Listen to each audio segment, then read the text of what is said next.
Thank you for that coffee. I appreciate it. Hello, everybody. My name is Term. I'm the Axolotl of the Lighthouse. Cozy place. You get it. I hope you all have had a lovely day.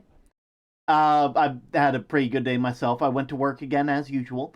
And for those of you who know and have seen my blue sky post, I recently fucked up while shaving, so I had to go scorched earth on the facial hair, which means that I don't have the beard that I usually do. You guys don't really get to see that often, but I don't have that, and I find it hilarious because multiple people at work who have worked with me, who have been around me for at least a couple months, have looked at me and go, "There's something different about you. Did you stop wearing glasses?" And I've never worn glasses. I mean, except for like 1 week during Christmas where I wanted to look a bit more Santa like. And I find that to be hilarious. I felt like that was a story you all should know because I found it funny. You guys probably find it funny. But, that's how work has been. Just been us dealing with some stuff, doing some, you know, people mistaking me for they assume that I should have glasses when I don't. And don't get me wrong, I do think I look better with glasses, but my eyesight is good. My eyesight doesn't warrant glasses, which is unfortunate to say the least. But you know, but yeah, how's everybody else's day been? If you don't mind me asking, I'm just reaching for the tome here. Ooh, Return to Sender. Oh, let's see. I just got the tome, and so also, uh, today's gonna be a bit of a shorter stream for obvious reasons. Because we started way later. But also, I got some cool stuff I'll get to show you guys when the time comes. Anyway, I'm very excited. I'm alive. Watch some Pokemon Eclipse. Pokemon Eclipse. Is that like Sun and Moon, but like different? Like I don't keep up with Pokemon.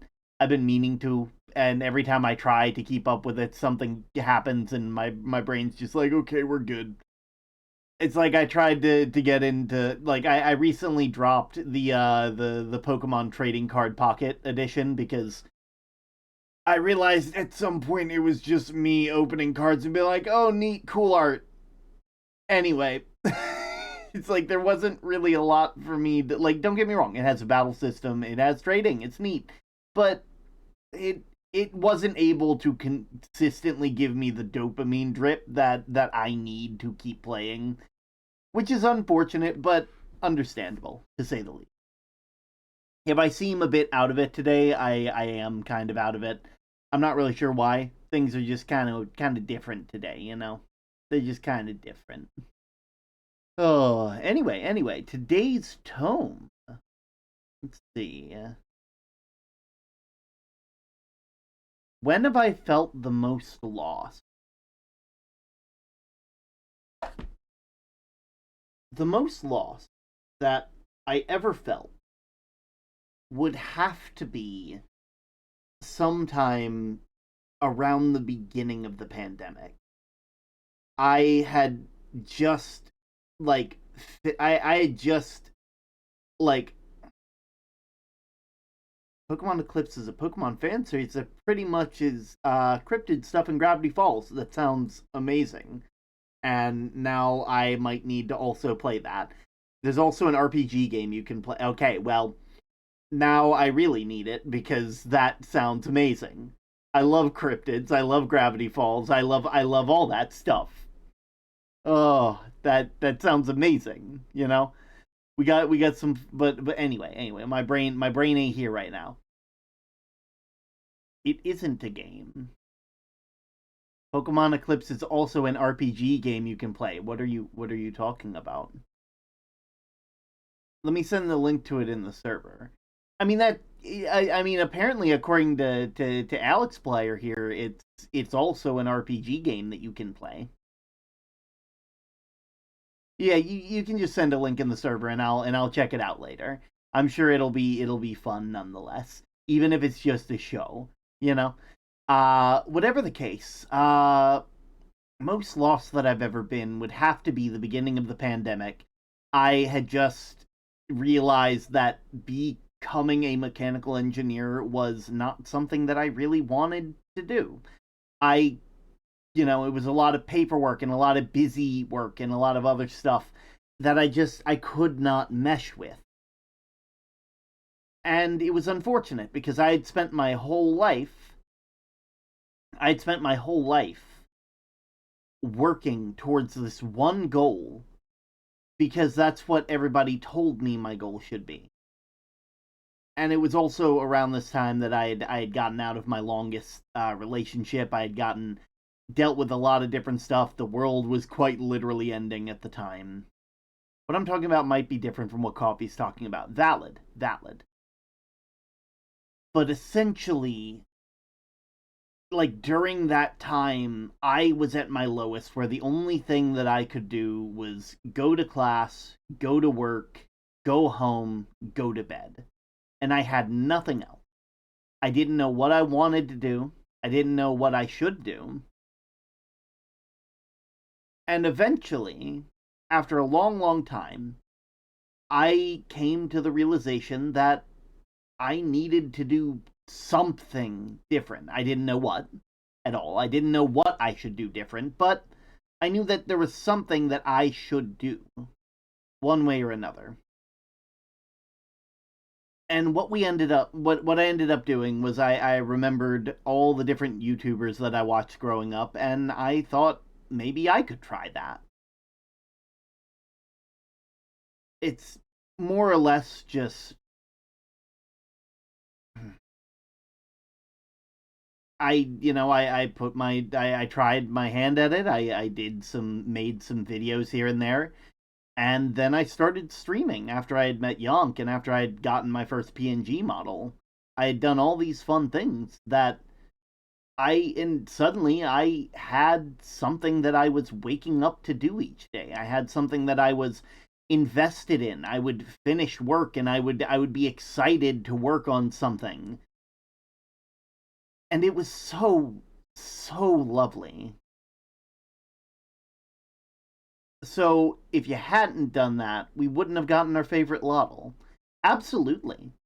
If the you can thank the pandemic and depression for this.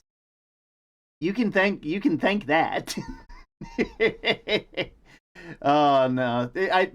Are the headphones out of stock? I probably just haven't got them fixed yet. I've been meaning to for a long time, but I'm always working on new things, and so the things that break that aren't like top priority are always iffy for me. But yeah, essentially, if I had not felt that urge to do something, glad to have met you. I'm glad to have met you too, Olska. If I like it's wonderful. It's amazing to think that a single domino effect led to all of this stuff here. I mean, I wouldn't have met Yonk. If I hadn't started content creation, I never would have met Yonk. I never would have, they never would have drawn me as an axolotl. I never would have had, this as a model. I probably wouldn't have nearly half as much of the success that I've had. And it's so nice to see. Take care of yourself now. Always, always. I just realized I don't have anything to drink. Oh no, I don't have anything to drink. Oh, I should have done something about this. This totally wasn't planned or anything. I need to go and get something to drink. In the kitchen. I'm in the kitchen. I can go and get something. But I don't want to leave you guys without having stuff that you should do. Don't worry, guys. I'll I'll I'll be right back.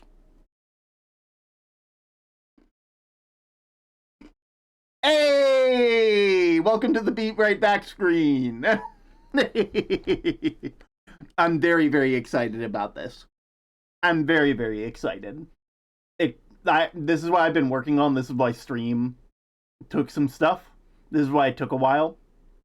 I'm very happy that I was able to get it done before stream. Olive did such a wonderful job. It's a little, but it's where I can showcase fan art and cool stuff. Oh my god, peak screen! It's so good. I'm so happy.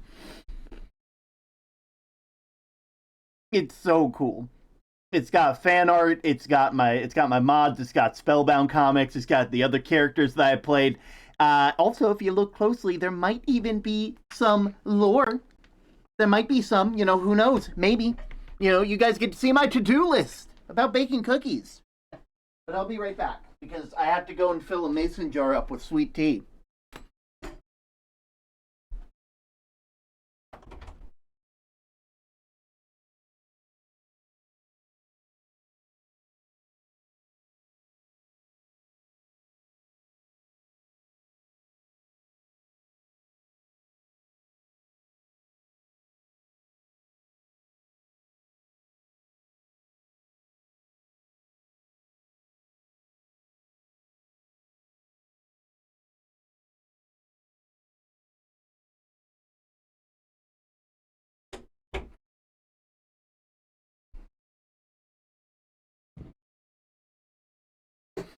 All right.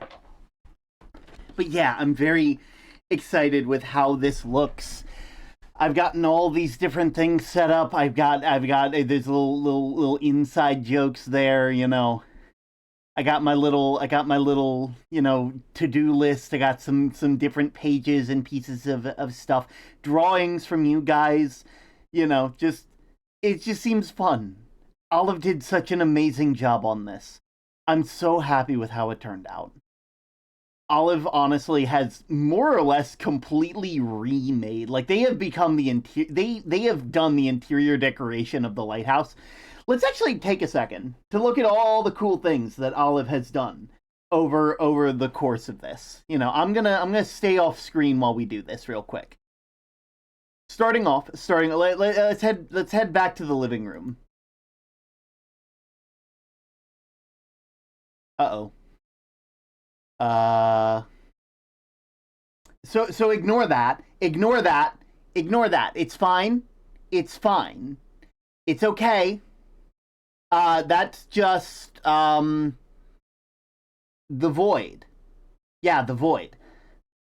But yeah, Olive did an amazing job, like working on the living room.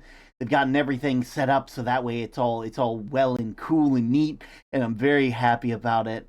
Like they've also done some really cool stuff, like the fact that I can do this, wapow, and wapow, and wapow, and wapow. Freaking thing. It's all good. It's all good. I'm sure everything will be fine. Everything will be okay. But they did an amazing job with this. They got my I got some old art hanging on the wall.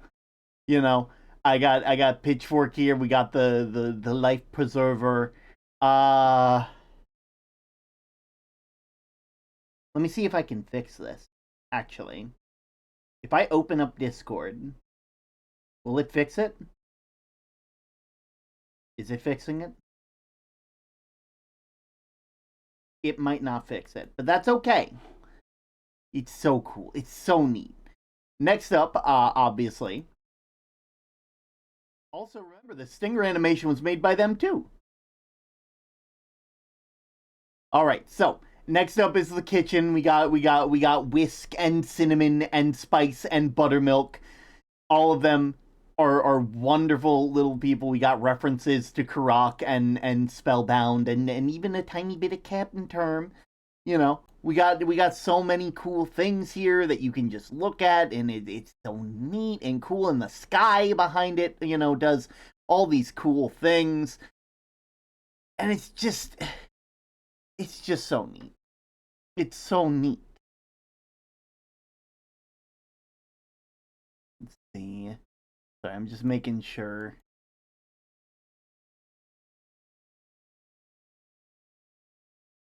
Where is the Actually, where am I right now? Oh hey, hi everybody. How you doing? Can I borrow a cup of sugar? Can I borrow a cup of sugar? Yeah, yeah. I'll get some. I'll get a cup of sugar. And and then I can make cookies. It'll be great. Sometimes it's just hit giant term, attack on term. Oh man, God, it's so cool and neat, and it's so cool.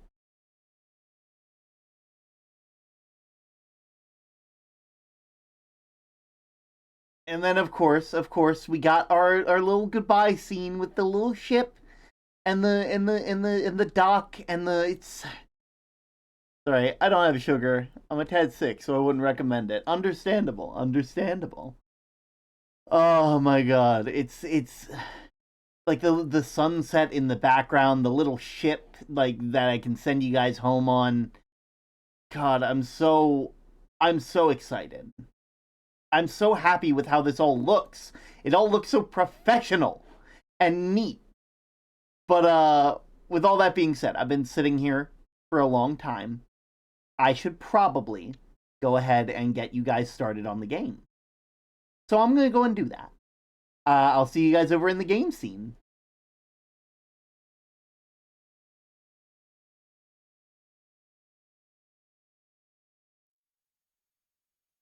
All right. Here we are.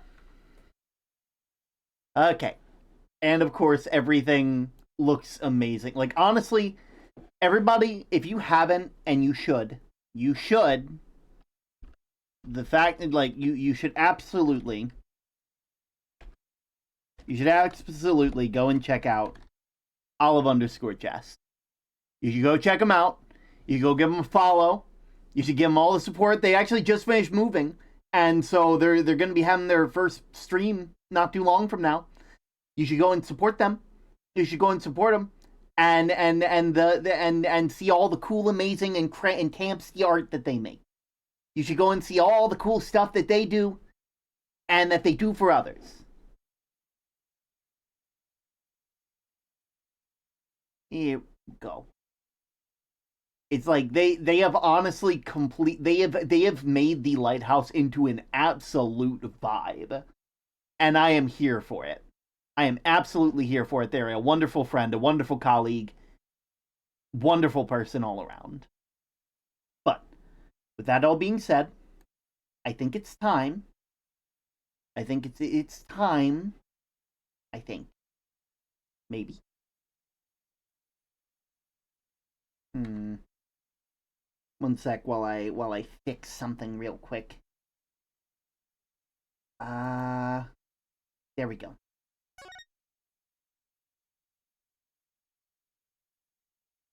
Oh, right. Before I forget, we can't play a Phoenix Wright game without, of course, our badge. We have to have our badge for the Phoenix Wright game. It just wouldn't be polite if we didn't have it, you know? We have to have our badge. That's just them's the breaks of all this, okay? Okay. So, now that I got that settled, let's get into it. Click the view button below to read our privacy policy. I don't need that. You need your badges so you can show it to people. Yeah, exactly. I need to show everybody my badge. Otherwise, how will they know I'm a defense attorney? They won't know. That's the answer. They won't. Welcome to Apollo Justice Ace Attorney. So this was a very interesting move for the company Capcom when they made the Ace Attorney like series. They had already more or less sort of done everything that they thought they wanted to do with Phoenix Wright, and decided it would be kind of neat to pass off the reins, so to speak. Now, whether it turned out that well, I can't really say. But what I do know, what I know for a fact, is that this game has done so much for the series as a whole. And honestly, I'm very excited. Is he a fan of catchy songs? I mean, he might have Chords of Steel, but we'll have to see. Alright, but with that being said, I think it's about time. We gotta go ahead and start Ace Attorney, Apollo Justice. Maybe. I'm realizing that some of this stuff is kinda... I'll be fine. Game selection. This trilogy has Apollo Justice,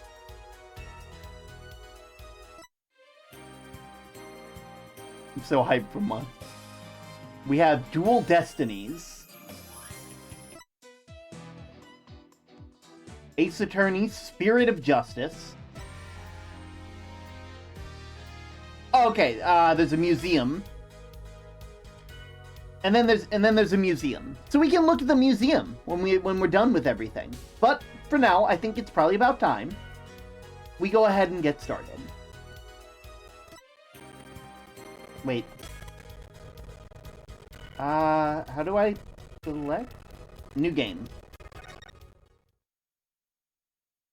Alright. Oh my god, anime openings. Oh, absolutely. Okay, turnabout. Oh. I'm concerned now. Hmm?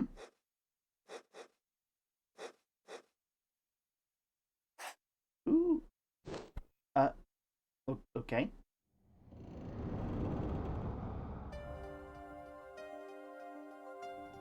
Oh.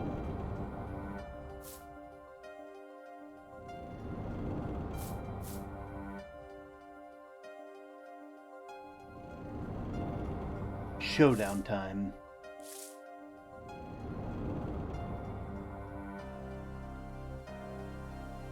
You lose.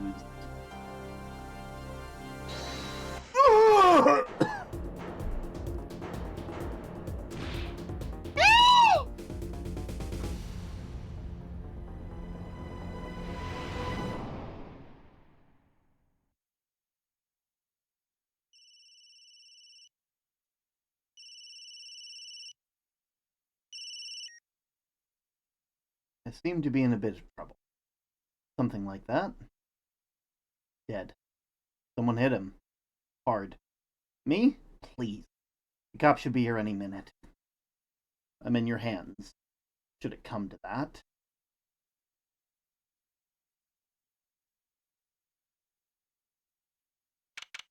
April 20th, 9:37 a.m. District Court, Defendant Lobby, number 3.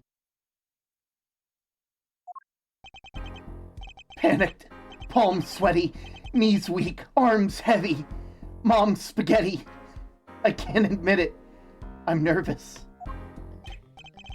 Good morning. Good morning, sir. You look tense, Justice. Wound up tight. Wound up, sir? No, I'm loose. I'm fine. That screeching noise. Is that your voice? I suppose it's to be expected. Your first trial and it's a homicide. I guess justice doesn't start small, eh? I'm fine! I got up at 5 a.m. to do my Chords of Steel voice workout. I'm fine! Ah, that explains it. I did detect a certain rasping quality to your screech. I overdid it again.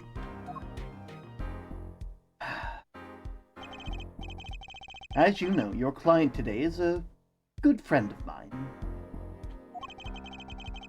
I wouldn't want to let him down, if you, get my drift. So I do kind of get your drift, but I do want to adjust something real quick. Just give me a second while I do some stuff.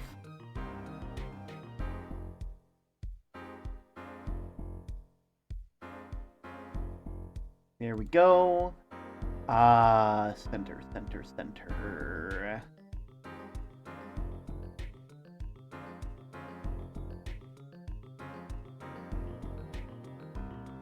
Center horizontally. And let me get something real quick.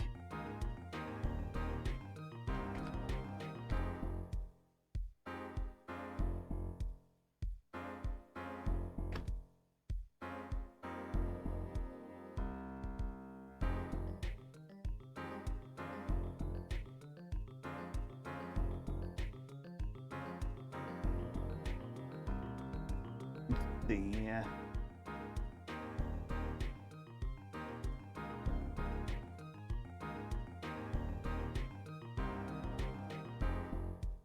I'm just looking for something real quick. I know I have something for this. Will this work?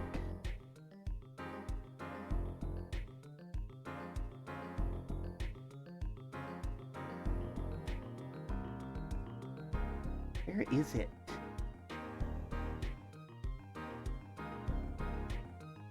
No.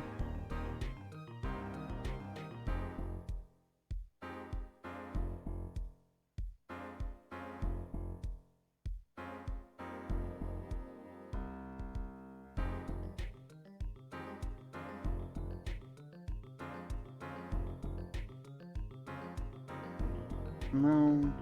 No. Sorry, just give me a second. Now, I promise that this will be worth it.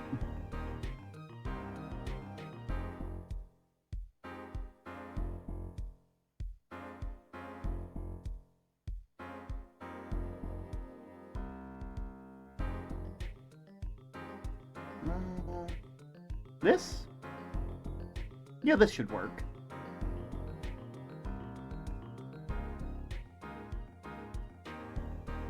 Oh, hi, Karak. Oh. Yeah, specifically bad Karak, it looks like. Alright, and if I...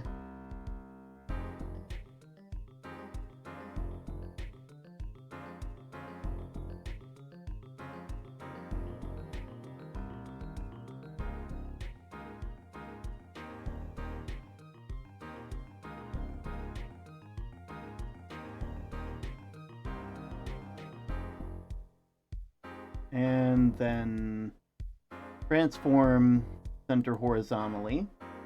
There we go. That way everything looks, yeah. It looks like a movie almost.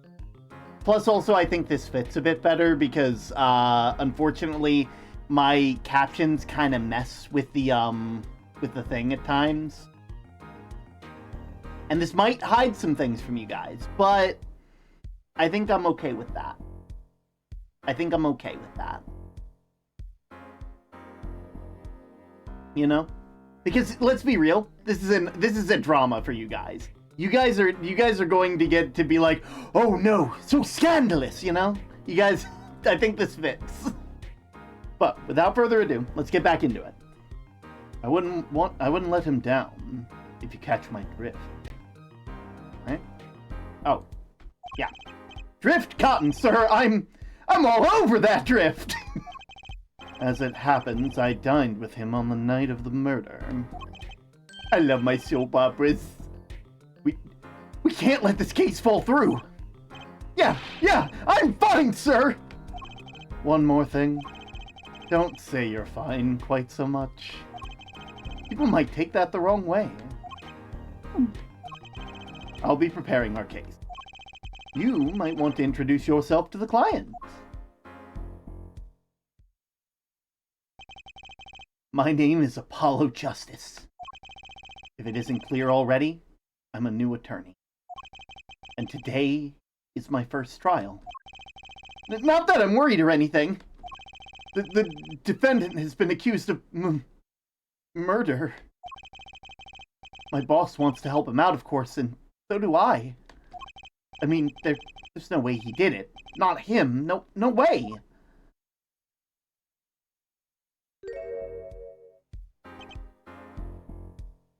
Here he is. You know, now he kind of looks like me. Oh no. my brain is just like, oh no. No. I'm not gonna I just got a new outfit for my model. I can't be getting a new one. Not yet. Oh god. I can look just like him. Do it. Wow, what a unique looking person. Who could these be? Whoa! Good morning! Morning. It's all up to you today. First trial, nervous. Meeting him, cardiac arrest. I think I'm supposed to say something. Help? So you're fine. I'm fine. Ah, Mr. Fun, is it? I didn't remember you having an odd name. Oh, we're off to a great start. Are you sure you're okay? I mean, with me? Mr. Gavin is a top-notch defense attorney. And he's your friend, so why... You'll see. Also, I'm just imagining this Apollo. I'm dealing with a murder case. Phoenix, been there, done that. Absolutely. It's my first case, and it's a murder case. Oh, man. I remember my first case. What? You can do it. Be confident. I'm really sorry this happened to you. I mean, it's time. Shall we? Yes, sir! Okay, I need to focus. Sorry, I'm just want to make sure that, like, you guys get the full... I shouldn't make myself too small. Like there. That works. You know? I need focus. First trial. Here comes justice. April 20th, 10 a.m., District Courtroom, number 2. Ma. Gee, this person seems like mythical. Like, John Minotaur. Yeah, I think that's right. Yeah, John Minotaur. Leader of all Minotaurs.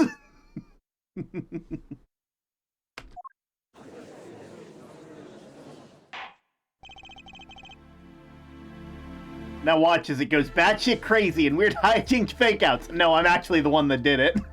That would be hilarious if Phoenix was just like, no. It's just like, yeah. It's just like, is he a perfect man? No, yeah, I killed him. The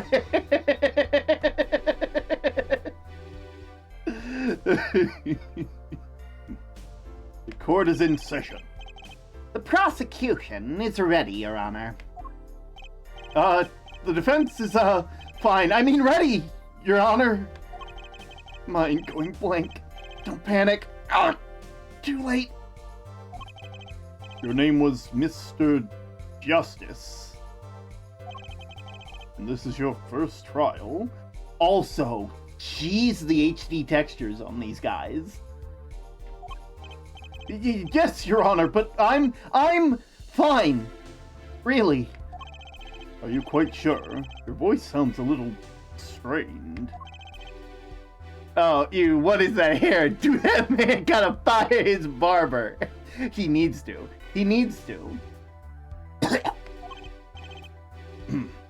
Mr. Gavin? Yes, Your Honor? I was under the impression that you would be heading today's case. That was my intention, yes. However, a defense attorney must always cede to his client's wishes. And my client specifically requested Mr. Justice. Well, of course, he wants justice. But to entrust his case to this greenhorn, why?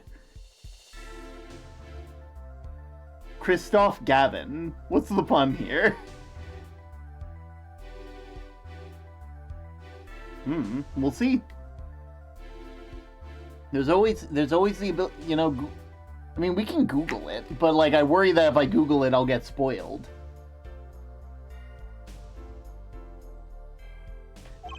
I do not exaggerate when I say that you're the best defense attorney in town, Mr. Gavin.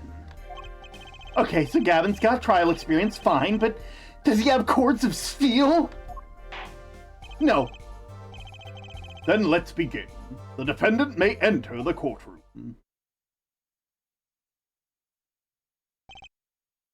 I find it funny that the court date is 10 a.m. on 420. With how Phoenix looks, he's probably been celebrating 420, if you catch my meaning. This is truly an unfortunate turn of events. I'm sorry we had to meet with under these circumstances. Long time no see, Mr. Wright. Let's put the past behind us, shall we? These days I'm merely Phoenix Wright, piano player. Mr. Wright? How could this have happened? I won't speak of it further then.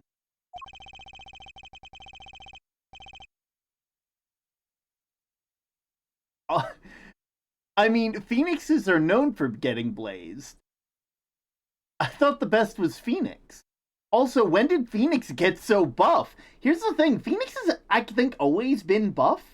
It's just that in the last trilogy of games, we were seeing everything from Phoenix's point of view. And I don't think Phoenix has the best self-image of themselves. You know? Like, there's a reason why they were confused for Don Tigre in the third game. Because, I'm not gonna lie, man's kind of strong for a defense attorney, you know. To think I saw you enter this room a fresh attorney, and now I'll see you leave in chains. Ah, Winston Payne, subtle as ever, I see. He just slouched as hell. He looks like a mafia boss. Exactly. Like, he put on a goddamn hoodie, a gold chain necklace, and a toboggan, and suddenly he's a mafioso.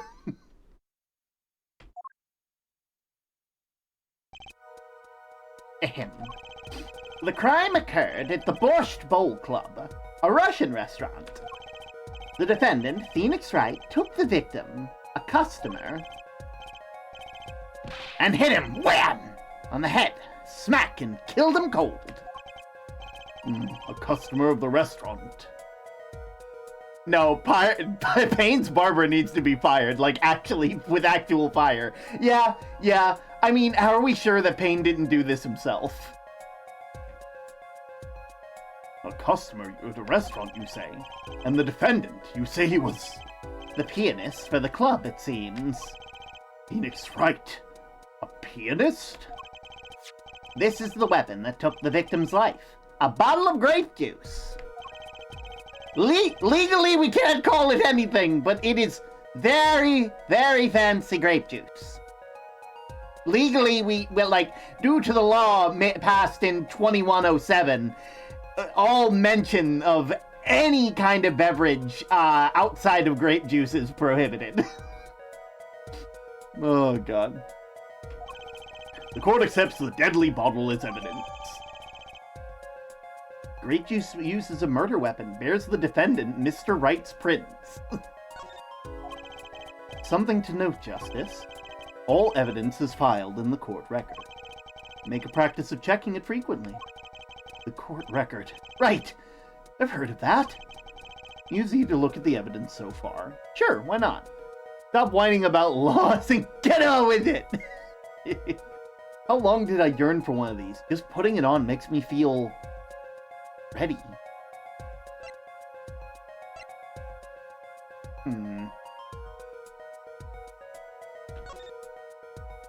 Oh, hey. Oh, wow.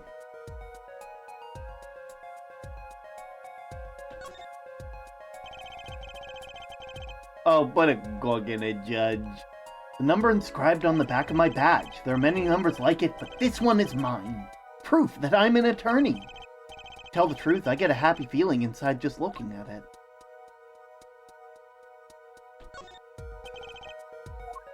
Alright. We have our autopsy report. The time of death was around 2 a.m., April 17, caused by a single blow to the forehead. I think these puns age great. Almost like a fine user has been banned. Oh. I'm sorry, the victim's name was Shady Smith. Indeterminate age, male. Estimated time of death between 1:45 and 2:15. Cerebral hemorrhaging. Okay.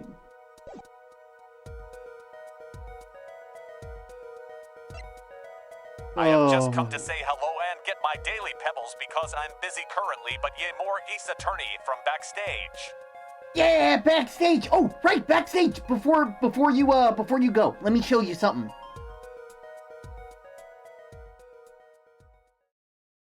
Look at this! We got a BRB screen! Anyway, I'm gonna go ahead and I'm gonna hop back. There we go. Alright. Okay. So this was Shady Smith.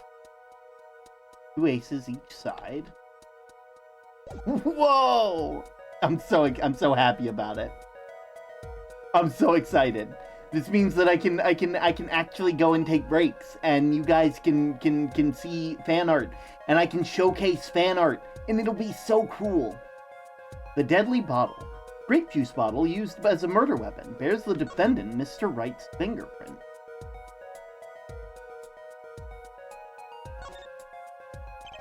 Grape juice. How long has it been since I drank grape juice? Apparently, it's Mr. Wright's favorite drink. Wonder how well it goes with borscht. Yeah, very fancy. I don't see any fingerprints on it. Wait. The bottle is completely empty. Okay, there we go. I'm confident in your ability to handle. Right, just you see. Sounds like it's time for some hands-on action. So the victim was a customer of the restaurant. But just who is this Shady Smith fellow? We believe he was a traveler, Your Honor. A traveler? According to his passport, he had been out of the country for a number of years. He had only returned to the country recently, though his place of residence is unclear. And he had some sort of connection with the defendant? That, too, is unclear at present, Your Honor. We believe that he first met at the Borscht Bowl Club on the night of the crime. If they had only just met, then why murder? Perhaps the victim slighted the defendant's piano playing. This doesn't appear to be the case. No, the motive had nothing to do with the defendant's lack of playing skill. Okay, that's awful. Makes me wonder how strong that glass bottle is if Wright can beat someone over the head while killing them. True. They gotta make they must make those those bottles out of like tempered glass.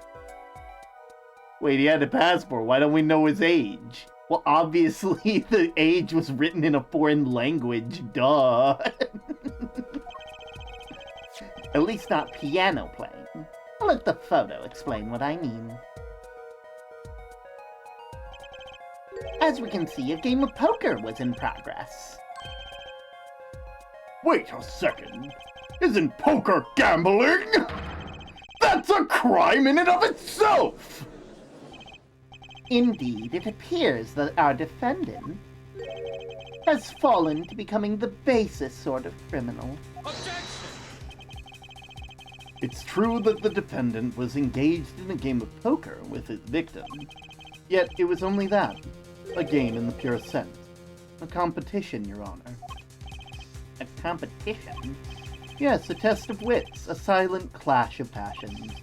Only the cards, their backs wreathed in blue flame, know its final outcome. Come again? The cards on the table had blue backs, Your Honor. I believe the defense was waxing poetic in an attempt to mystify those present. And impress women. That will be our first order of business here, then. To find out more about this fatal game of cards.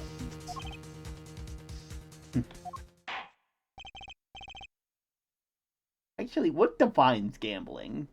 I would assume some monetary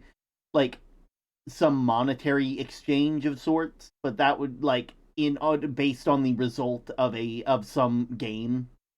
But that would be that's me making a completely baseless accusation.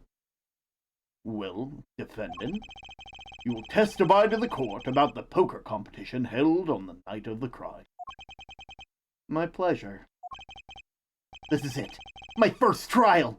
Here goes nothing. Witness testimony.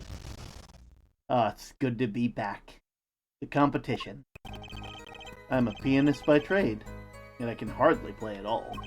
My real job is I take on interesting customers at the poker table. It isn't gambling because there's no stakes. Stakes do sound good right now. I need to focus. My real job is to take on interested customers over the poker table. The room where we play is a competition in there are the club's main attractions. The rules are simple. Play a game of poker using 2 decks of cards. That's all it is. A game. And our customers are happy. Pianist by trade? That's a bold lie. I mean, you might think that. A pianist who can't play piano. Better than a defense attorney who can't defend. Can you not? Like, I had so many good moments with it. He interrogated a parrot, for crying out loud. Very well. The defense may begin the cross-examination. Right, Your Honor. My first cross-examination! Don't blow it! Are you alright? You're sweating bullets. Wonder how tall Phoenix is. I always saw him as a dude who stood at a healthy 5'8" or 5'10". Dude, but this version of him feels like 6 foot. Better than a prosecutor with no hair. Got him! Bullets? Where? It's a figure of speech, Justice. Your voice sounds strained and raspy. My brain feels strained and raspy, sir. You've watched me perform cross-examinations many times. Though you've never done one yourself, have you? Care for a refresher? What to do? Should I ask Mr. Gavin for a refresher? Nah, I know. No need for the help, sir. I think I got this one covered. I think you better do more than think. You know it, or you do not. Also, better than a prosecutor with as low a track record as Mr. Payne. My weapon, press and present. Find any inconsistencies and lies in the testimony, and reveal them to the court. That is cross-examination. Know it, and do it. Inconsistencies? Lies? Phoenix Wright? As if Phoenix Wright would never lie. It's up to me to prove it. A 2-for-1 special. The defense may begin the cross-examination. Whoa. Oh, that's cool. Competition. My real job is to take on. Phoenix is 5'9" from the wiki? Man's a short king. Man's a short king. We love him. We love him. Oh, man. What else? What else to bully Bane for? Oh, there'll be more than enough time to do that. There's a room where we play in a competition for the club's main attractions. The rules are simple. We play using 2 decks of cards. See, that's interesting. 2 decks of cards?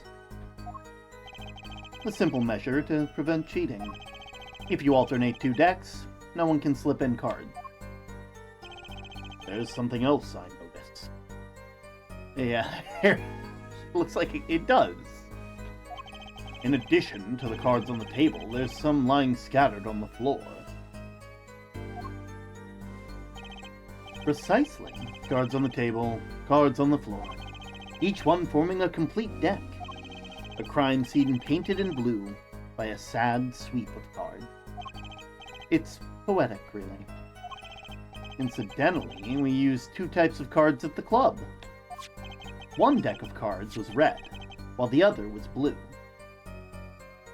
If you take the red card, you'll wake up. If you take the blue card, you'll wake up thinking that none of this game had ever happened. You take the blue card, red card, blue card, red card.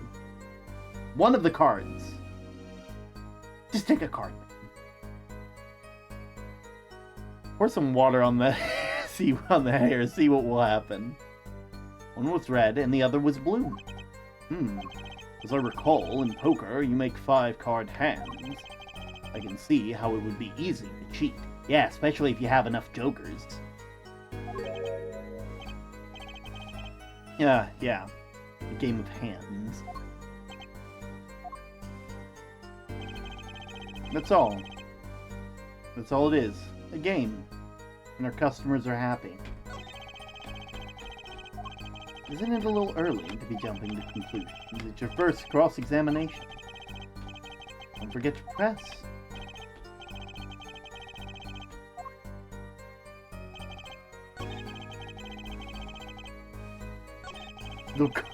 The cards are red. The cards are also blue. This is a bad poem.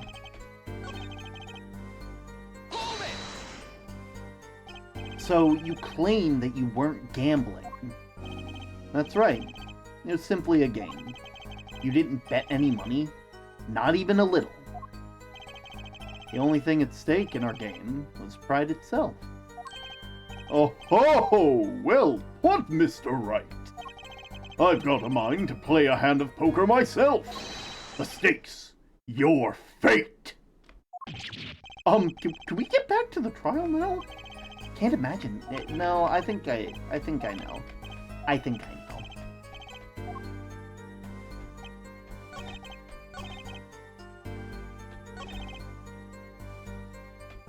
2 decks of cards.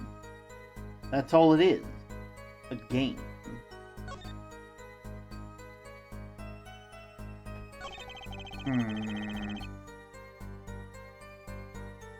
Also, can I not? I can't.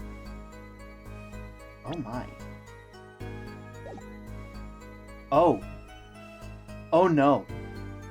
Oh no. Oh no. I can't save. It's not gonna let me save. I can't. I have to do these in one good go. Oh no. Oh no, my time travel powers have been stripped of them. Okay, so I don't believe you. Because there's chips on the goddamn table. This evidence clearly reveals a contradiction in that statement, Your Honor. How exactly? They aren't, are they? Not at all. Mr. Justice, please think over the facts before making accusations. Ooh, chips. I don't think that won me any points with the judge.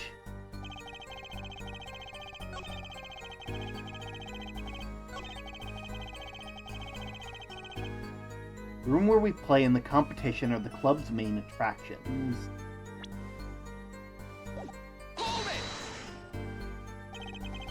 The room of the crime scene photo is an attraction?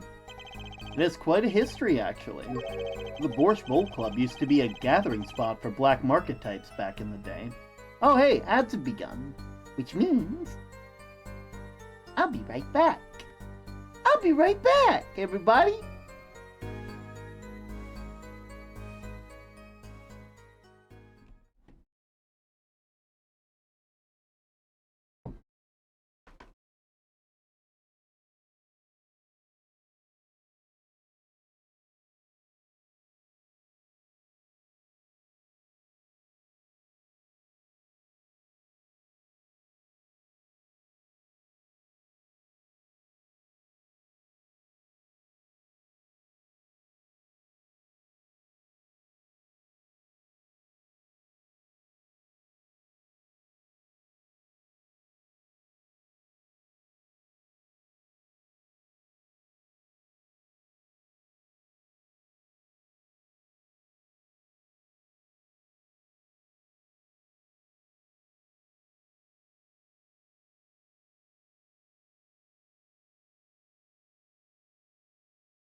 I've been muted this whole time. God damn it. It's fine. It's fine. It's fine. I got it. I understand now. I understand it now.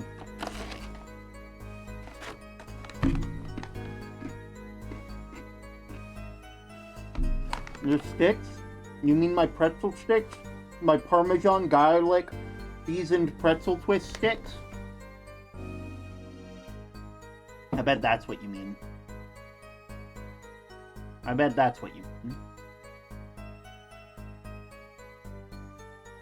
At any rate, they come to play in a poker room that's steeped in history.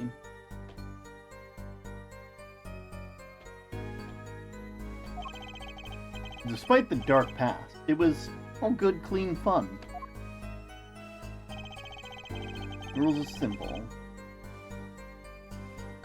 Let me go back to the beginning.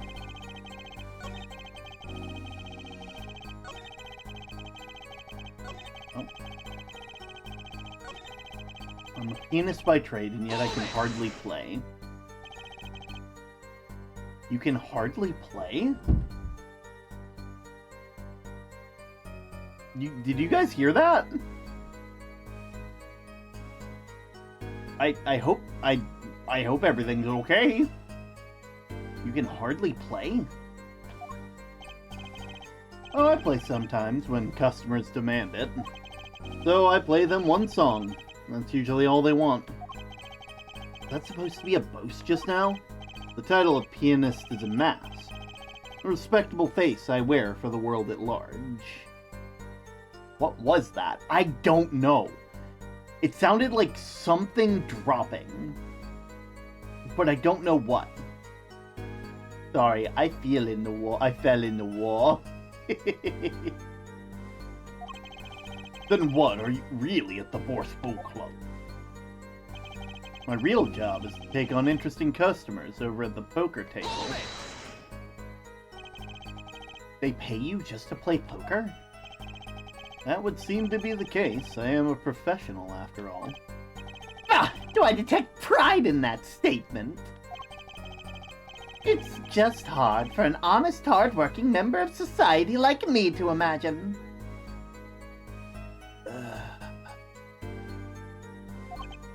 Yeah. Your imagination was always a bit limited, Winston. What? I played poker for 7 years in that little room. And I've never lost one. What? You see why the customers come now. Defeat the undefeated poker champion. Quite a draw. That is, I'm quite a draw. Wait, you've never lost once? Not even one time? As I said, I'm a professional. He's played poker for 7 years and not lost once? Is that even possible? The competition you're talking about. Kane's bald ass needs to learn to shut up sometimes. Absolutely.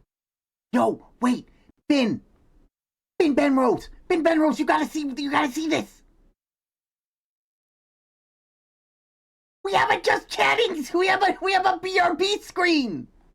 For showcasing fan art! I can go somewhere and be right back! Speaking of being right back. There we go. This competition you're talking about. I believe the court understands the nature of the game sufficiently. That's right. It was a simple game, after all. Are you sure? Huh? People are not murderers over simple game, Mr. Justice. Defendant, you were in the room the very moment that the crime occurred. Yet you claim no connection to the crime. That's strange. What's strange? I was testifying about the competition that night. Asking me about the crime at this point is against the rules, Your Honor. Of course, I expected to hear a cry of objection from the defense. I completely let that one slip by. Don't despair yet, Justice. Sir? Right. There's something I'd like made clear. Namely, your connection to the case at hand. And I'd like to hear it from you. Sure. Why not? Very well. The defense will amend his testimony. Just one little press, and I've got myself a whole new testimony. I plead silence regarding the murder, but I will say I never touched the murder weapon.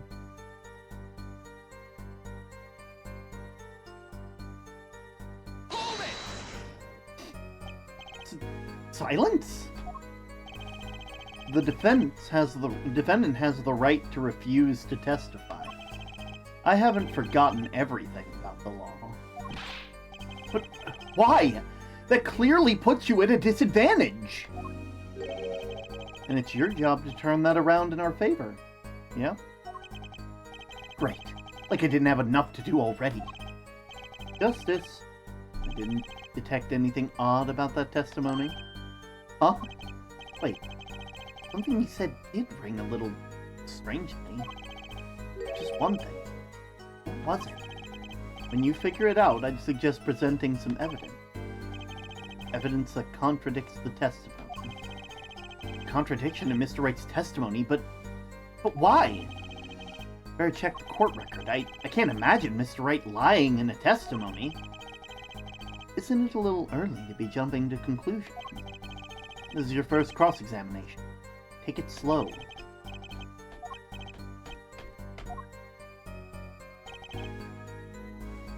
Alright. Let me... Oh my.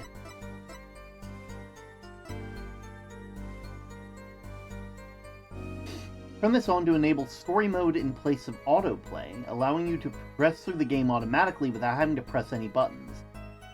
The answer to questions presenting evidence are all handled on your behalf. Some accolades... Oh, well, okay.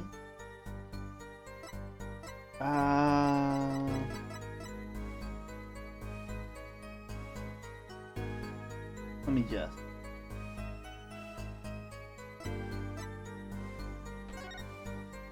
Sorry, I'm just adjusting some settings.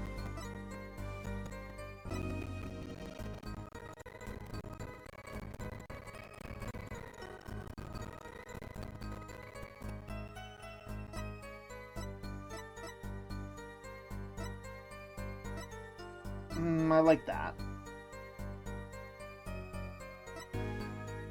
Adjust the length of time until the next dialogue is played in autoplay.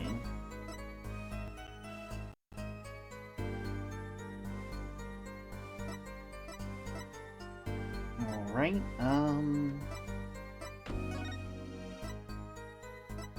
Also, does the audio sound good to everybody? Like, is it good? Is it too loud? Let me know, okay? Because I will adjust, if necessary. And there it is. I found it. My time travel powers have returned.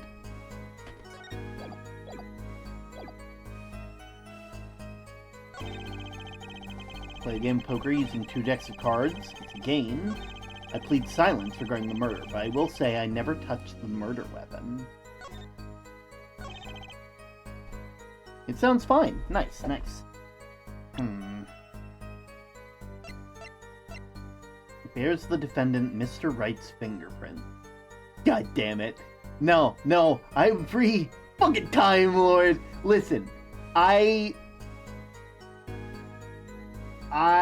plead the fifth.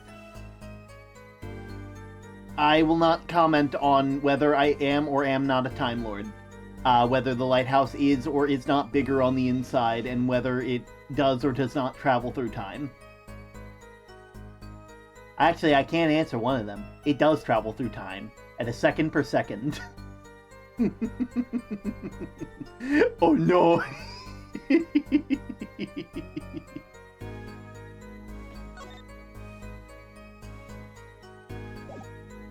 Alright. Objection! So, you say you didn't touch the murder weapon. The stream guy hit with the stutter beam, not the stutter beam. Oh, that's what I have to deal with. I don't gotta deal with Dalek lasers or cyber beams. I get hit with the stutter gun.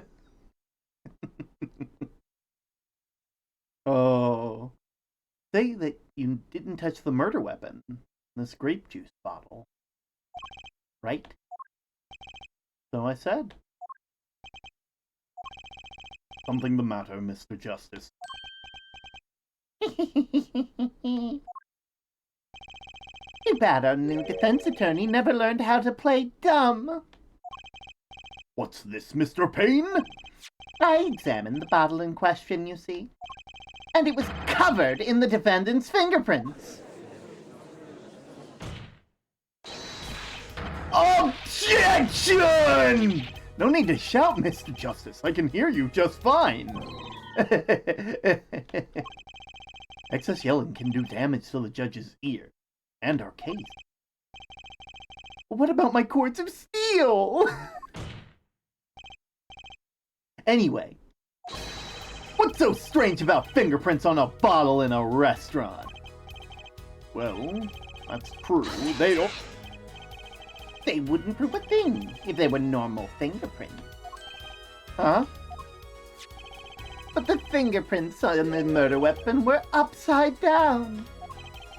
Upside down? What does that mean? It means that they were holding the bottle inverted, and there can be only one reason for that.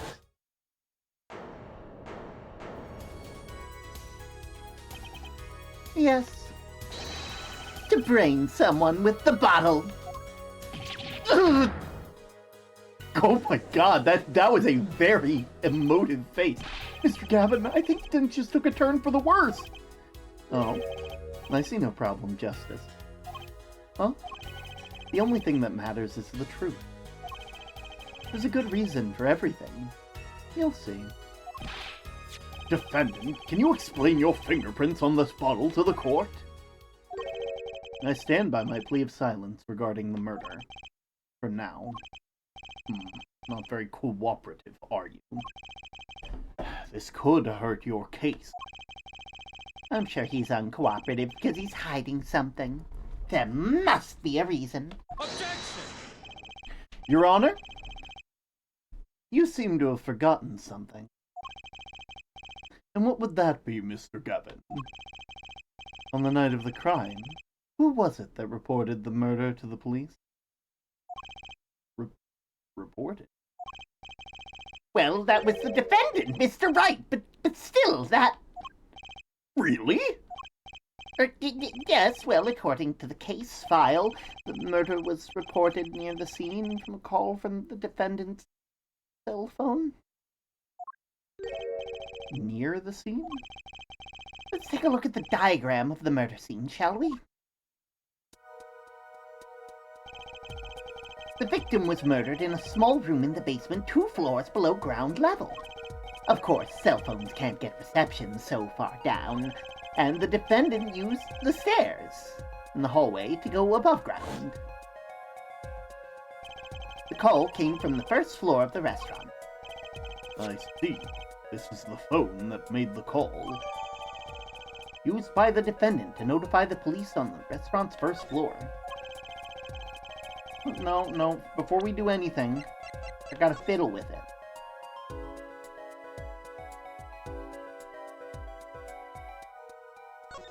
What's that? Wow! Battery's just being held in with a piece of tape! He should just buy a new one. Maybe he can't afford it. Or he doesn't care.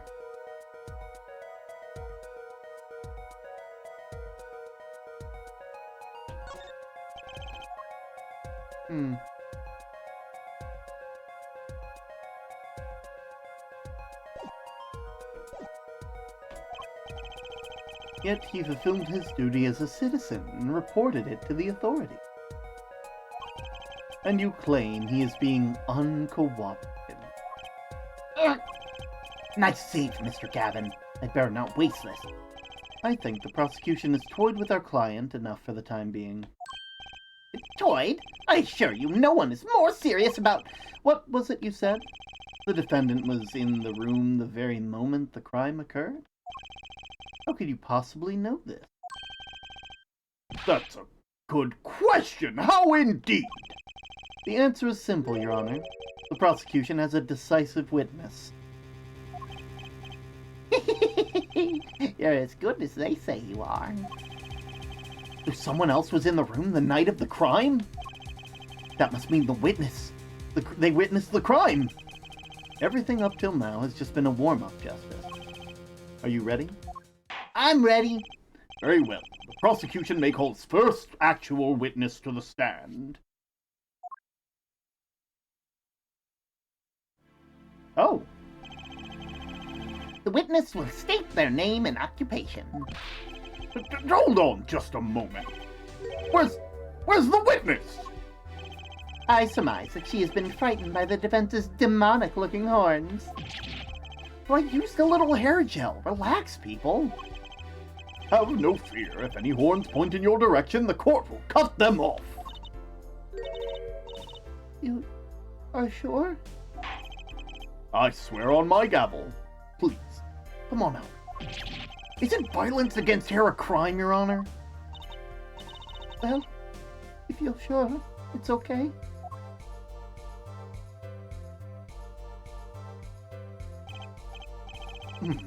Now, wait a minute! Would the prosecution care to explain the witness's paraphernalia? Yes.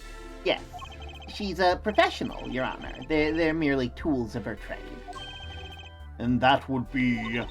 My name is Olga Orly. Oh, really? Oh, really? Okay. Olga Orly. I'm employed as the waitress in Borscht Bowl Club restaurant. Then why the camera?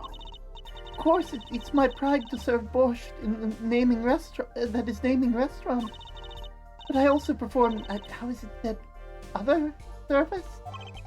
I take it that this other service is taking customers' pictures. Da! Look, like for example, this one. The defendant. Indeed, on the night of the murder. Man in white hat is one who had gone kaput. Indeed. That is the victim. Order! Order! This is quite the piece of evidence to casually drop into our laps. It is same way I drop cold bowls of borscht on laps of customers. Casually. And the court will casually accept the new evidence. Huh. Now, witness, where were you at the time of the murder? I was in Rome. The hideout, we call it. Excuse me? The hideout? It's room where famous gangster bad guy was arrested. Bad guy! You can't just call them bad guy! Oh no. It's room where murder took place. What? You look about the surprise. It is lovely. I will post my courtroom door later for you. Photos will be numbered and you will write which ones you want a copy of. So there were 3 people in the room at the time of the crime. You gotta be fucking kidding me. Their name's Bad Guy. The victim, Shady Smith, Mr. Wright, and Olga Orly are witness. If Mr. Wright isn't the killer, that means... Very well. Witness, you will testify to the court about the night's events. Witness testimony. That fateful night. That night, customer asked me to deal cards for gain. It was cold. Both players played with hats on. The victim, he plays whole time with hand on locket at his neck. Then, last hand is done, but something terrible has happened, The man flew at the victim and strangled him to death. Okay, well, that's a bold-faced lie. Incidentally, who won the game? Isn't it obvious the winner was the victim, Mr. Smith? Objection! That's ridiculous. Because Mr. Right can't lose. Justice? Maybe you could come up with a more legitimate objection? But he hasn't lost in 7 years! Take it from me, kid. It happened. I didn't lose the case my first 7 years as prosecutor either. Incidentally, I have some evidence here.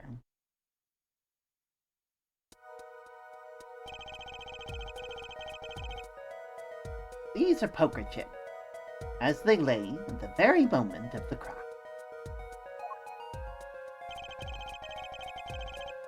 In the hand, the chips on this side belong to the defendant, Mr. Wright. And those on the far side belong to the victim, Mr. Smith. Chip, you say? Yeah, I mean, yes. Imagine that poker is like a war. Your hand is your army, and your chips are the spoils. I know that. After all, in my youth, I was known as the poker head of courtroom number 3. I think he means poker face. Looking at this picture, it does seem that most of the chips are on the victim's side of the table. No! No! No! What are you knowing about, El? What are you knowing about? Have you found your daily I pebbles? saw that shit! You saw what shit? What did you see?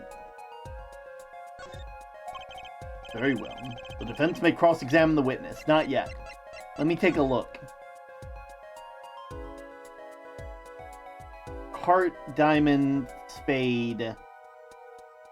2 aces. 2 aces. 3 sevens. So both of them had a full house, but it looks like Mr. Man won. Is that a something of spades? Something of spades in the distance and a heart of something on the ground.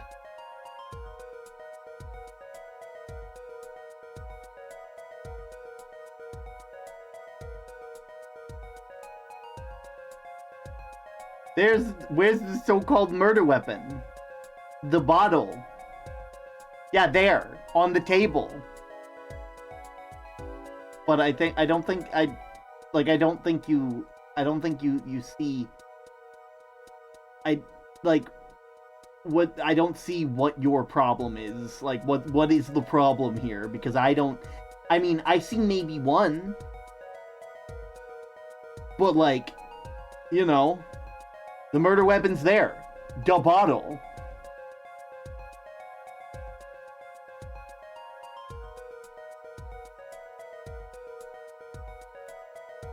I'm just gonna keep going and assume that everything's all good. I also want to take a look at this. I'll explain it later. Alright. Having borscht. Eating. Also, Phoenix with the goddamn slides!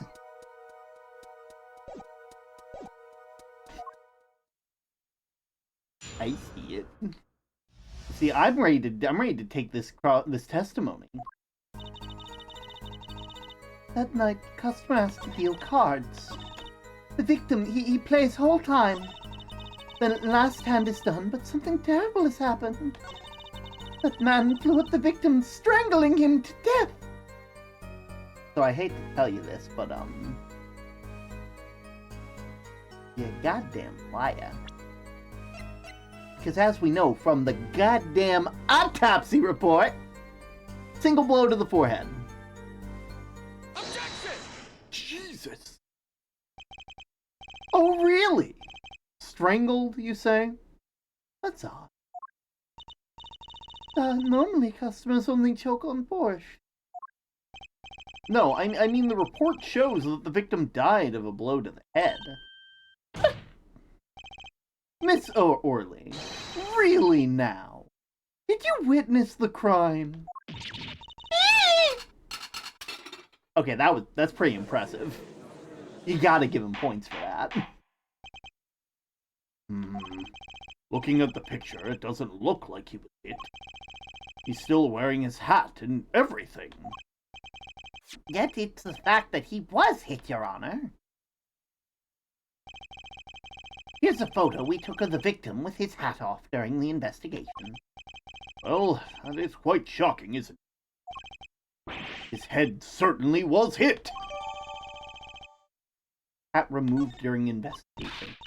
But I have seen it happen. The defendant, he lunged at victim his neck. Oh, really, Miss Orley? I think I've caught you in your own lie this time. Justice. I admire your enthusiasm, but perhaps you should think this through once more. What do you mean? I found a contradiction. There's only one thing in her testimony that troubles me. Very well. It seems that we should continue the cross-examination. There's such a thing as thinking too much. Horse is dead. Let's stop beating it. There's such a thing as thinking aloud too much, too.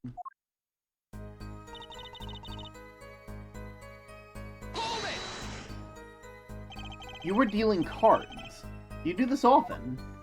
I am doing this. If customer wishes it, I serve everything. Borscht, cards, more borscht. It is my work. Good to hear the place hasn't forgotten the meaning of service. Welcome to Borscht Bowl Club, where borscht is as warm as our waitresses. Thank you for not handing out flyers during the cross-examination. It was cold. Both players played with their hats on, Doc. It's already April. How could it... Oh. Ow. Ouch.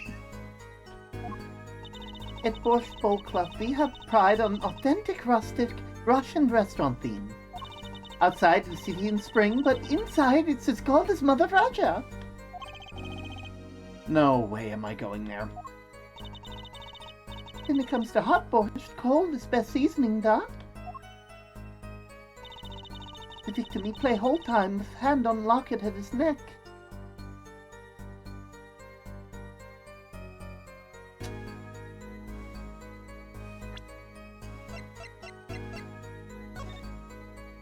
So he does have a Phoenix.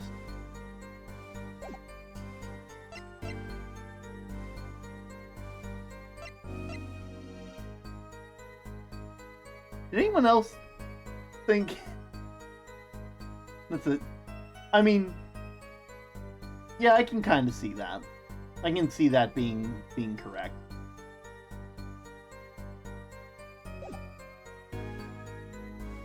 Hand on neck. His locket?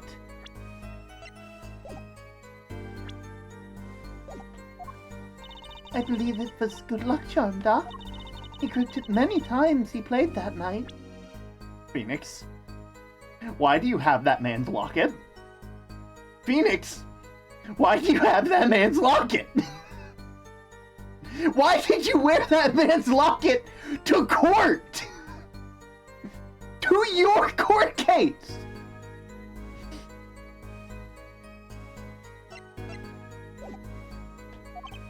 Yes, he must have felt as though it might carry him to the moon and stars. Though if it were small enough to fit around his neck, it wouldn't have much lift. The defense would like a clarification. This is a locket we're talking about. I mean, a pendant with a picture in it, right? Not a rocket? Of course, I knew that. Why did Phoenix look like a homeless man? I swear to God, this game did him so dirty. No, you don't understand. This is, if I'm not mistaken, 7 years after the fact. And Phoenix isn't a defense attorney anymore. Phoenix isn't a defense attorney.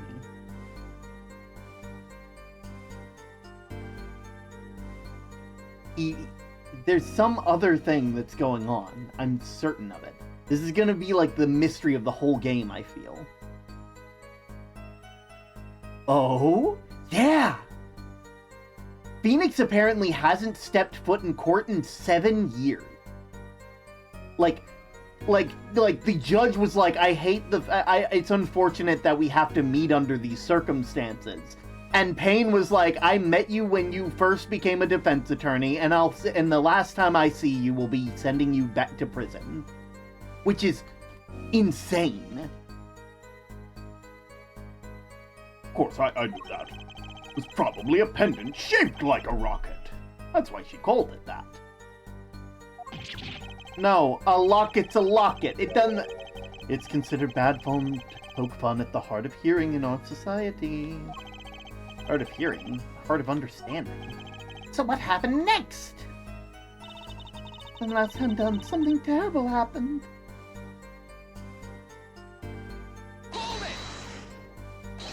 Something terrible? The defense will refrain from needless shouting. Sorry. I need to seriously reconsider this vocal training thing. Now, Miss Orley, can you tell us what happened? Oh, I was so frightened. I trembled with fear.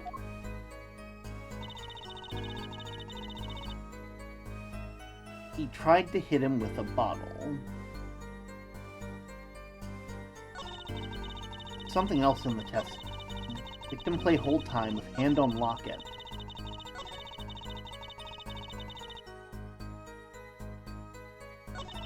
It's cold. Both played with their hats on.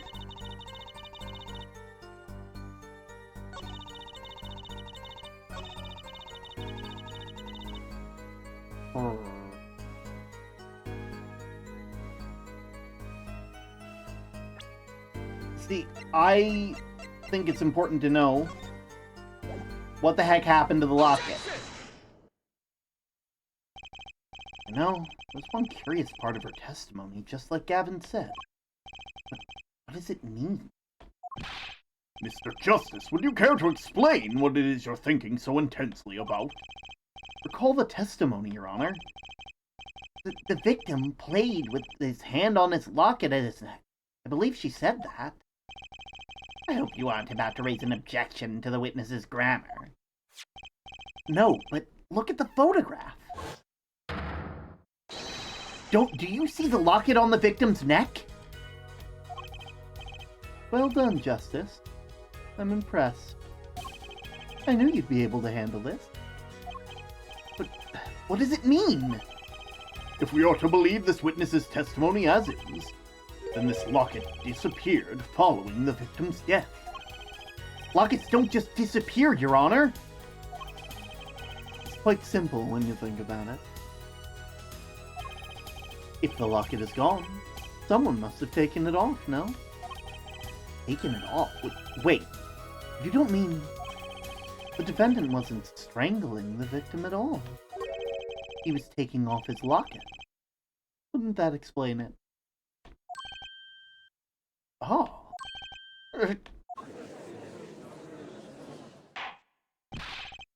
Defendant, what do you have to say to this? Wait. Yeah? I just noticed. But you have something hanging around your neck, don't you? Oh. You mean this? Yeah. It's a locket. With a photograph inside. A photo of my daughter. Phoenix has a daughter!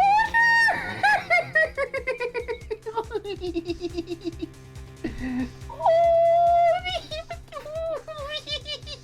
it's so cute! Come again? Mr. Wright, you have a daughter? We confirmed it at the time of the arrest. The picture in the locket is indeed Mr. Wright's daughter. So Mr. Wright has a locket too? Why don't I buy that for just a coincidence?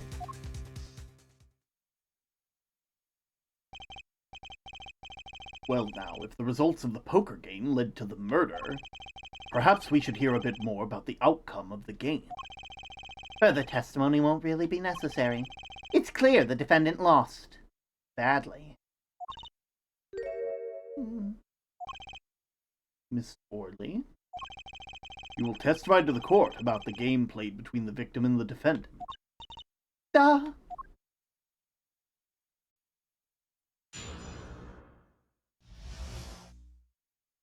Serious competition. The game began with 3,500 points and chips for each man. House chips come in two sizes, small and large. The one who was billing, it was the victim. The last hand, defendant play with all chips on table and lose.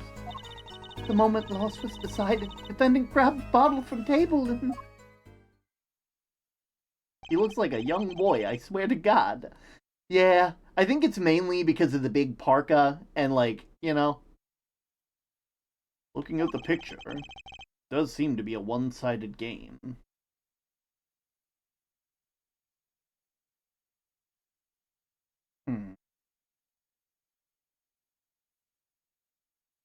So there's 6 smaller ones. 1, 2, 3, 4, 5, 6, 7, 8, 9, 10. 10 bigger chips.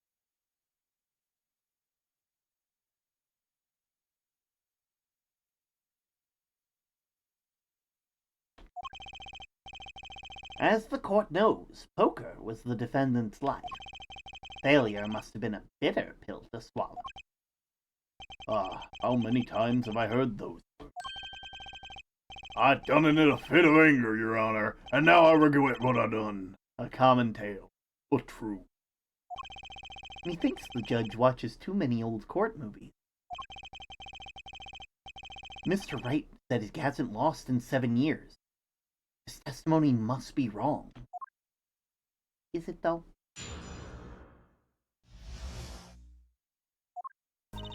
The game began with 3,500 points and chips for each man. House chips come in 2 sizes. Are the chips in this photo all the chips that were used? Of course! Something's fishy with those chips. Yeah, press harder. Maybe you could explain a bit about these chips? Explain? What is there to be explained? Poker chips are poker chips. Oh, Jesus! I did not need smug Mr. Bane. Excuse you, put that away. They're not fish and chips, not a chip off the old block or a motor... Thanks. Now that I've pressed her, I'd better ask something. What are these chips worth? Are they in dollars? Or rubles, even? Yet, as I've been saying before, this game, not gambling. Hard, perhaps, for capitalists to understand my girl! My comrade! 2 types of chip, 100 and 1,000. It is not the money, that. Justice. Sir, don't you find her comment interesting? In more ways than one, sir. I'd have it added to her testimony myself. Well, does the defense want the witness to add it to her? Yes, of course. I do think this deserves further scrutiny. Add it to the testimony. I know where you're going with it. I said the moment these chips dropped onto the table, the math wasn't mathing. There's 3,500 each, which is 7,000 total. But if we look at our little thing here, we got small and big. Now, 101,000.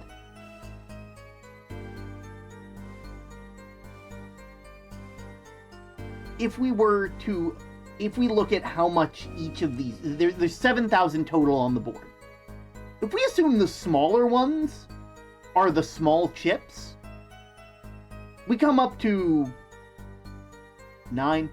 10,500, which is drastically different. But if we assume Objection! that's the other way around, you sure it was the victim who won? Absolutely sure? It seems our new attorney is a bit confused. A glance at the picture is enough to tell you who won, if you're not in kindergarten. Just for safety's sake, would you explain the problem to the court? Of course, Your Honor. In this photo, I see small chips and I see large chips. Tell me, which are worth 1,000 points? I knew it. Why, the big ones, of course. Duh. Oh, I thought so too. But then the totals don't add up. The totals? Let's review what the witness told us. Each man started with 3,500 points in chips. And that combines to a total value of 7,000 points. Yes, if my calculations are correct, let's see. 3 plus 1 carries 5. They are, Your Honor. Now, let's look at the photo that allegedly shows all of the chips. If the big chips are worth 1,000 points, and the small ones only 100, then when you add them up, how much is it?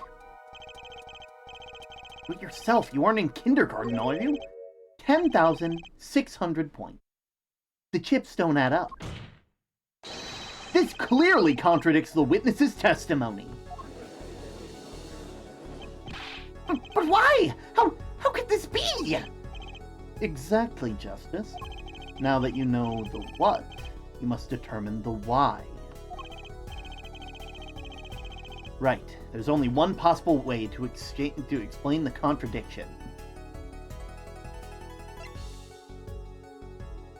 The chip count wasn't wrong.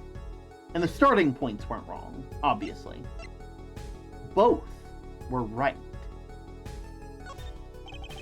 Each man began the game with 3,500 points. And if all the chips are indeed shown in the photograph, then there can only be one answer. Well, what is it? The value of the chips are the other way around. But what? Want to know what I think? The small chips are worth 1,000 points, not the big ones. Madness! Utter madness! Show me the photograph of the chips again. There's 6 small chips and 10 large. Why, that does make 7,000 points when you add them up. Excellent work, Justice. It's almost as though you figured it out all by yourself. Well, I'm just glad I was the one who said it. But wait! The value of the chips may be different, but this changes nothing! Indeed, the victim did have a large number of chips. Wait. Ah! Exactly. If the small chips are 1,000 points and the large chip 100, let's do a little math and add up the points for each side of the table. The victim, Mr. Smith, had 2,900 points and the defendant had 4,100. Well, now, it seems that Mr. Wright was winning that night after all. That's impossible! My client had even less reason to kill the victim. After all, he was winning! Call him House because he always wins. Now, Now, Miss Orley. You must have known the true value of the chips since you were the one at the scene of the crime, weren't you?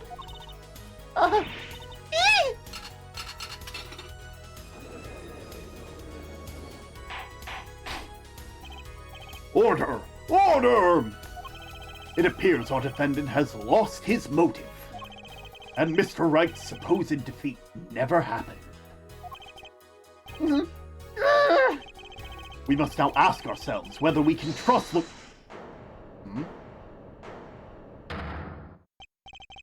Excuse me? What is this, Miss Orley?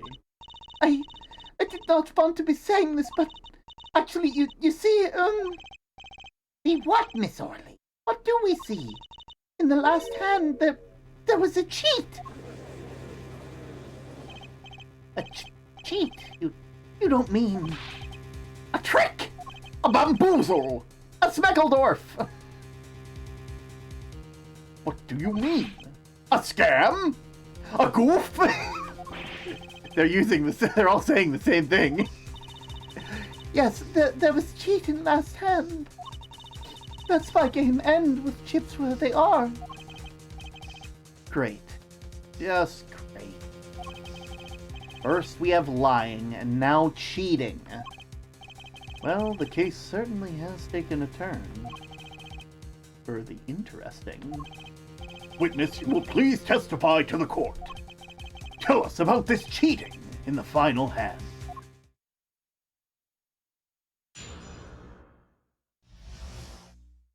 The final hand. The last hand, both men have full house. There are 4 of each card on the deck, from ace to king. If you look at both men's hands, cheat is more obvious.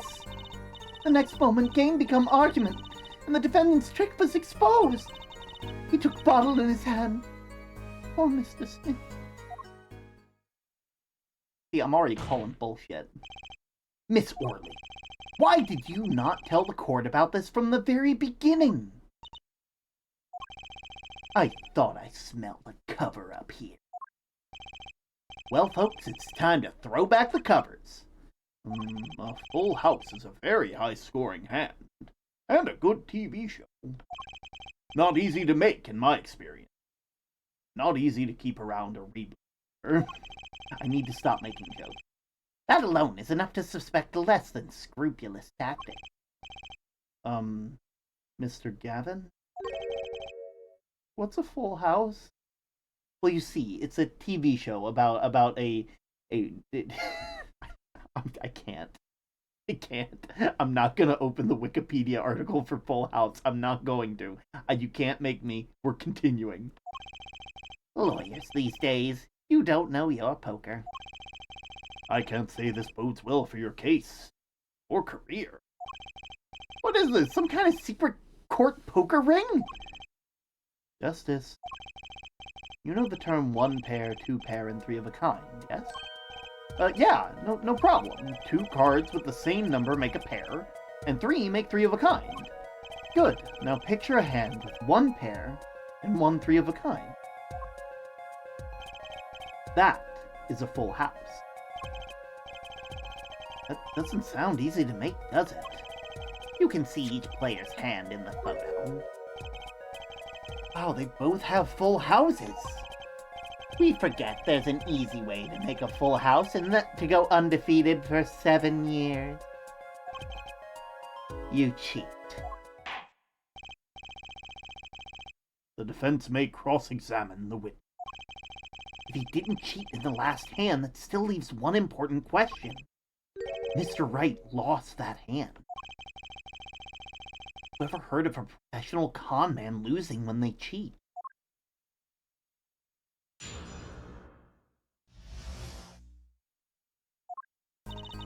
The last hand, both men had full house. There were 4 of each card from the deck, ace and king.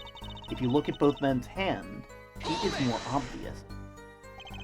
How was it clear? The defendant, he played a 5th ace. A 5th ace? I still remember hands very well. Mr. Smith's hand had 3 aces. And Mr. Wright's too. Obviously, cheating was afoot, or perhaps I should say a hand. Your Honor, perhaps this should be added to the testimony, without Mr. Payne's joke. There's 2 decks in the shuffle? No, you don't understand, Al. They play with 2 decks, but they're not like shuffling 2 decks and then playing together. They have 2 decks with different colors, and they swap them out between each like deal, so that way they can guarantee that like there is nothing shady going on, you know? Like, if they had shuffled, like, you see how there's an issue. Why? Because if one's red and one's blue, and you know, tried to sneak a card from one deck into the other, it would be obvious. You know? Does that make sense? You would immediately know that someone had snuck in one of those because of, like, the back of the cards. Even if they were trying to hide their cards from you, you would see which one it was immediately. That makes sense?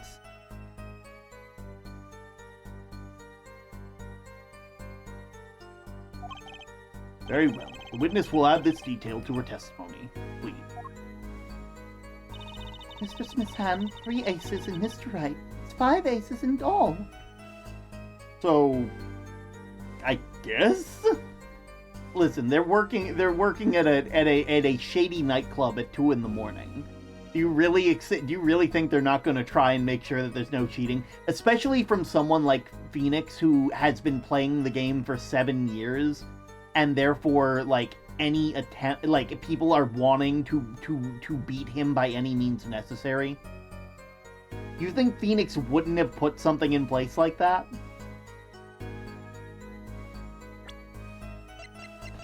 But yeah, I have an issue with that, because that's not what the hands are. It appears the witness is mistaken.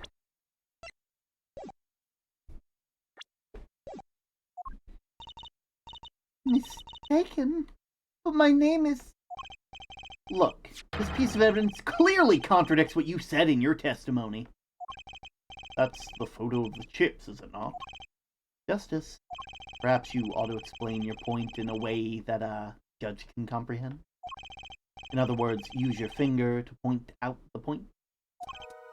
Yes, please, point out the contradiction in the photo. What particular point contradicts the witness's testimony? Well, that's easy. It's here.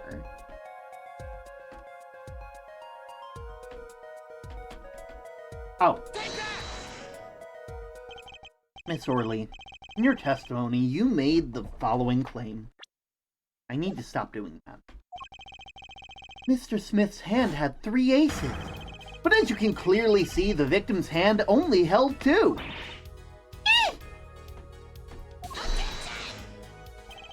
Well, maybe the witness was simply confused. Perhaps it was the defendant's hand that held the 3rd ace in question.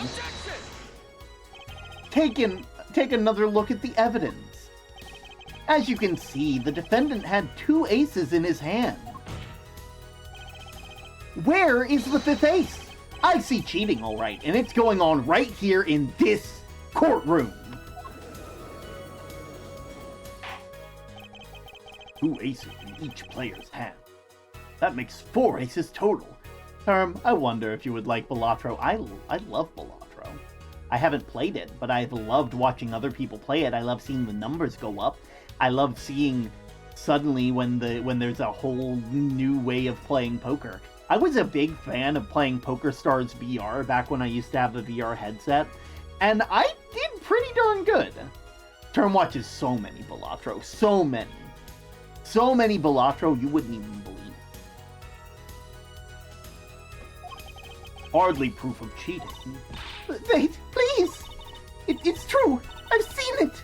The 5th ace! If it's cheating, I swear to you! That's odd. You must be lying. She's the most sincere I've heard her all day. I want to play poker now. You're right to trust your instinct. Mr. Gavin? Who knows what lies in store for us in the trial ahead? Your Honor, if I may, I have a suggestion. And what might that be, Mr. Gavin?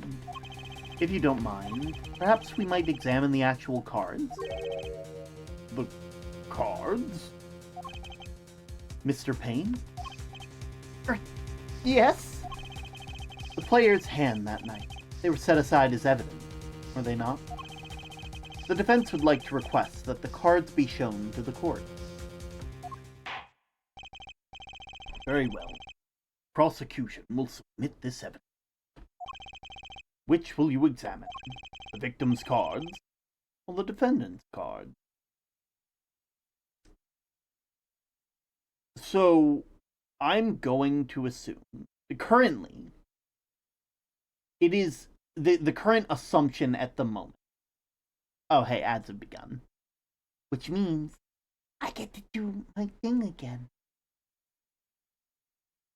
Goodbye, everybody.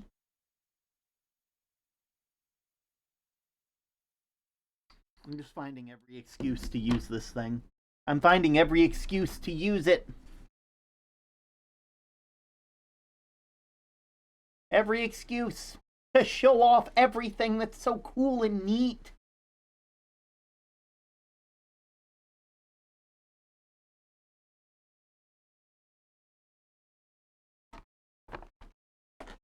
Also gives me time to walk around and stretch my legs around the room. Did you guys know I have a lighthouse picture? Like just a painting of a lighthouse.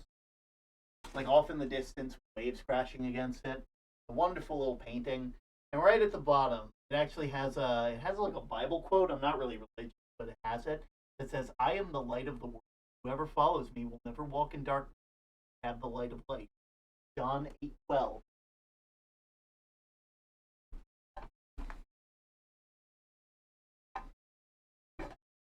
I found it at a thrift store for $10.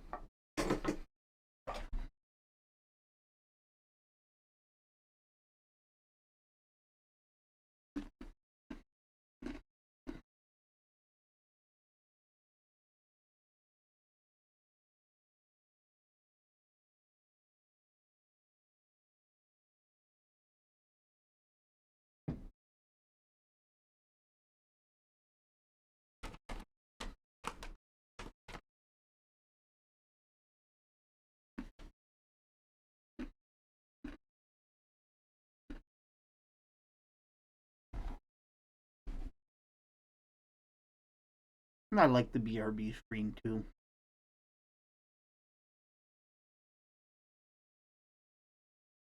Did you know that there's lore embedded in it? Maybe. I mean, look at that. Look at that to-do list. There's totally lore in there.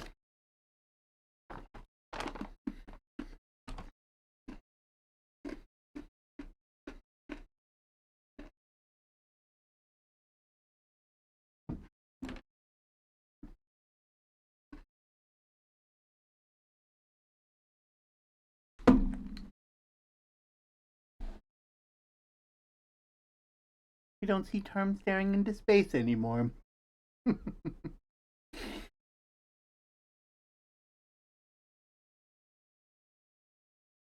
Plus, I get to showcase cool art that you all have made, which I think is neat.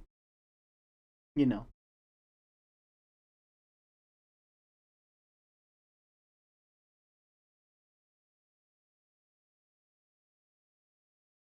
There we go. There we are. I feel like I've realized that the transitions to the other scenes need to be adjusted, but you know, that's okay. That's okay. The victim's cards are the defendant's cards. If these cards don't prove cheating's going on, nothing. L back in the corner. L back in the spotlight. Losing their religion. These cards don't prove cheating. What's going on? Nothing will. Now, which of these hands is more suspicious? So, L is also in the corn. Don't put me in the spotlight. Yeah, you'll start to melt. I have anxiety. What? So, which hand is more suspicious? Sure, the defendant's hand would be suspicious because, like, 7 years a winner. But I think the important thing to note here is that the victim's hand is the one that supposedly had the other ace. It should have a different card, but it doesn't. And that's the interesting. So I think we check the victim's hand. It was the one that changed over the course of the testimony. The defense requests time to examine Mr. Smith's cards. Very well, Mr. Payne, if you would. Very well. You received the evidence. The victim's hand. Well, time's a-wasting. Get to it, Justice. Whoa, it's Elback, that one person. You Yeah. know Elback, that great mod. Yeah. Yeah. That Elback. Yeah! Get to it, Justice. Yes, sir!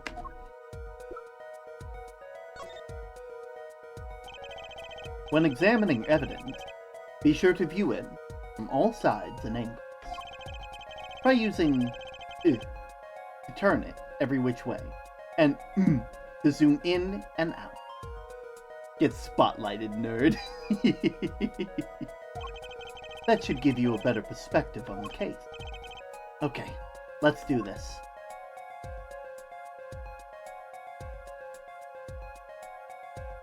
Wait a minute. Wait a minute. Wait, but that's a... They were playing with the blue deck, though, weren't they?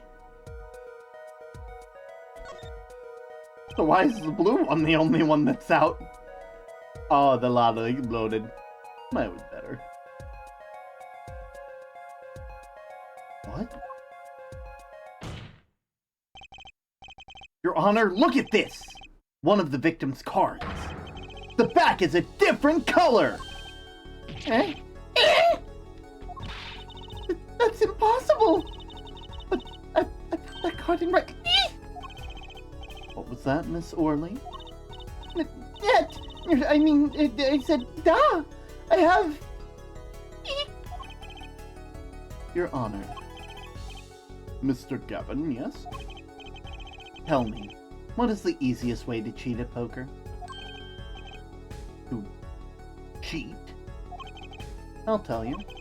One merely needs a friend. A comrade, shall we say. The dealer. Oh! Wait, so you mean... this witness, Miss Orley? She's the cheater.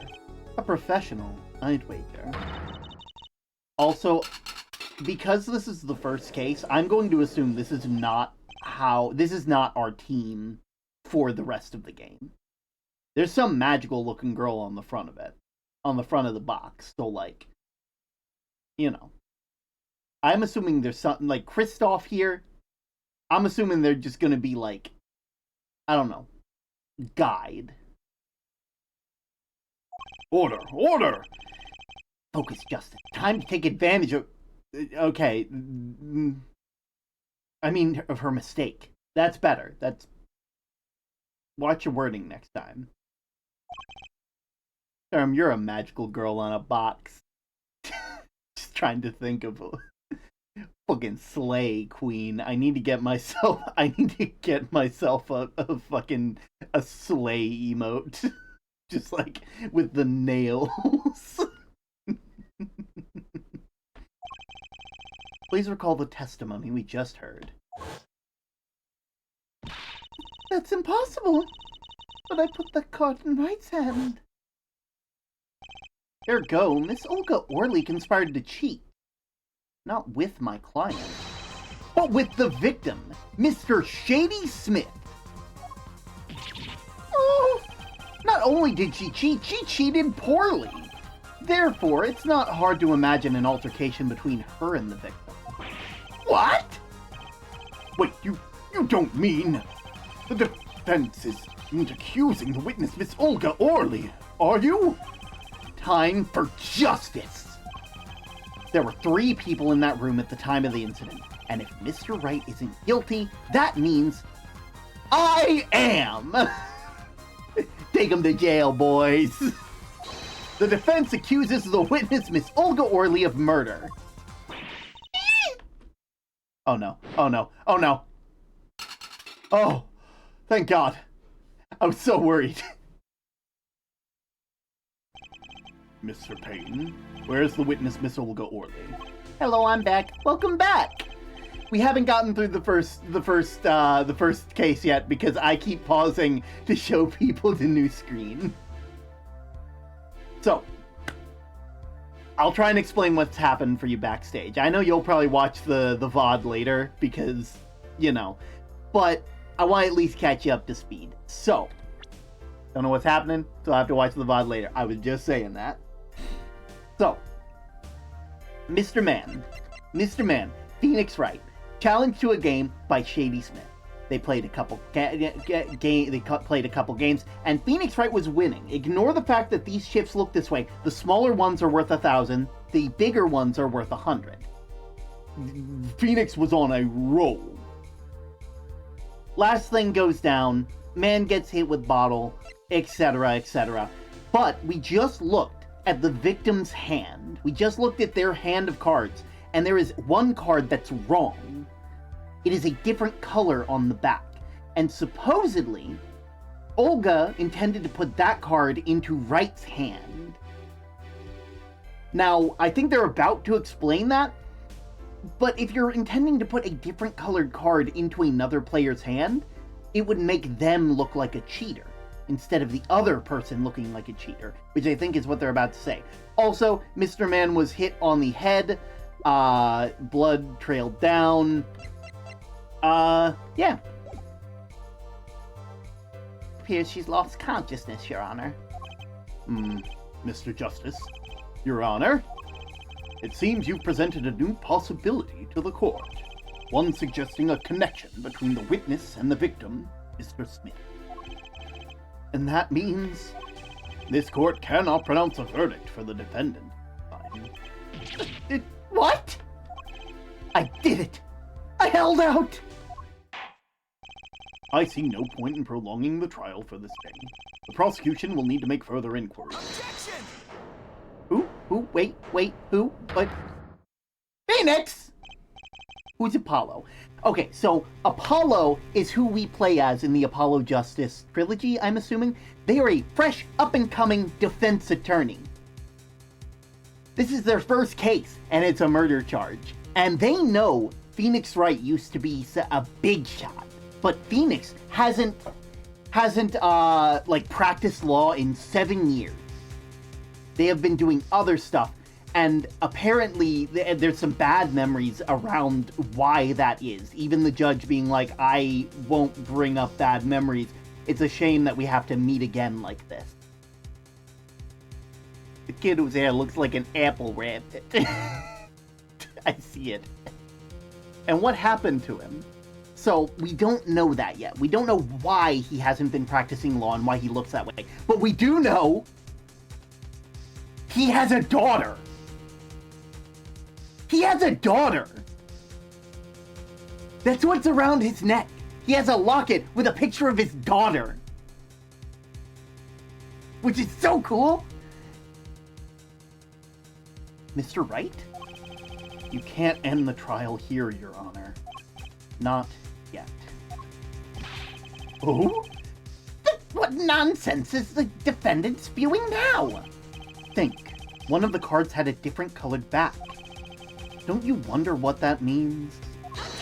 Also, Phoenix, while working at the Borscht Bowl Club, was a piano player, but not a very good one. The real draw for him being there was that he was a damn good poker player. He had gone 7 years playing poker and never lost one.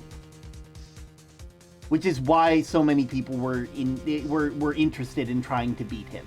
Starting to kind of see why, it kind of almost parallels his time in, What are you doing, Mr. Wright? Raising objections right when you're about to get off the hook? Ridiculous! Mr. Payne, you of all people should know, Mr. Wright has a talent for the ridiculous. He does.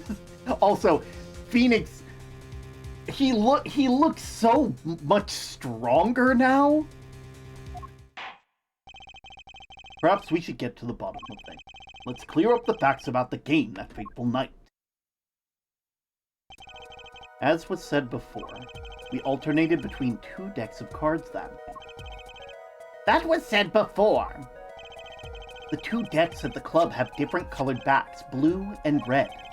One color per deck. Why use different colored backs? Phoenix looks like a Miku fan. Also, sorry I haven't been to many streams. I keep meaning to catch up on Tales, but I'm like 5 VODs behind. That's completely valid backstage. You are all well and good. Honestly, if you went to go watch the current VOD, you would be very, very confused because a lot has happened in 5 VODs. You take all the time you need. I'm just happy to know that you're doing well. Why use different colored backs? If we use the same color, the two decks might get mixed. Use different colors and they still got mixed up? We used the red deck for the last game. I see, but that's odd. For some reason, I have the impression that you were using blue cards. Yeah, me too.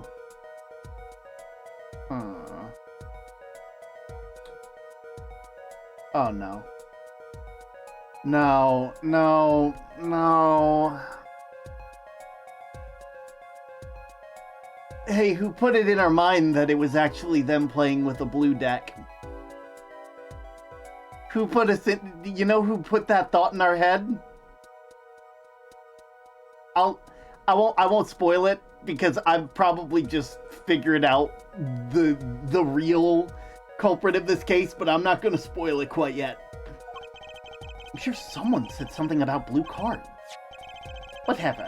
In the end, one card in the wrong color got into the mix, which means that there was cheating. Yep, card got slipped into the deck. That would indicate cheating. Yet, the card raises two serious questions. Apollo? Yes? Let's consider the first question, shall we? Think. In that last game, when was the card swapped? When? There are three broad possibilities here. It could have been swapped before the murder, during the murder, or after the murder. Oh yeah, thanks for the news bulletin, right? Of course it was... Oh? It might be simple. It might not be as simple as you think, Mr. Payne, or it might not be. A little burnout in general, but we're getting a Pro Shot 21 Pilots concert from the largest headline show yesterday. 65,000 people, so exciting things are starting to happen. Sounds like fun. I'm happy that you're gonna get to have fun. It's a shame about the burnout. Make sure you're you know, I guess the 21 Pilots concert will be, you know, some self-care, as it were, because it's something that you're interested in and stuff like that. But like, you know, make sure you take care of yourself, you know?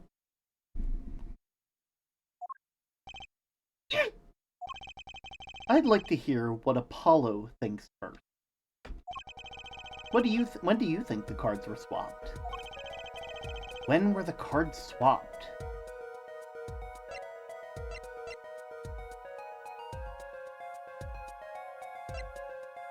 So, they could not have been swapped during the murder. There's no way. Someone would have noticed. Like, there's no reason why they would swap the cards during the murder. Especially to make it look like Phoenix Wright had lost. There's no way. Wouldn't have been before the murder. Because then they would have seen the cards. Because the backs face the other character. Gotta try my best to obey Rule 0. Absolutely. So I think it can only be after the murder, which begs the question, who would have swapped it after the murder? Because it couldn't have been Phoenix, because why would he paint himself in that way? Perhaps it happened after? Wait, what's that? Ridiculous!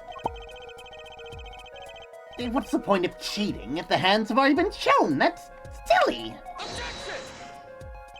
Yeah, but tell me, how do you swap cards during the game? I'll take that silly over impossible. Take it from me, son. There's a lot of silly in the world, but a very little impossible. Oh, even when the backs of the cards are different colors?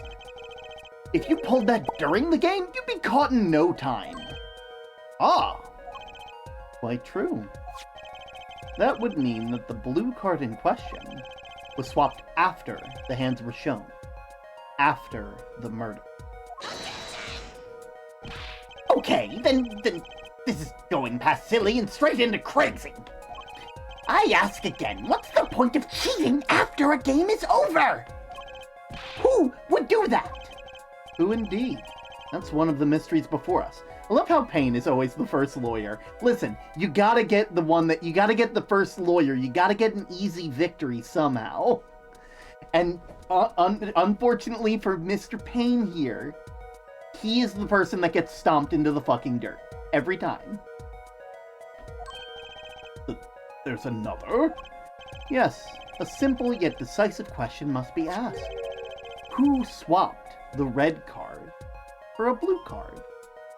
My spelling is horrible today. No way. No way. No worries about that. Trust me. But who? The game, the murder is done. The victim is dead. Only 2 remain in the room, alive, that is. The defendant, Phoenix Wright, and our witness, Olga Orley.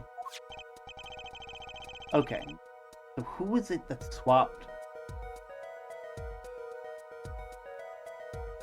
It couldn't have been Phoenix Wright, because it would have made them look like they lost. And it couldn't have been Olga. Also, it couldn't have been Olga or Phoenix, because they both know which deck is being played with. They would not put the wrong card in there. Like, that just wouldn't make sense. So it has to be someone else. The one who swapped the cards wasn't Mr. Wright, of course. And, well, it doesn't seem like it could have been Olga Orley either. What are you suggesting? That's hardly a logical conclusion, I'll admit. As the defense, I think it only makes sense for you to name Miss Orley at this point. I know, but she was the one who dealt the cards, right? I can't believe she would make the mistake of swapping the wrong color. And if the card was swapped during the game, it'd be obvious. Something you'd like to share to the court, Mr. Wright? Oh, my apologies, Your Honor. I was just thinking about how much fun all this is. Fun? How about confusing? I have no idea what the defense is claiming, Your Honor. If the one who swapped the cards wasn't the defendant, and it wasn't Miss Orley, then who was it? Yeah, well, that's the question, isn't it? Precisely. Huh? I believe we're about to see this case take a new direction. A new direction? We'll find that, indeed, after the murder, someone swapped one of the cards in the victim's hands. Payne's objects to fun. They always object to fun. Anything fun, they're against. And that someone made 2 critical mistakes. I'm sure you're going to tell us the first was swapping to the wrong color card. Because the one who did the swap didn't know 2 colors of cards were being used. The other mistake was the number on the card. Right. The person who replaced the 5th ace with a king. I'm sure whoever swapped it wasn't expecting there to be a 5th ace at all. All they knew was that the game had been won with a full house. So they picked up a king from the table and swapped it in. But there's one problem. According to our case record, this person doesn't exist. True. Not until now, but you have to admit that there is the possibility of a 4th person. Though it's more than a possibility. There was someone else that night on the scene of the crime. What? I believe the judge spoke truthfully earlier. You do make trials ridiculous, Mr. Wright. Guessing the person next to Apollo is his mentor. Yep, their name is Christoph Gavin. You can try and guess the pun. This trial has proceeded with one central assumption, namely that at the time of the incident there were only 3 people in the room. I believe the new evidence, shall we say, overturns that assumption. The problem is that you chose to conceal this information to the court. I suppose that is a problem, yes. Court is adjourned for a brief recess. Mr. Gavin, I'll see you in my chambers during recess. Certainly, Your Honor. Very well. Trial will resume in 20 minutes. Well, shoot, guys, I can't start for another 20 minutes. I'm just kidding. I'm not about to do that. Can you imagine playing a Phoenix Wright game, but like you only play on the days that it happens? Phoenix the Troll. That was quite unexpected, Mr. Wright. To suddenly claim there was another person at the scene of the crime like that. I must ask, is this the truth? Well, now, I think that you would know the answer to that. Being mysterious, are we? Sadly, there's no time for mysteries. I'd only ask that you leave the defending to your defense in the future. Otherwise, I cannot guarantee the outcome.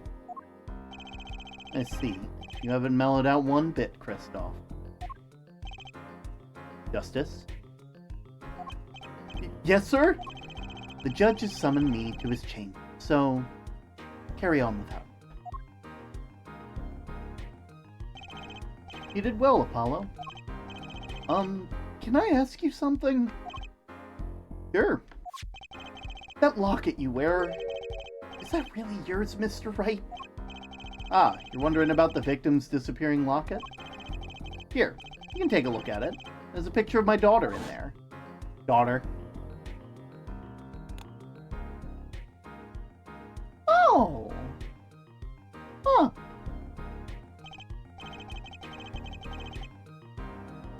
With everything Phoenix has seen, he was like, yeah, there was another person in there.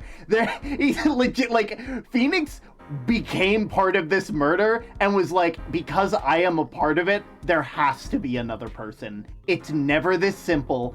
It can never be this simple. I should know. I had to cross-examine a goddamn parent. Oh. The house says Papa. It does say Papa. Oh God! Now I need this beanie. Oh no! It literally says Papa. It's also pogging.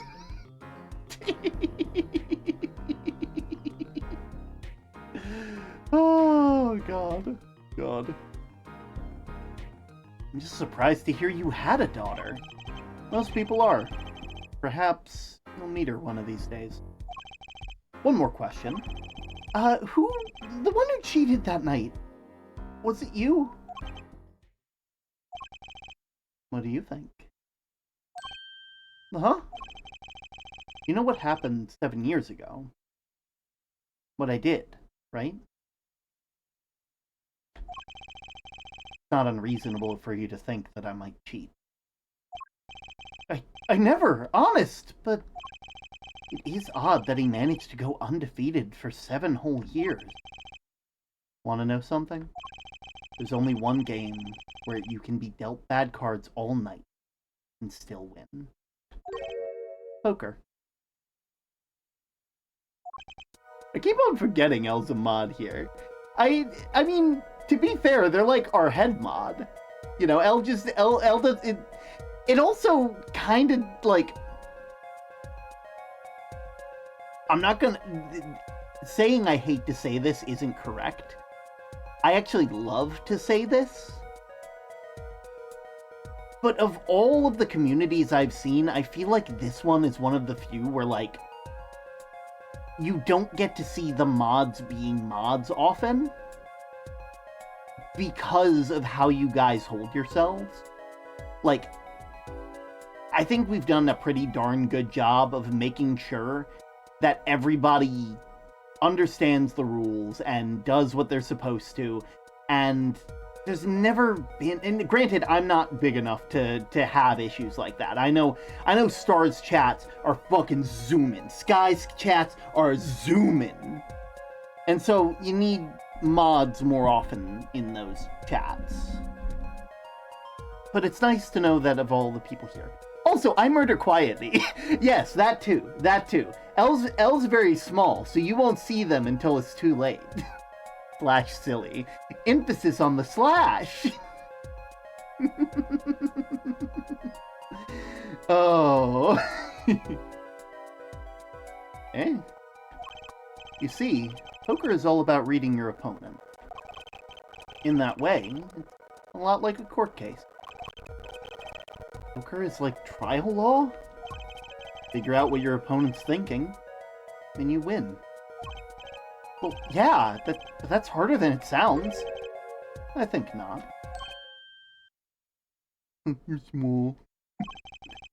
Try as they might to conceal it, everyone reveals their true thoughts in the end. Their body language can become a valuable source of information. You're kidding. That witness, for instance, Miss Orley.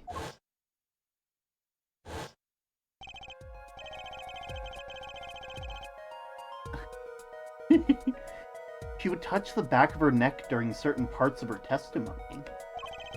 Did you notice? No. Come on, who'd notice that? Words, habits, twitches. It's all information for the reading. That's the secret to winning, Apollo. Someone taught me, and now I pass that secret on to you. But I'm not worthy. I mean, there's no way I'll pick up on these signals. No, you can do it. Huh? You just don't know it yet.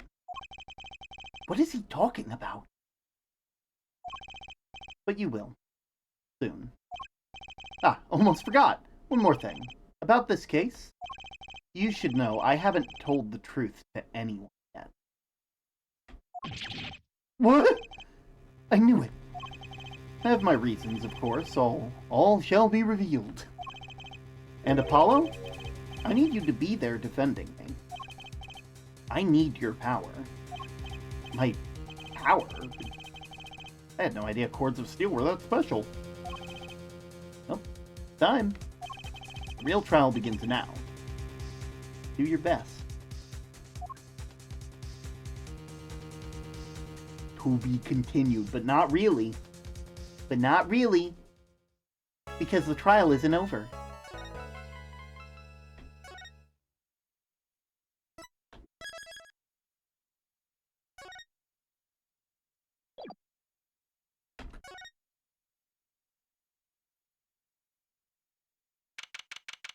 April 20th, 12:14 p.m.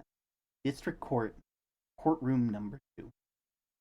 Let me also do a tiny bit more adjusting while I'm here. That might as well, you know? While we don't have anything happening. Should be this one. Duplicate.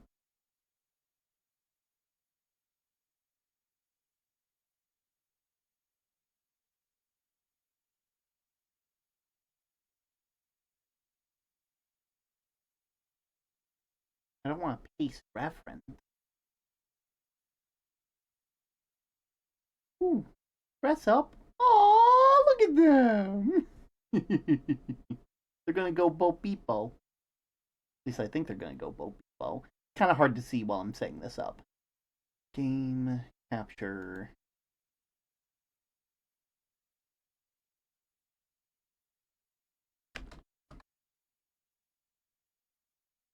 There we go. And I should be able to do that one. Move it back here. Your headpad's supposed to be unavailable? Yeah, because I'm still getting them fixed. It's unfortunate, but something we kind of gotta live with at the moment.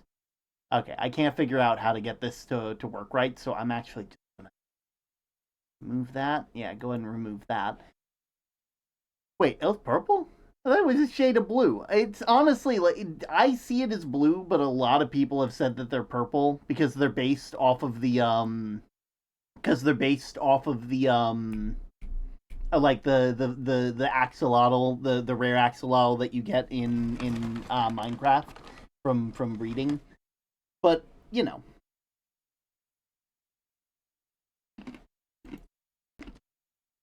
wait, there we go.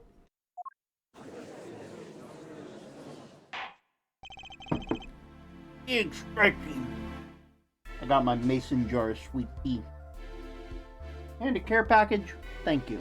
Mudkip is blue. Oh, that one's blue as well. Yeah. I think it's because a lot of you guys watch Spellbound, and like Elle's Minecraft skin kind of did have kind of a blue tinge to it, so you know, sort of a purple tinge. I mean, but Elle is absolutely blue. You know. Court will reconvene. Has our witness, Miss Olga Orley, recovered? Yes, Your Honor. Well, she's regained consciousness. Perhaps we can hear her version of the events again. That's the thing, you see, she's quite fatigued. You're looking a bit fatigued yourself, Mr. Payne. Sadly, fatigue is insufficient grounds for refusing to testify or prosecute. I love sweet tea, but I'm trying not to have any caffeine. Yeah. I know I've already had enough caffeine today that I could probably take on God. So, I'm not really too worried right now. Nicki Minaj. Well, events would request that Miss Orley take the stand. Very well. The witness will take the stand. Oh, they're so noisy. Perhaps you could repeat your name. Or perhaps you'd rather admit that you're a poor liar and a poor loser. You not.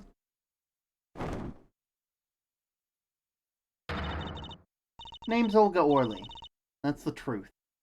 I'm a pro dealer. People call me Olga Quickfingers Orley. Oh. Oh, really? Orley? Want to know something else? I'm not really Russian. My last name sounds like oh really. Oh, really? Oh really? Got it. Oh really? Olga oh really? There, that's the truth. Hope you're satisfied. Witness, you will tell the court what you were really up to that night. Fine, I'll talk. We had a plan, see? Let me remind you that you are currently under oath. Any further fabrications will have serious consequences. She aged like 15 years by removing her coat.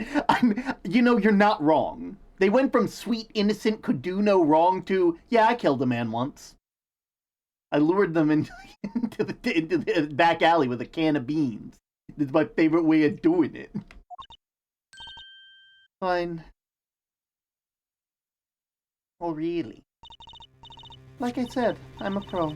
And that guy Smith hired me to do what I do best. I was planted in the Borscht Bowl Club several days prior to the night of the game. As a waitress.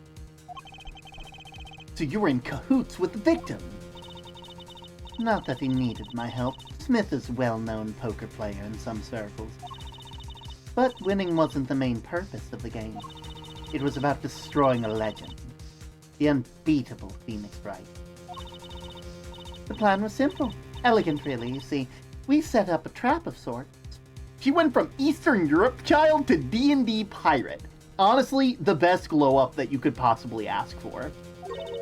I was to plant a card in Wright's pocket beforehand. And then deal 5 aces during their game. And then when their hands were revealed, Smith would call out and search Wright. He would pull out the planted card and the trap would snap shut. You swapped the cards! Exposed as a cheater and loser, laying on top of it, would have made a great double play. Just like that, the legend would be dashed to pieces. Indeed.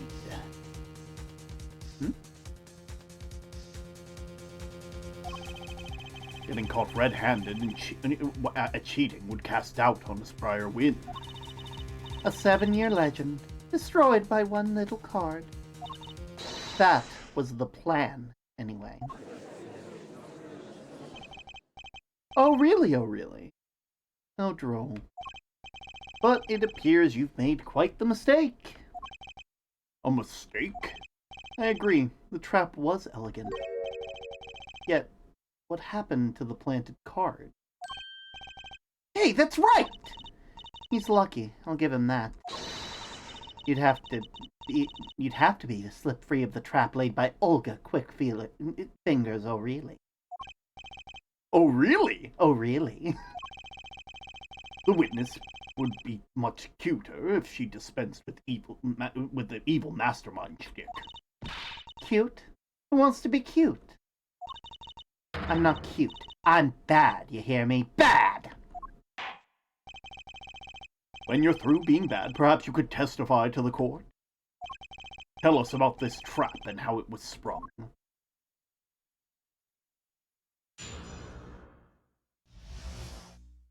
The best laid trap.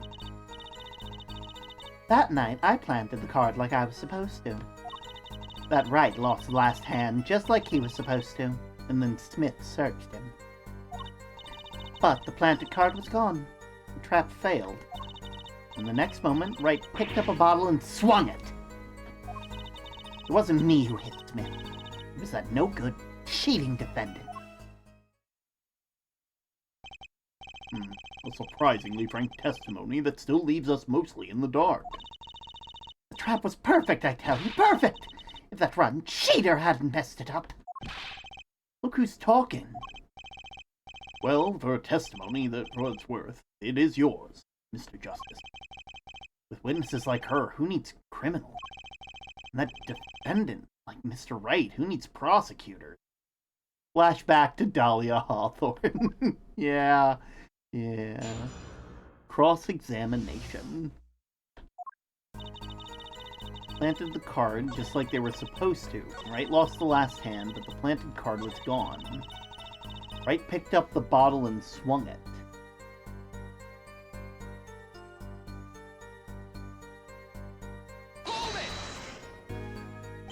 Wait, isn't that a little odd?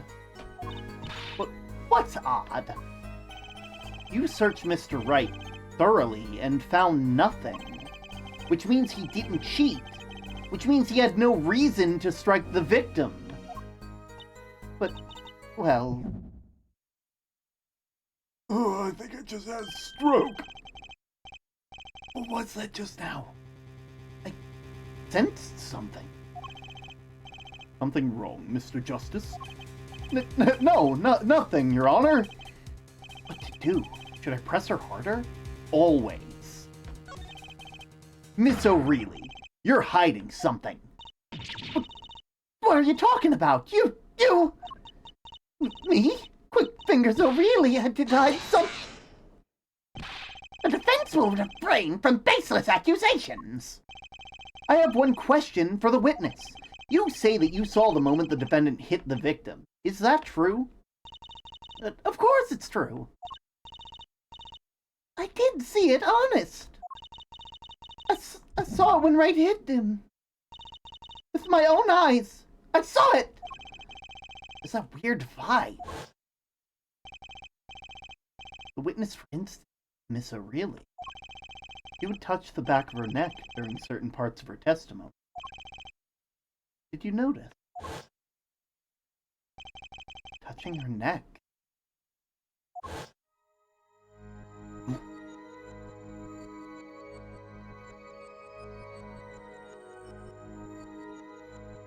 What the fuck? What the fuck? What's going on? sensation. It's coming into focus. There! A twitch! It's so clear!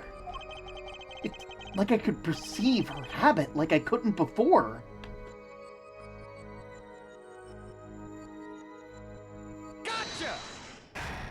Gotcha!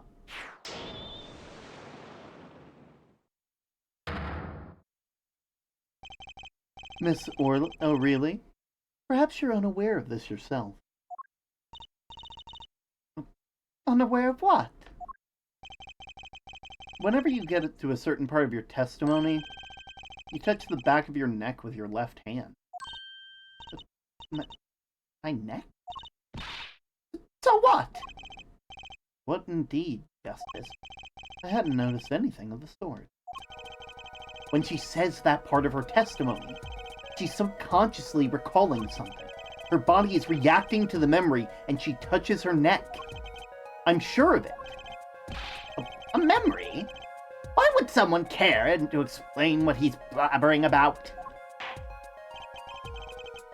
This is highly unusual. Let's ask the defendant. Why are we losing frames? Why are we dropping like fucking a bunch of fucking frames right now? Internet, you best stay on your best behavior. This is highly unusual, but let's ask the defendant. You claim the witness is remembering something. Maybe you have evidence of this memory to show us? Her habit is scratching her neck whenever she talks about the moment of the crime. So what would remind her most of the moment of that crime?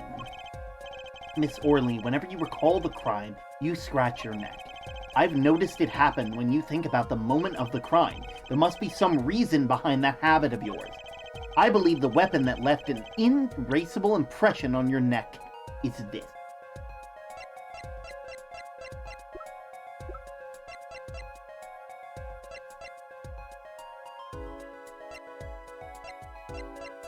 My attorney's badge.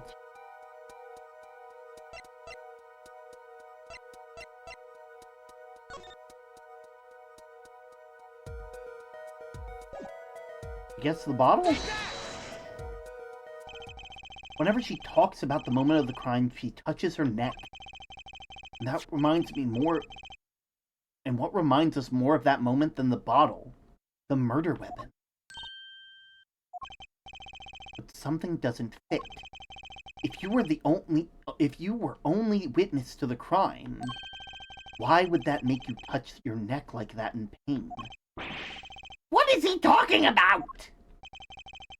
It was Mr. Smith, the victim who was hit. Not you. This is a cross-examination, not a cross-wild conjecture.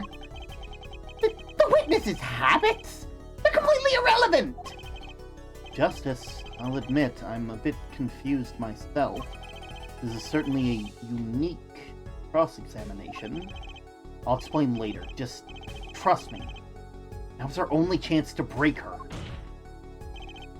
Miss O'Reilly, please testify in detail about the moment of the crime. The very moment. Yet, I am knowing nothing. We know you're not Russian. The witness will testify, please. Now!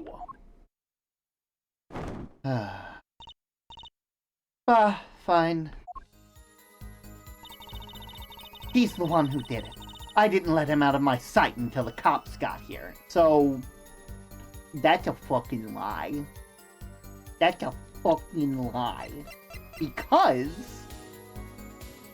Mr. Wright went upstairs to notify the police using this exact cell phone. Miss O'Reilly, we have a record here that clearly contradicts what you said. It states that the police were alerted by a report from the defendant. Eh? And we know that the defendant left the room, climbed the stairs, and made the phone call from the first floor of the Borscht Bowl Club. So, explain how you kept your eyes on the defendant when they left the room entirely.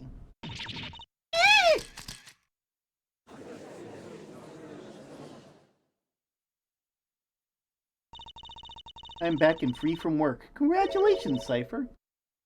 The man who picked up the bottle and swung it that night wasn't the defendant.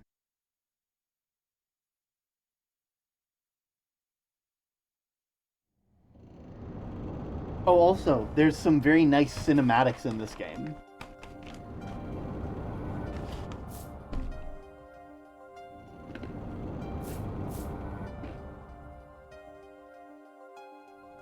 Showdown time. You dirty cheat! Check his pockets now! It's gone.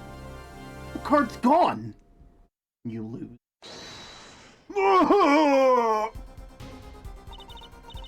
Just then, Smith grabbed a bottle next to Wright. And he hit me. This ranked spectacularly for the DS. Guess what? This is actually on Steam. Because they released the Trilogy on Steam.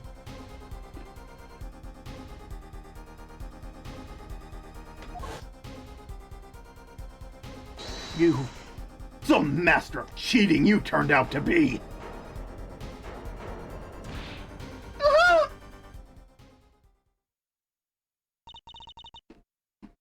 When I came to, the victim was already dead. Is that it? That's why I couldn't reveal who I really was.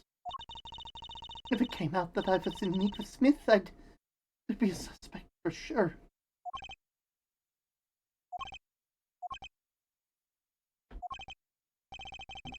Well, where does that leave us? Madness! This is madness! I'm dreaming! It must have been me who was hit with a bottle, and I'm imagining all of this. It appears our prosecution is at its wit's end. Frankly, I can't blame him. Mr. Gavin, what do you think about this turn of events? Ooh, ooh. Boop. Count.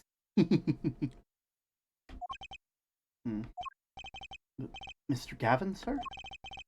I believe that, as the defense in this case, we are compelled to call Miss O'Reilly a big, fat liar. What? 3 were in the room that night of the murder. The defendant, the victim, and her. And she has motive. A motive? Her plot foiled, the witness got into an argument with her client, Mr. Smith. And the denouncement of that argument was murder. What? I didn't. I'm no killer. It's a trap. Someone's trying to frame me.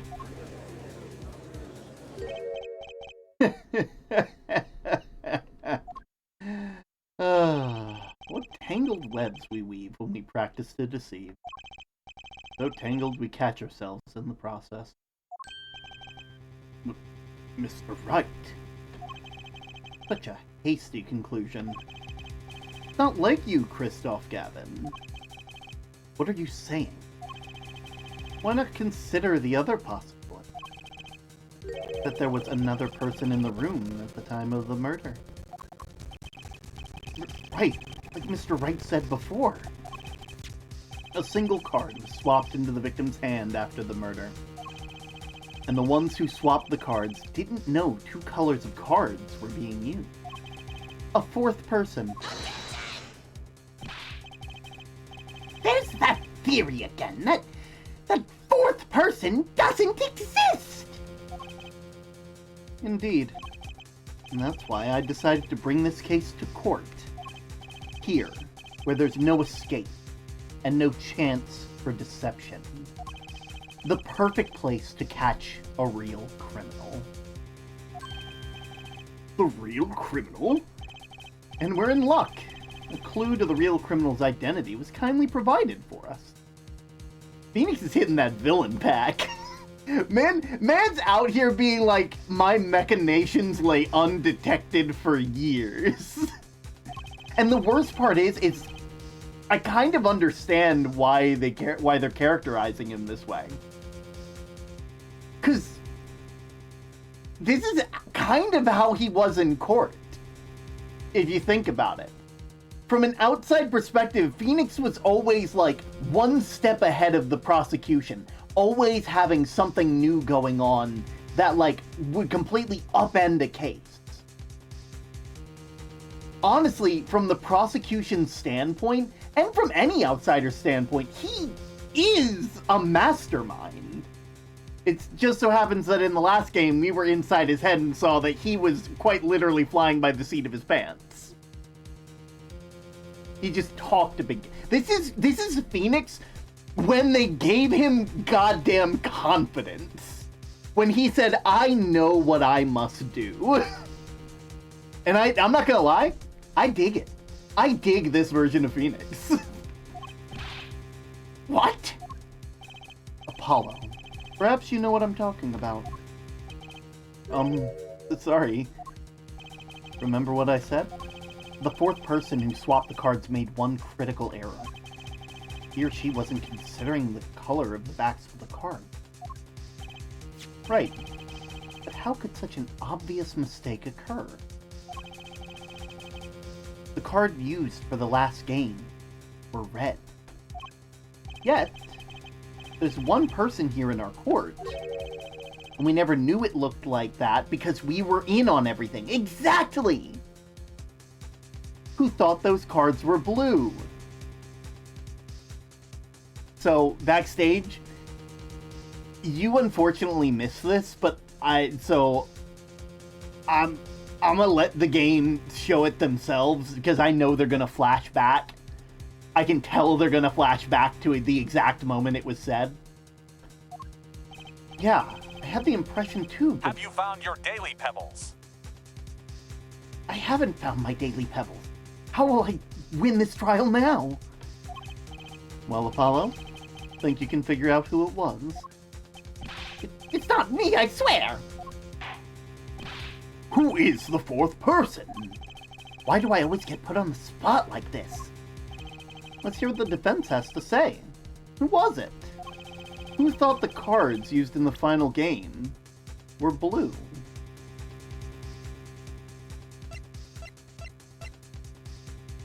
Can't be Olga. It certainly isn't Mr. Payne. This man's dead. It wasn't you. Which leaves only one person. And if we recall, Kristoff did wax poetic about being about a game of chance backed by blue flames. Take that! As I suspected. Your eyes and ears are as sharp as your hair. I was right? Kristoff Gavin, you were the fourth person that night. But of course, Mr. Gavin knows the color of the cards. How would he? As you can see, the photo of the crime scene is in black and white. You can't tell which cards are blue and which ones are, and the ones on the floor or the table. But look! Look, you can see the color in this photo! Yeah, but when he said the cards were blue, it was well before that evidence came to light. It is true the defendant was engaged in a game of poker with the victim. Yet it was only that, a game in the purest sense. A competition, Your Honor. A competition? Yes, a test of wit. A silent clash of passion. Only the cards, their backs wreathed in blue flame, know its final outcome. Well, Kristoff?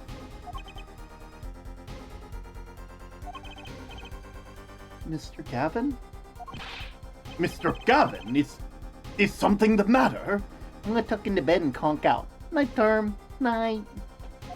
Huh? No, nothing. Excuse me, it's just so sudden. Right. You aren't seriously accusing me, are you? Oh, Kristoff. You know, even I'd never take a joke this far.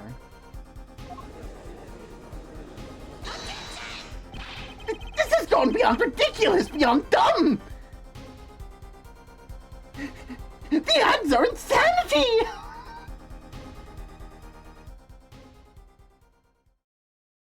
Shit. This is taking a lot longer than I thought it would.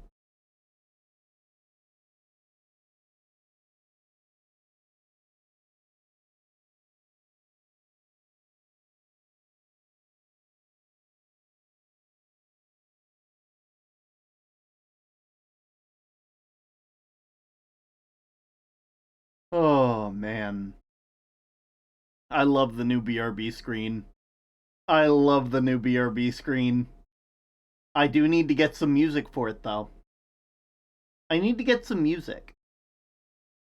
If any of you are watching, if any of you are listening and have the ad and have like Prime or whatever, give me some recommendations for what music you think would be playing in the lighthouse. Personally, I've always been a fan of like old time, like not like jazz because that doesn't quite fit, like old timey records. Like that feels right to me. Like you know what I'm talking about? Only like one or two people can really hear me right now, and I know that. But I feel like it'd be good, you know?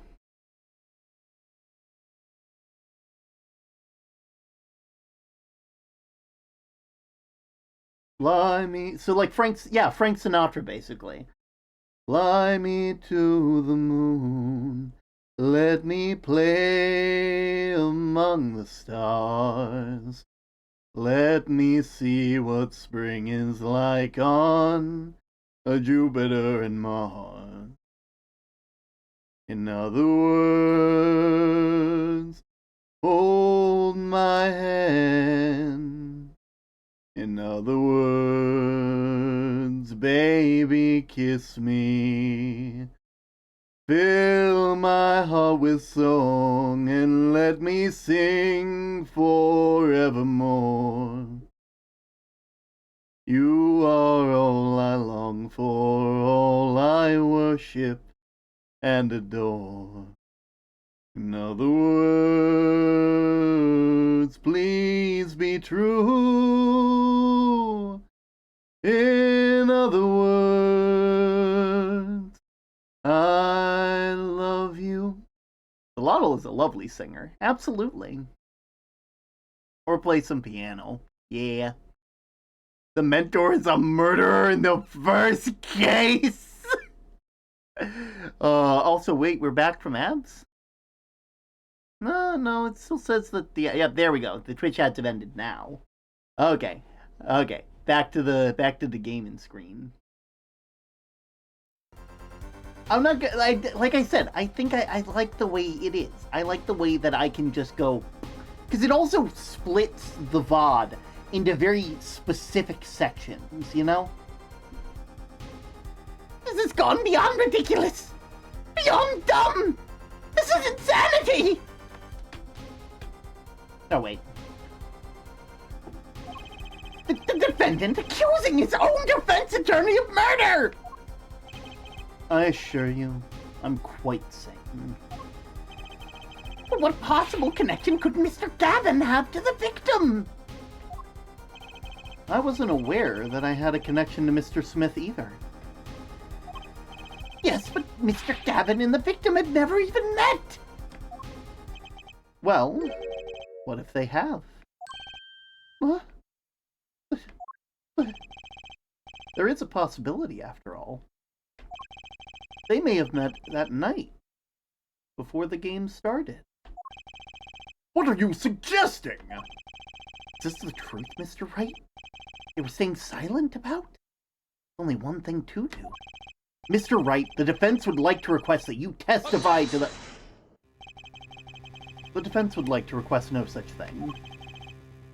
Mr. Gavin? Testimonies must relate to the case. How could anything happen before the game of poker be related? Why you trying to hide it, Gavin? I'm not sure I follow, Mr. Gavin. As I explained before, the defense believes that Miss O'Reilly... Am I to assume you speak for Mr. Justice in this? He is the defense, not you. Oh, Mr. Justice? The matter of Mr. Wright's testimony is up to you. Oh, okay. Does the court, in your opinion, need to hear Mr. Wright's testimony? Of fucking course we do. This was Mr. Wright's strategy. He was planning this all along. And I intend to see it through. The defense would like to request that Mr. Wright testify to the court. Et tu, Justice? You would betray me, your teacher? I'm sorry, Mr. Gavin. This isn't about loyalty. This is about truth.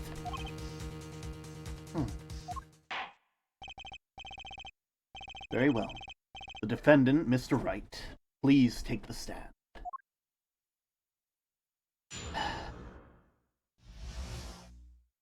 Appetite before murder. That evening, Christoph and I had dinner. We sat at the table in this photograph. Shady Smith walked in 5 minutes after Christoph left. When the trap failed, Smith hit the waitress. That girl was knocked out cold, and Smith was uncontrollable. I left to call the police. When I returned, he was dead, blood streaming from a cut on his forehead. And that's when I made another phone call to defense attorney Gavin. Mr. Gavin! You were at Borscht Bowl Club the night of the murder? I dined with him rather frequently. And he talked to the defendant on the phone directly after the murder? I question why there's a no option in this game. Yeah, exactly.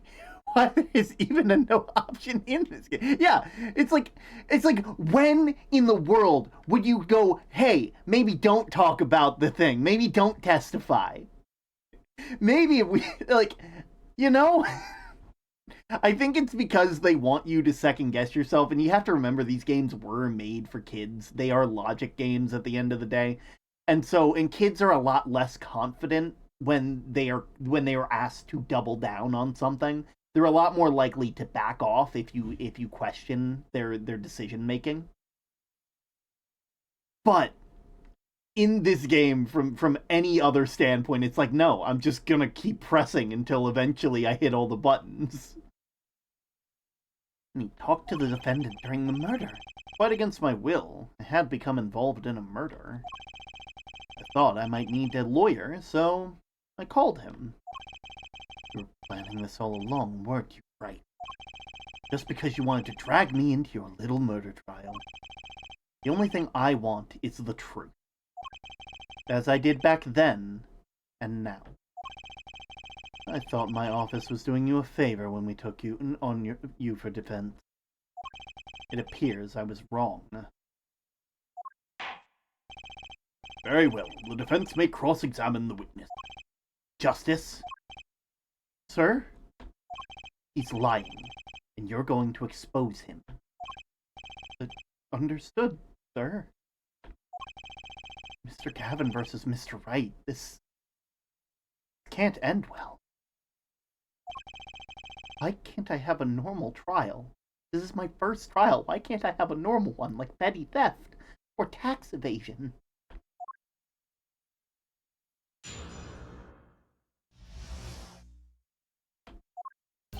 That evening, Christoph and I had dinner. We sat at the table in this photograph. Davy Smith walked in 5 minutes later after Christoph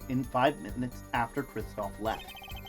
When the trap failed, Smith hit the waitress, and the girl was knocked out cold, and Smith was uncontrollable, so I left to call the police. When I returned, he was dead, blood streaming from a cut on his forehead.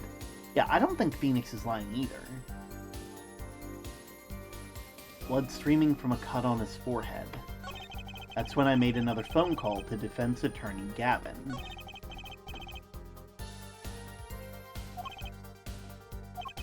He's lying. Expose him now! I have to think, what's Mr. Wright trying to tell me? The truth has to be in there.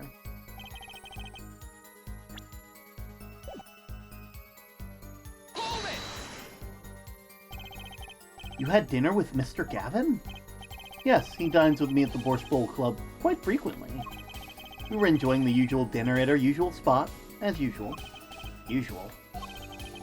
I always eat at the table closest to the piano. I see. Where Mr. Smith was sitting. So the plates and such on the table were from your dinner.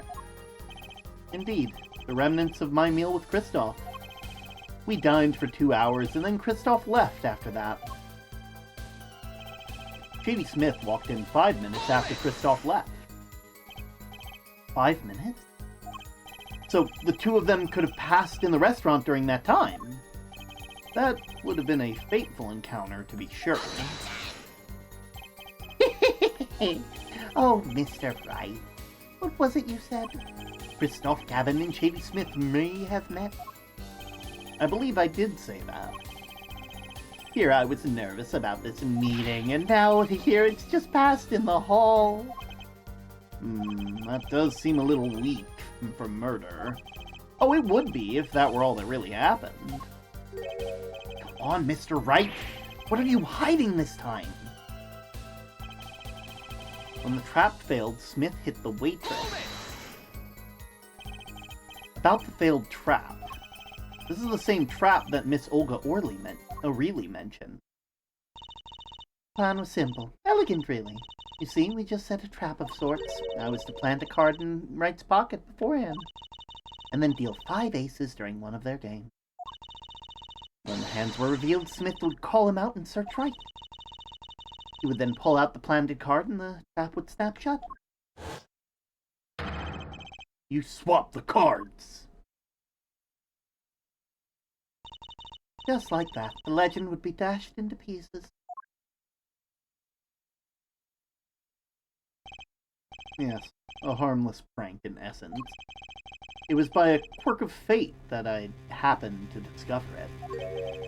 A quirk? I happened to put my hand in my pocket and found a card. A card she planted. Yeah, I snuck a peek at it and found a 5 of hearts. I had a feeling something might happen, so I disposed of the card before the game. Disposed of?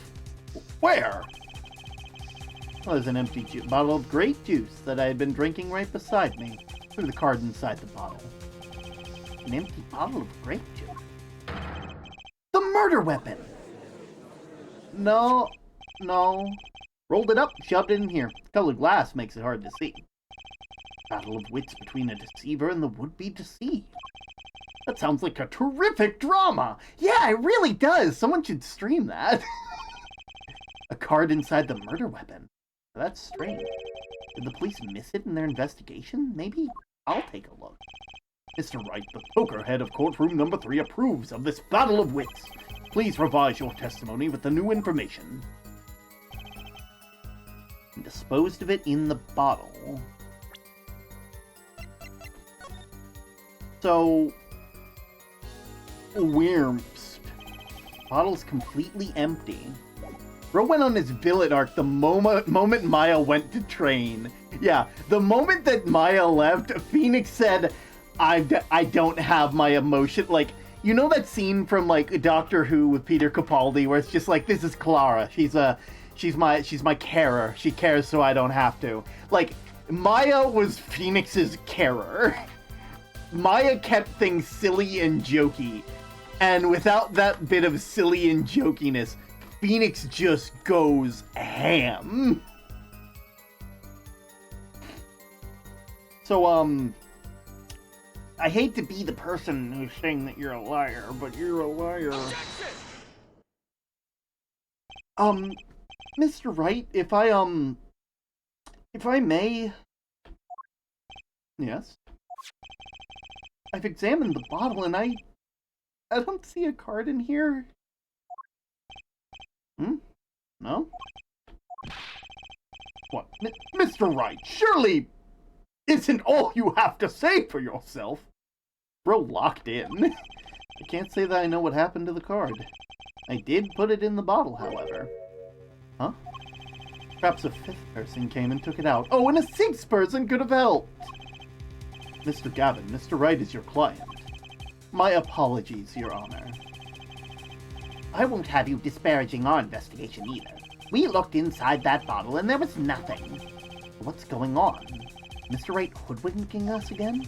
Or did the card just disappear? In any case, please continue the cross-examination. I'm afraid decisive contradictions call for a decisive evidence. Oh? Push him harder, Justice. Break him! Just you and the witness in the ring. Go for the KO. Why do I get the feeling we're not on our client's side anymore? That evening, Kristoff and I had dinner. We sat at the table. Shady Smith walked in 5 minutes later.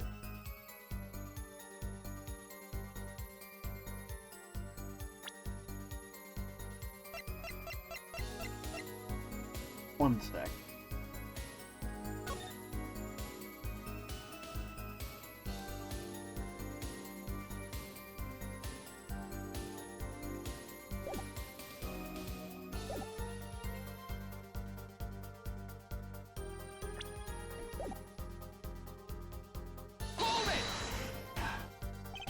Why in the bottle? I perceived my opponent's intent immediately.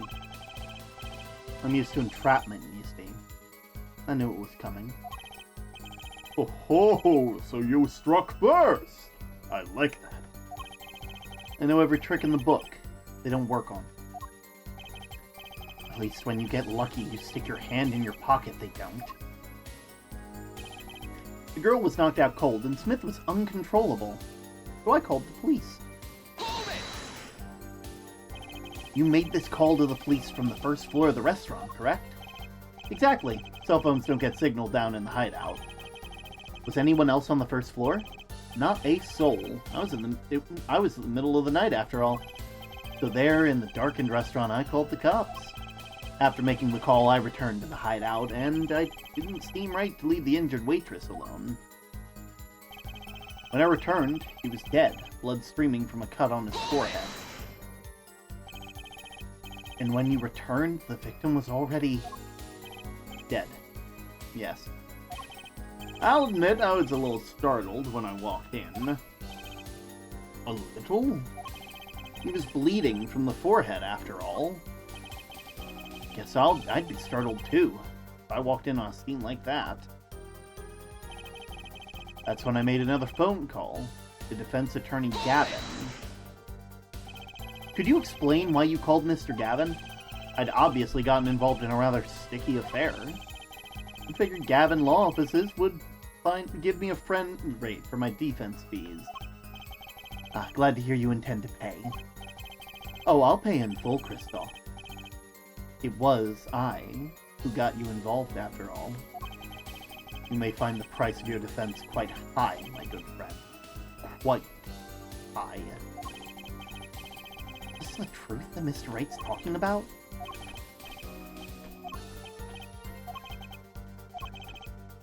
Truth has to be in there somewhere. Discarded it in a bottle.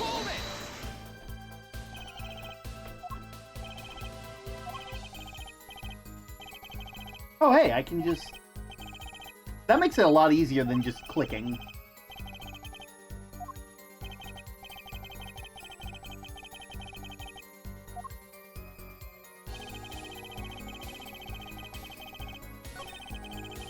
Alright,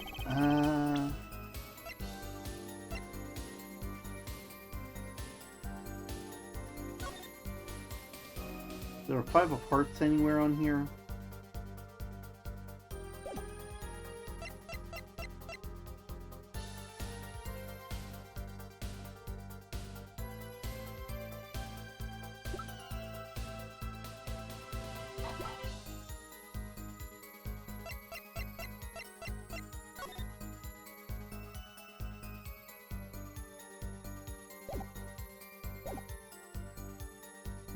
Disposed of the card in the bottle.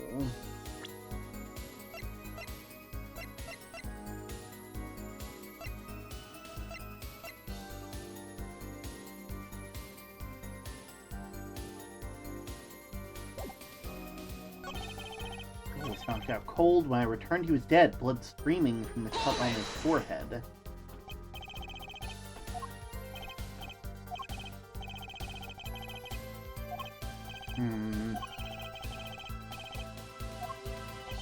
Wait. Wait. Wait. No, no, go back. Go back.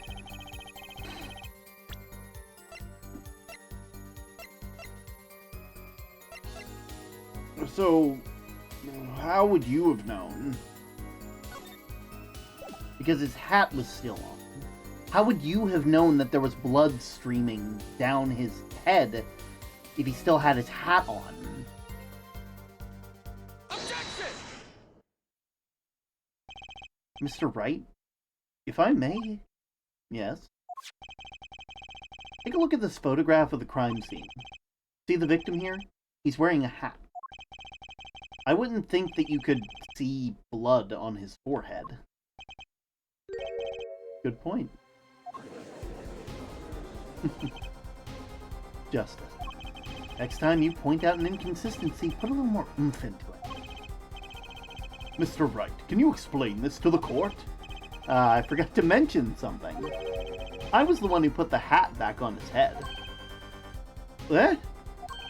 You put the hat on the dead man's head. He wore it throughout the entire poker game. After calling the police when I returned to the scene, his head was in full view, shining bright, just like the photograph. And? I picked his hat up off the floor and put it on his head. Why would you do a thing like that? All I can say is I'm sorry. That's the only thing I touched at the crime scene. So Miss O'Reilly didn't see it? It being the victim's head? I think not. He was out cold. I believe I was the only one who witnessed his head. Here we go again. Mr. Gavin? Pardon. Just seems like our client is determined to lie his way through the case. Hey, he's still our client, isn't he? I believe that's enough. Mr. Gavin? The witness's testimony is more like a travesty. It's riddled with lies. I'm beginning to see how you came to lose your attorney's badge 7 years ago. Well, you certainly have a unique way of treating your clients, Kristoff. I never knew. I believe it was you who threw the first stone. Mr. Wright, if you intend to ever tell the truth about this case, it's now or never. Don't be misled. I haven't told a single lie here. Eh? When I noticed the trap, I put the card in the bottle to dispose of it. And when I put the hat on the victim's head, let's just say I had a reason for doing that as well. A reason? That reason is right here. Your cell phone? That night, recall that I spoke with defense attorney Gavin after calling the police. Just in case I recorded our conversation.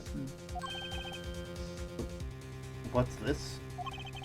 Now that we're all here, I see no reason why I shouldn't play it back for the court.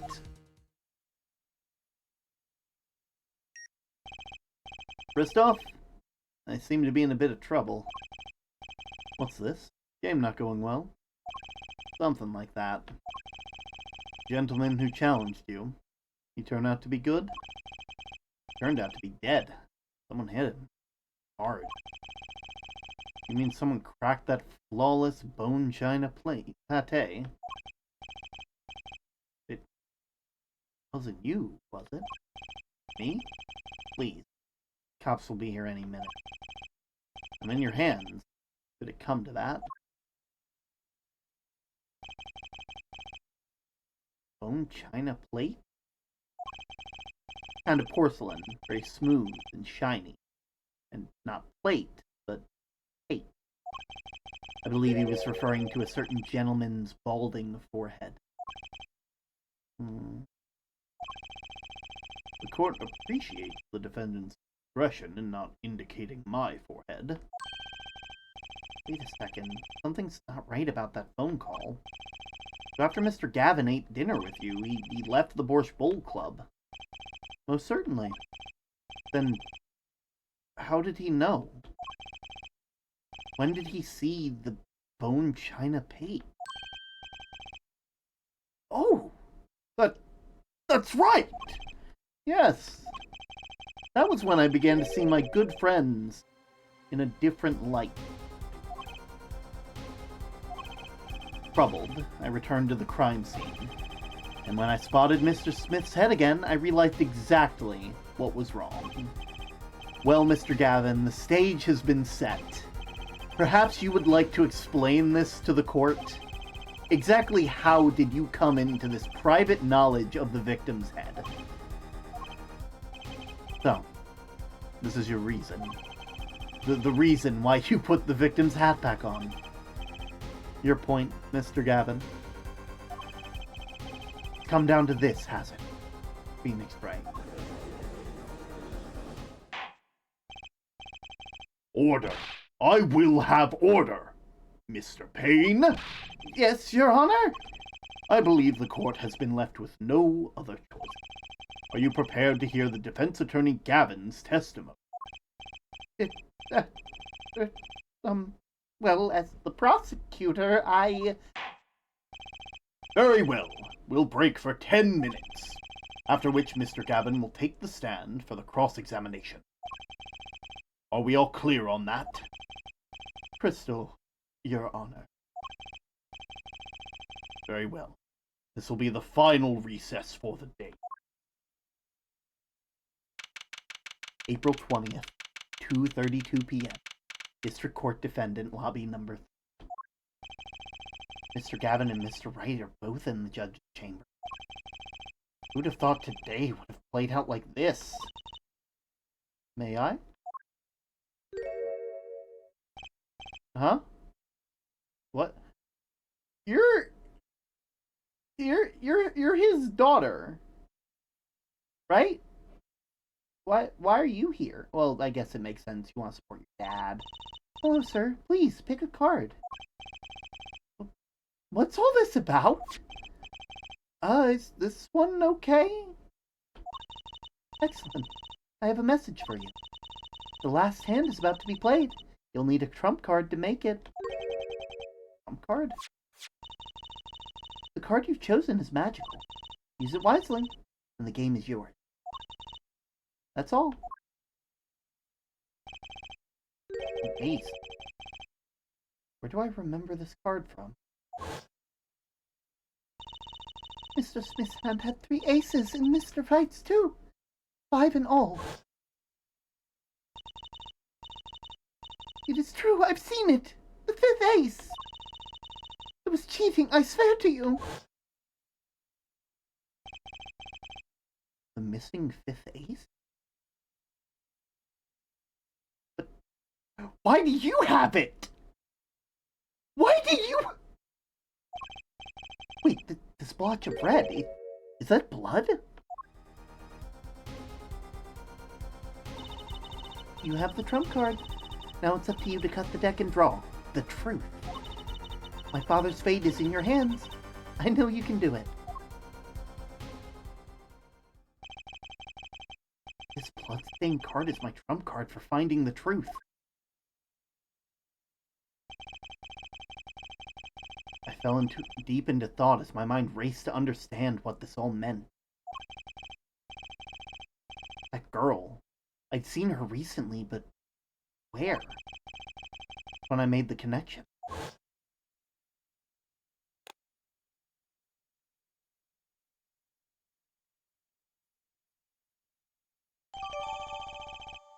Bloody ace.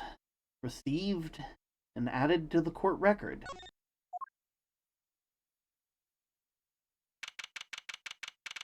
April 20th, 2:45 p.m. District Court, courtroom number 2.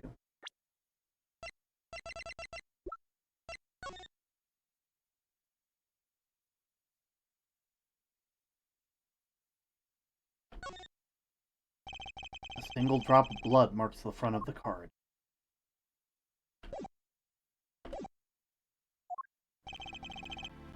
Court will now reconvene. Defense Attorney Christoph Gavin, will you please take the stand?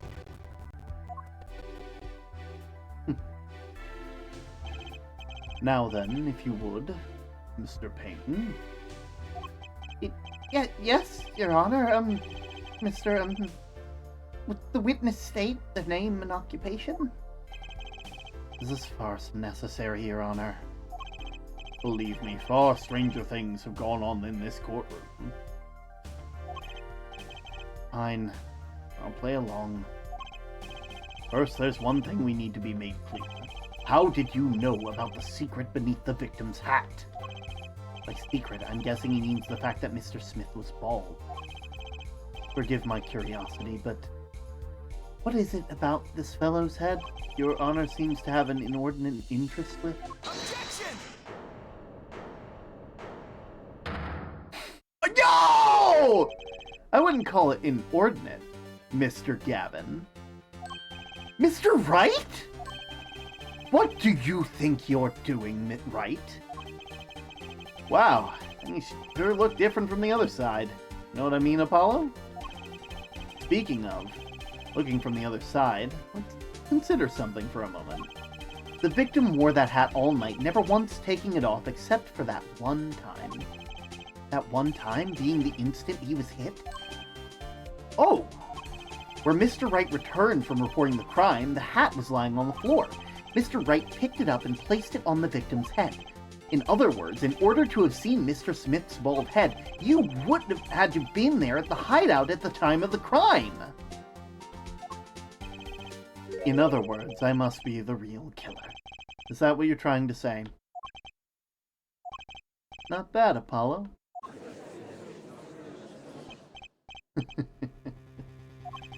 Mr. Gavin? I'm afraid that I haven't been entirely honest with the court. What? Oh, I assure you, I have the noblest of intentions. I did it all to protect my client, Mr. Wright. Yet I'm afraid in the current situation I see little reason to hide anything. Very well. Allow me to tell you what happened that night. That is not the same Phoenix from the trilogy, I swear to God. Ah yes, the stranger things that happened. Where do we start? A parrot? The assassin testifying over the radio? Yeah, we could start at so many places. Oh, maybe the fact that we literally performed an exorcism in their courtroom last time we were here. Let me tell you the truth of what happened that night. Finally, you may begin with your testimony. Tell us, how were you involved? Also, that may not be the same Phoenix Wright from the original trilogy, but it has also been 7 years. You have to remember it's been 7 years, and a lot can change in 7 years. That's enough for 2 presidents, or 1 singular president. Or sometimes half of a president's full term, and then some other stuff. So true. Exactly. That fateful night. The rage I sensed in that man that night troubled me, so I returned to the club. I went down to the basement, peeked in through the little window to the hideout. It must have been right after the murder took place. The victim was dead, as he appears in the photo. A bald head, an unconscious girl, and Wright holding a bottle in his hand. I sensed that it was not the best place for me to be at the time, so I left. But when the call came from Wright... So you witnessed the murder? For better or worse, I missed the actual moment of the deed. Mr. Gavin, may I remind you that you are on Mr. Wright's defense team. Your testimony is clearly disadvantageous to your client. Can't wait to play the third game. What else could I say? I'm standing in the witness stand after all. So you are Mr. Gavin. And you have to testify, as you just did. You had to tell them you saw the scene of the crime through that little window. Mr. Wright? You had to say that. Because that was the only probable window of opportunity. Right, Apollo? Oh. Also, you gotta remember, we're seeing Phoenix from, like, the other side of the aisle now.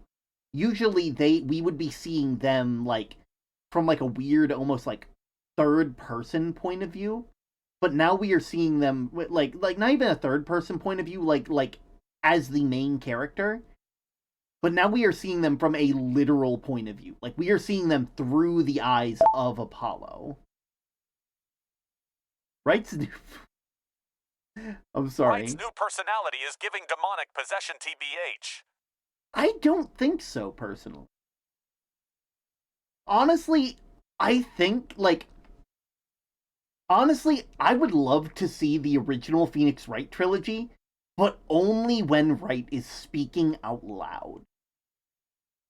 Because I bet that it has the same, like, instant. I think it has the same ring to it. You know?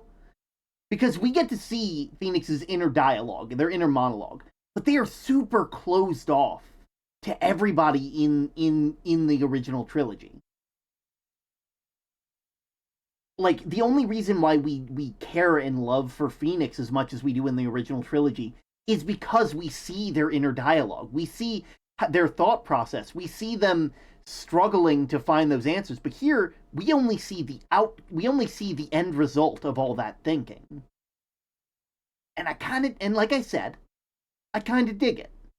And also, like I said, 7 years, and supposedly 7 years from when he was disbarred. So, like, there's at least some, like, residual anger from that, considering how much he valued the law. The defense should do the cross-examination, not the defendant. Mr. Justice, are you prepared? Yes, Your Honor. Can't believe I'm going up against Mr. Gavin. This trial is getting weirder and weirder.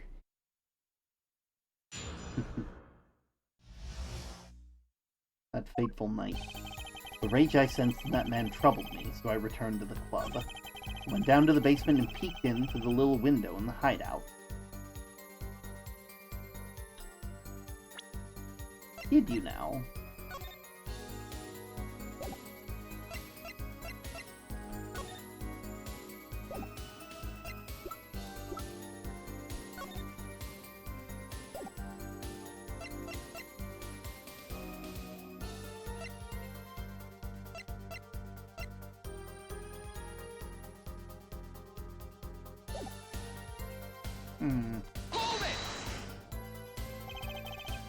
The little window?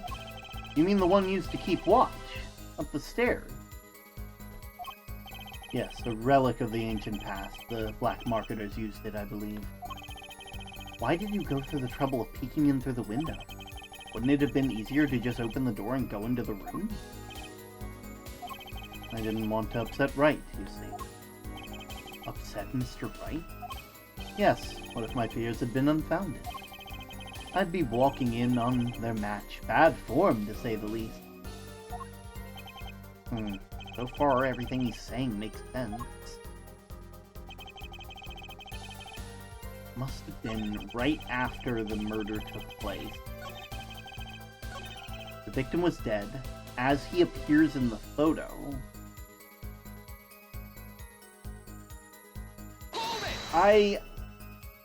By photo, you mean the second photograph of the crime scene. Precisely, you see, he wasn't wearing his hat then. I saw his head when he was dead. And when Mr. Wright came along and replaced his hat, can you describe the scene for us? A bald head, an unconscious girl, and Wright holding a bottle in his hands.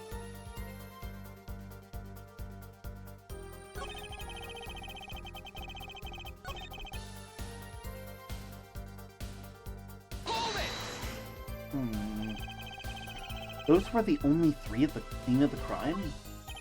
Yes, as far as I saw at least. Then we're back to where we started. Killer was the defendant, Phoenix Wright. Who else could it have been?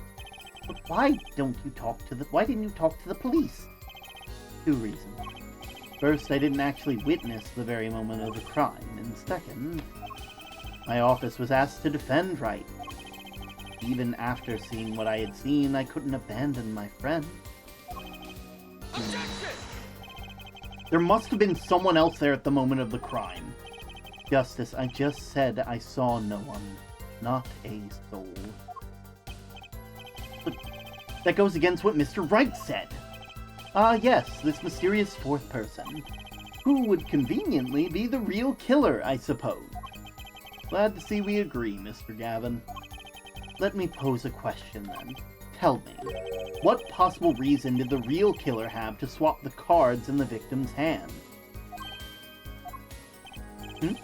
Perhaps you can show us a reason why such a thing would be necessary.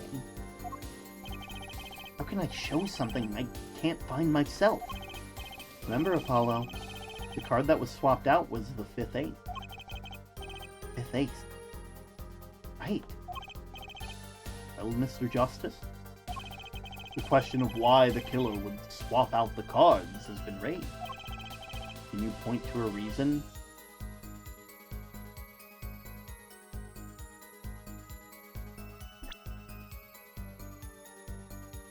Listen, none of you judge me, alright? None of you judge me. You don't get to judge me. Now or never. The defense would like to present evidence to the court. Evidence showing the reason why the card was swapped out. And go on. Point out your reason, Mr. Justice. Why did the killer take the 5th ace? Because it had been tainted! Take that! My reason is this. Is that an ace? Why, it's got blood on it! Right next to the spade. What? This is insane! Why wasn't I told about this? Why? Could this be? Could this be the missing 5th ace? Inconceivable. How could you? What are you doing with that card? Well, that's the thing. Why's Mr. Gavin so upset? Just a fishy card from some fishy girl. Oh, that card? It's mine. That is, I picked it up in the Borscht Bowl Club the night after the murder had occurred. Me when I do the same thing when I play the Trilogy. Don't judge me. I'm allowed to save whenever I want. I gave it to my daughter. Cards are a stock and trade after all. Objection! No. Impossible. Unacceptable. The court can't accept this evidence. It's a fraud. A fraud? How can you be so sure? What? I would think the only person who could claim it was a fraud would be the one who took the real card from the crime scene. The real killer. Allow me to elaborate. What if this trace of blood was the reason? The reason for the killer to take the card from the scene of the crime? Where are you going with this? Take another look at the photo, and at the victim's head. At the moment of the crime, his hat fell to the floor, and a trickle of blood ran from his forehead down the back of his head. Couldn't a drop of that blood have fallen on one of the cards? I suppose. The killer then took the card to hide the blood. Objection! Regardless, that evidence is not permissible. Oh? Right, regardless of how you've wasted your last 7 years, you used to be a lawyer. You know how a serious crime it is to conceal evidence. It's just, oh, oh, you dropped your phone on your face. Oh, ouch. It's the worst. Oh, we can discuss the finer points of our legal system later. What's important now is that I've answered your question. What are you talking about? You wanted to know why the killer would have taken the card from the crime scene. And I now have told you. That one drop of blood would have been decisive evidence, you say. This is baseless conjecture. Baseless. Objection!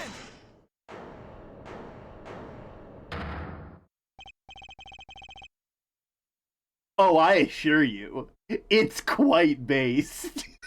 One sec, let me move out of the way so y'all can get a screen cap of that. If that's not a reaction image, I don't know what is.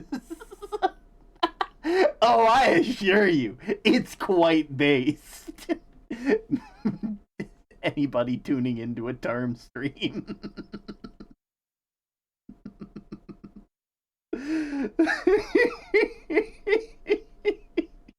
I love this version of Phoenix.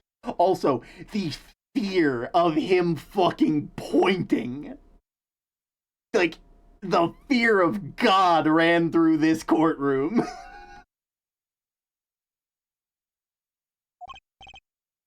What? It's amazing, really, how a single drop of blood on a single card can lead us to the truth. It's quite simple. Well, Apollo? Yes? Try picturing the scene of the crime. Try imagining it in your head. Yo! Look at those graphics! The murder took place in the hideout. The body of the luckless victim was found at the poker table. And before the killer swapped the card out, there was a single card with a drop of blood on in the victim's hand. Given this, there is one decisive problem with this scene. Well, what is it? Well, let's keep it simple, shall we? Given that there was a drop of blood on the card, whose position in the diagram wouldn't fit? The victims, the killers, the witnesses, or the second witnesses? Whose position doesn't fit with the bloody card?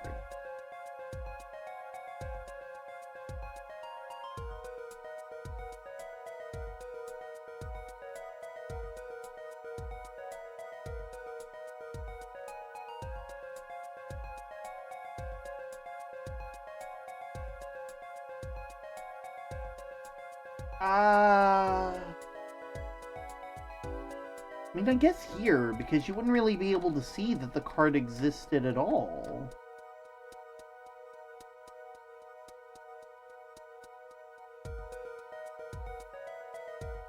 Right?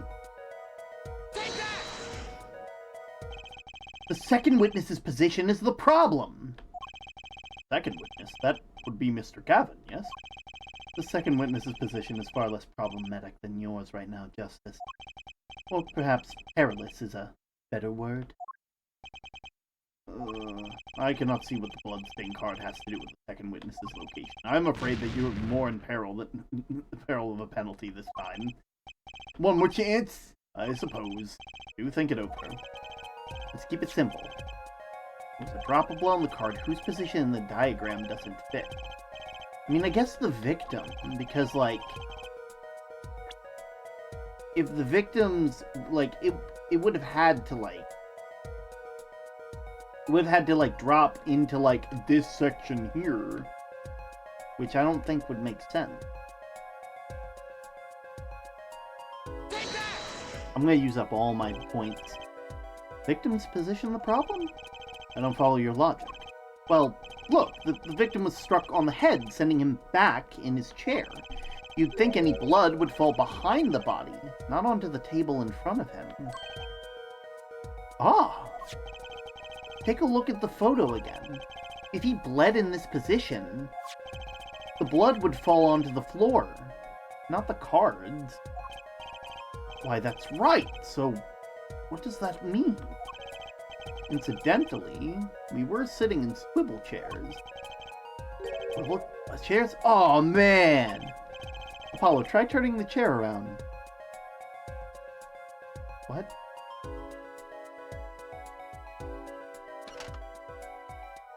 Yo. The chair's facing the other way. It would have to be.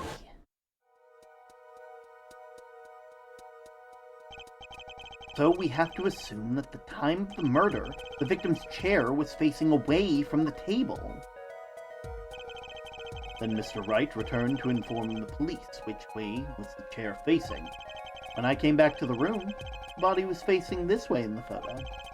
That would mean the killer turned the chair back around.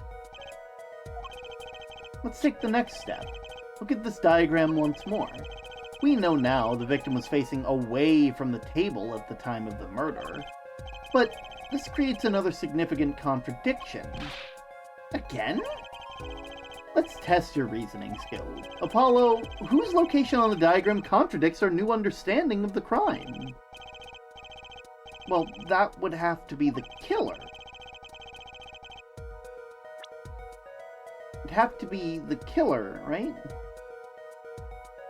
Because now, the killer can't kill them from that point of view. The killer would have to be here.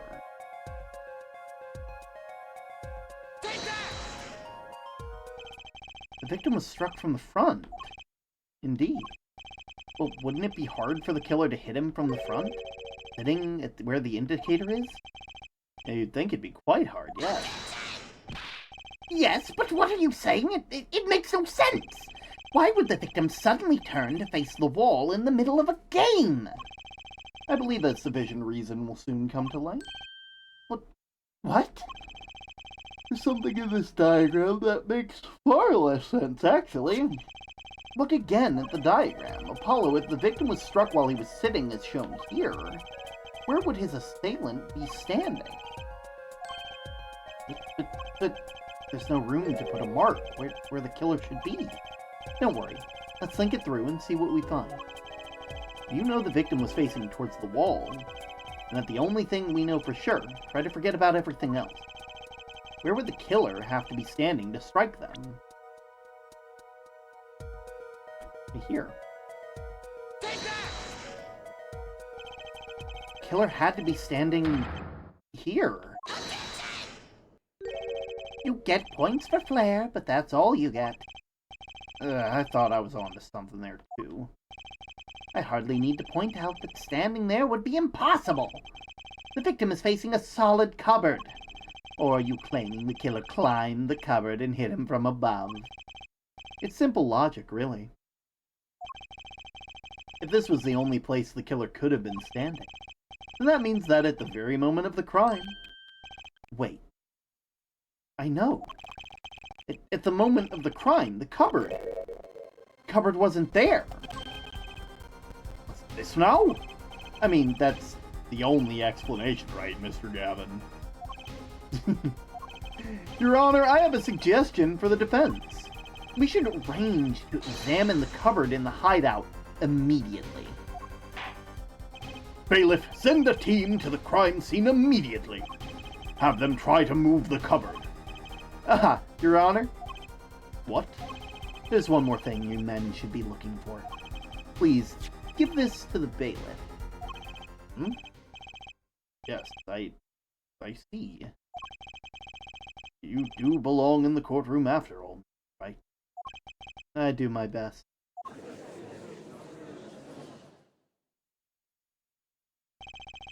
Let's forge ahead here while we... Look at the diagram once again. It's been changed.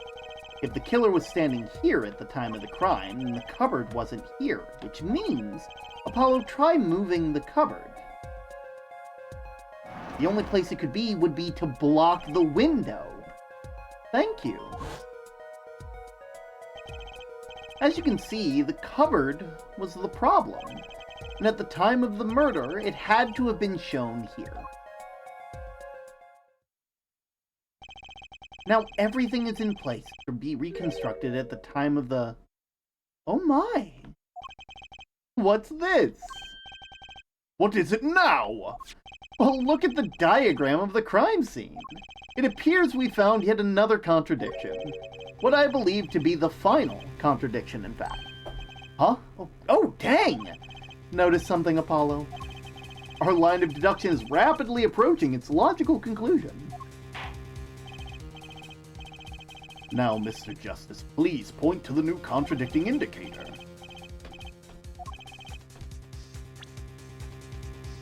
It has to be the second, because what would they even be looking at that point? They'd be looking at nothing.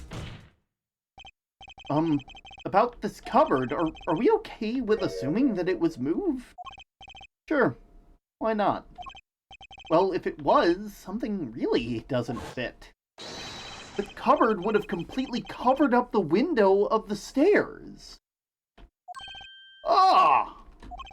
That's right. Someone was standing outside and they wouldn't be able to see in. Someone like Mr. Gavin. What did you say? Oh, is the coolest defense in the West losing his cool? Just don't expect me to play along with your game, right? The only game... It's only a game until someone gets killed, Mr. Gavin. And someone was, while windows to that room were blocked by a cupboard.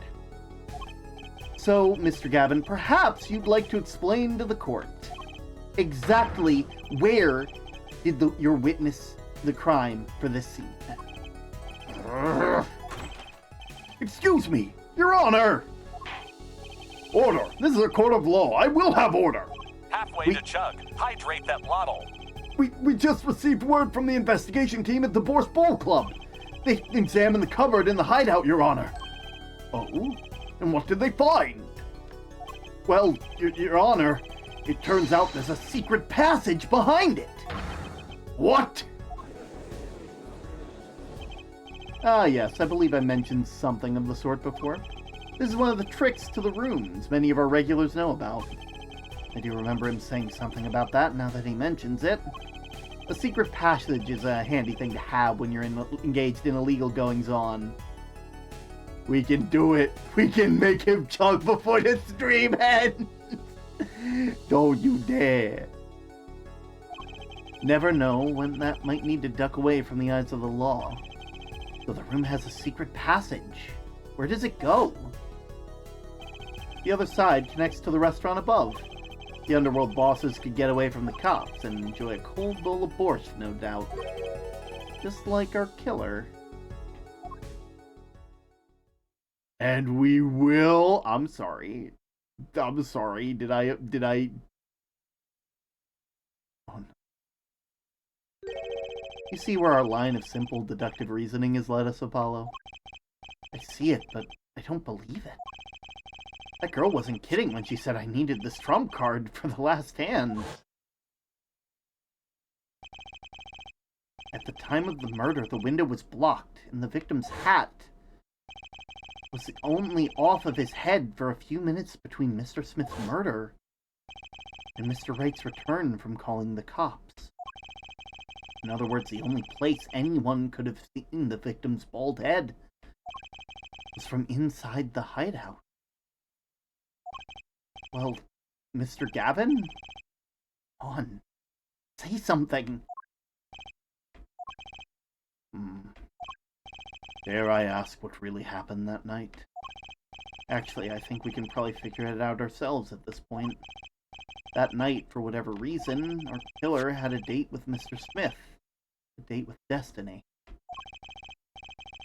There he crouched, hidden in the secret passageway behind the cupboard, holding his breath and waiting for just the right moment. And when the chance came, he took it.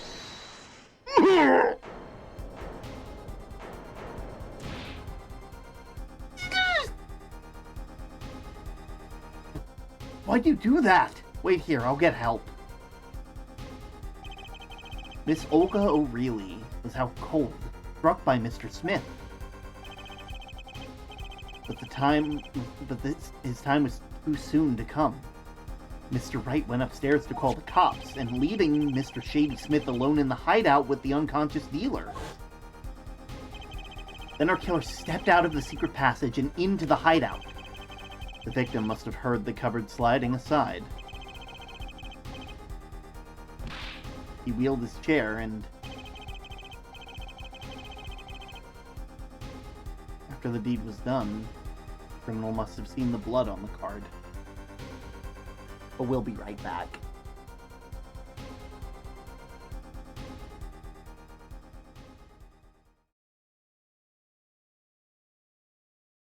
Man, I'm not sure. I definitely need to get some music for this section.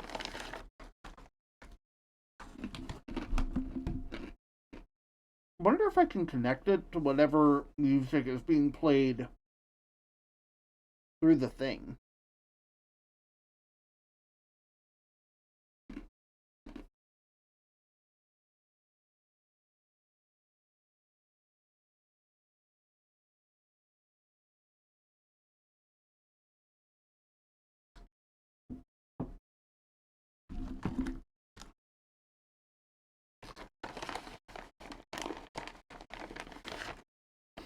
I wonder if any of you are ever gonna notice the some of the stuff I put down here.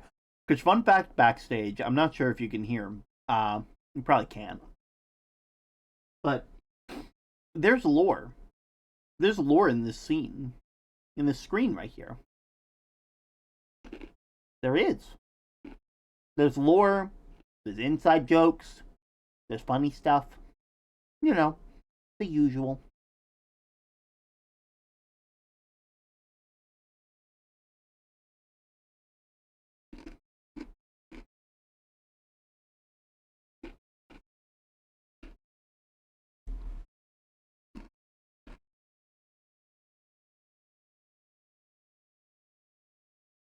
I'd be blown up.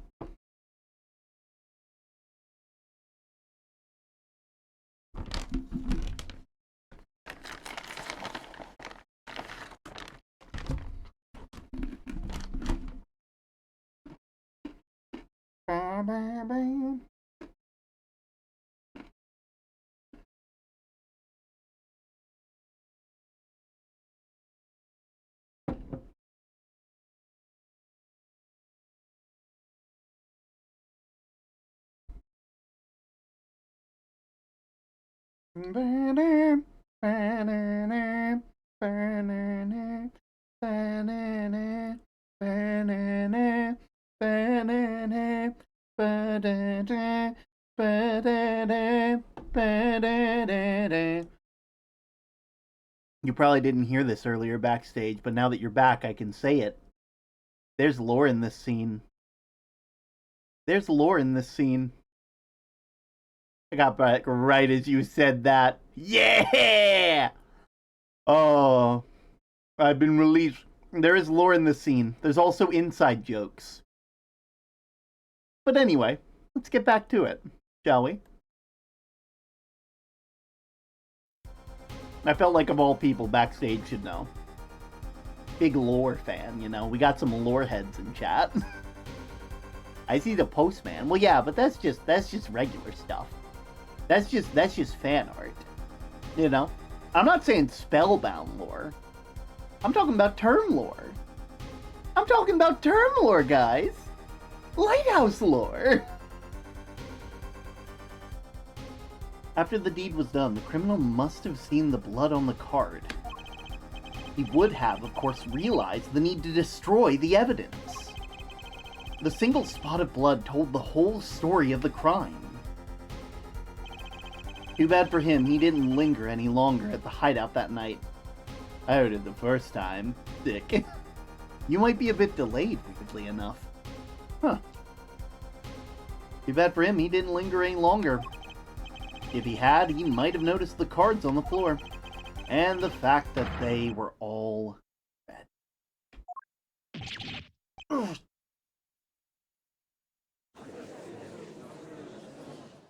Which acts were like, no, you need to hear this. They understood. Well, it seems the trial has taken yet another turn. I'm truly sorry to see this day has come, Mr. Gavin.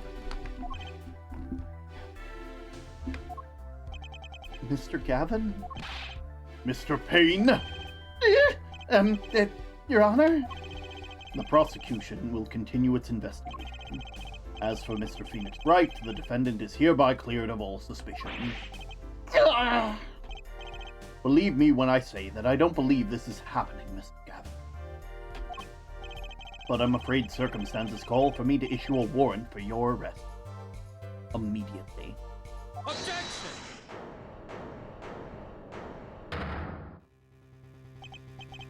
Oh, no need to apologize. I rather enjoyed myself. It's not every day you get to witness a legendary attorney's dirty tactics firsthand. Your point, Mr. Gavin? Frankly, Your Honor, I'm shocked that a person of your caliber would be taken in by such low-grade parlor tricks. Excuse me? The defendant is cleared of all suspicion. This is hardly the time for jokes, Your Honor. Mr. Wright hasn't proven anyone's guilt or innocence here. What he has done is use illegal evidence to put the blame on someone else. And not just anyone else, but me, his own defense attorney. Illegal evidence? Objection! Let me ask you, Mr. Gavin, is there still any reason at present to suspect me of wrongdoing? Of course, this bottle, for instance. The bottle of grape juice Mr. Wright was drinking? How do you intend to explain the way the fingerprints are on this murder weapon? It's not just any fingerprints, am I right, Mr. Payne? Actually, yes, the fingerprints of the bottle were upside down. I seem to recall that being an issue earlier. The court of this case demands an explanation. I can think of only one reason why they would hold the bottle upside down. And that is to hit someone with the bottom of the bottle. Well, Your Honor. See how the caught fish squirms to the last... Well, Apollo? Yes? Your boss seems awfully concerned about this bottle still, but I'm sure you can come up with a suitable explanation just like that. Yeah. Just like what? Why would someone grab a bottle upside down other than to... Don't let him trick you into thinking his explanation is the only legitimate one. Is there really another? Take another look at the court record. I believe you'll find a simple answer there. In plain sight. How about you just say the answer? In plain word. Well, that's not how I work, my man. That's not how I roll. It would be hasty to deliver a verdict with an unanswered question, indeed. Well, Mr. Justice, Mr. Gavin said to the court, this case demands an explanation. Don't worry, Justice. Justice won't leave until justice is done. Perhaps the defense would care to enlighten the court? What evidence do you have to explain why the fingerprints on this bottle are upside down? Well, it's simple, Your Honor. Because usually, when he's sitting at the piano, the bottles are behind him. And how else would you reach for the bottle if it was behind you?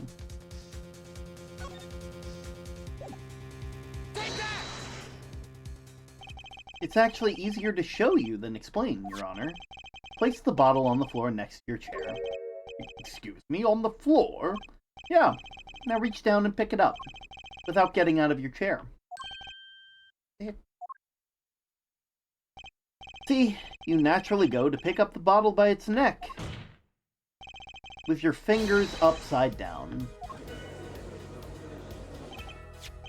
Look at this photograph taken the night of the murder. The defendant, Mr. Wright, sat here, playing piano, bottles of grape juice on the floor next to the side of the piano bench. He would have naturally picked up the bottles upside down several times. Wow, I can't believe it's that simple. Recall our dinner that evening, Christoph? I was drinking my usual juice then, too. Basically, you used the bottle on the table to do the deed. But then you must have remembered you went and picked up one of the bottles from under the piano, and you switched the bottles. You took one of Mr. Wright's bottles. You made it look like the murder weapon. Order! Order! Why do we have to say to these charges, Mr. Gavin? Fascinating. So this is the legendary attorney's famed tactic of misdirection. But what? You claim that I switched the bottles? Where's your proof? Proof? But that's... As I thought, more baseless conjecture. I'm afraid your bottle of proof quite empty. Objection! I wouldn't be so sure about that. Your Honor, when you initiated the investigation of the hideout earlier, you recall I requested an additional investigation?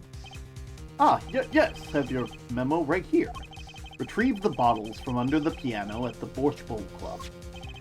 And here's one of the bottles in question. What are you going to dust that for Prince too? I wouldn't be surprised if any of that was this, the his. Mr. Gavin probably wouldn't make such a novice mistake, true. That bottle won't bear a trace of anything. Say, Apollo. Yeah? Why don't you go ahead and examine the bottle? But why? Just humor me. Mr. Wright? That bottle will solve this case once and for all. What? Some bottle? Is this your card? There's something inside the bottle!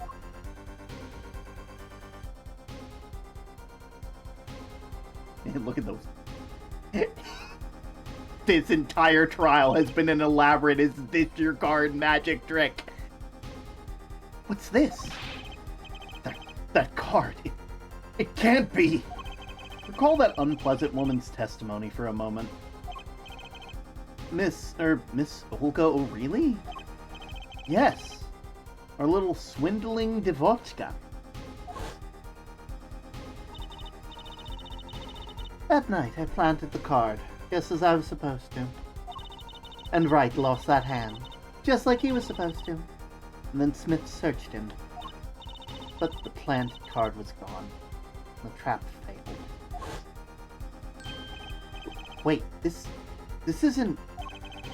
You're telling me that this is the planted card you disposed of? The one you mentioned in the piece of testimony? I happened to put my hand in my pocket and found a card. Yep, I snuck a peek at it and found out it was a 5 of hearts. I had a feeling something might happen, so I disposed of the card before the game. Disposed of? Where? Well, in the empty bottle of grape juice I'd been drinking right beside me. I threw the card inside the bottle.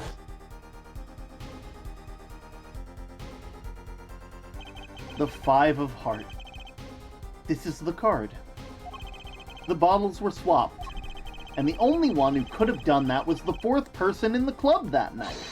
You, Mr. Christoph Gavin!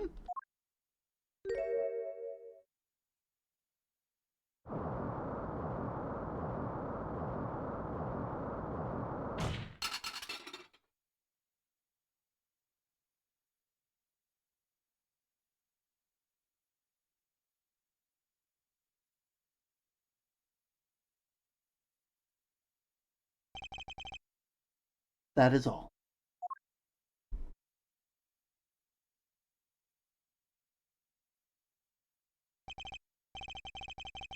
Is your idea of revenge, Phoenix Wright? Revenge? Revenge for the events that took away your attorney's badge 7 years ago. My past is like my logic. Straight and true. Nothing's changed. All I did was point the finger of justice in the proper direction. Fine. I'm glad we could have this tete-a-tete. Right.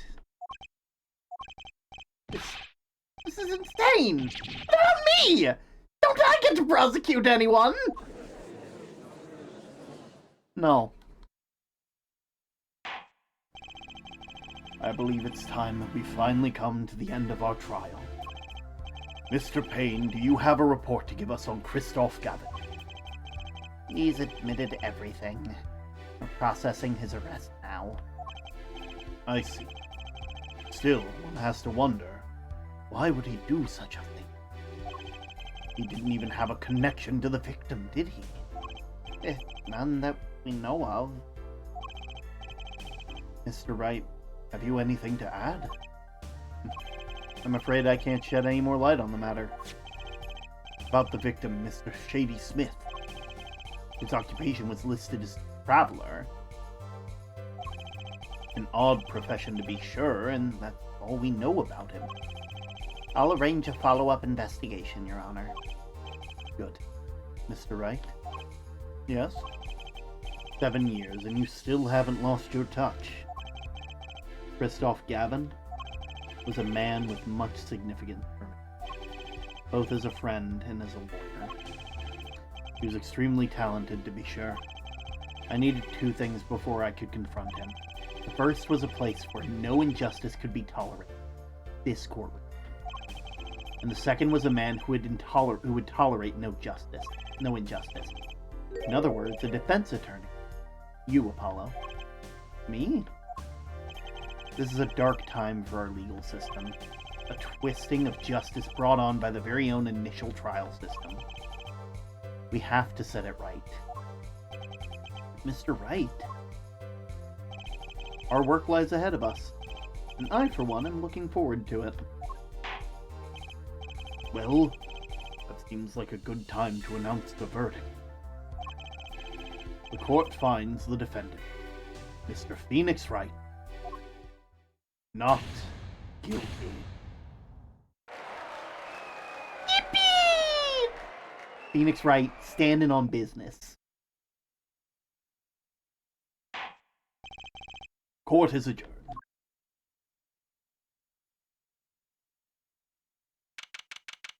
April 20th, 4:28 p.m. District Court Defendant Lobby Number 3. Thanks, Apollo. You came through, just like I thought you would.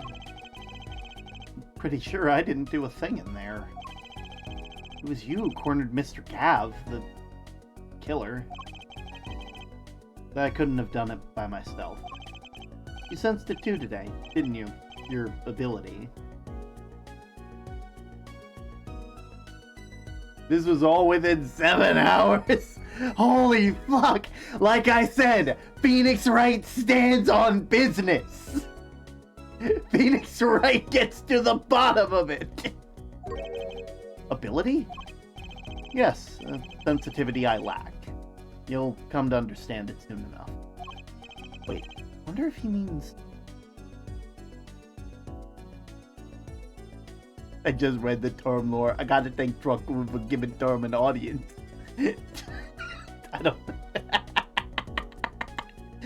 I don't think that's quite term lore, but I understand. I wonder if he means... I have one question for the witness. You say you saw the moment the defendant hit the victim. Of course it's true. It's a weird vibe I'm getting.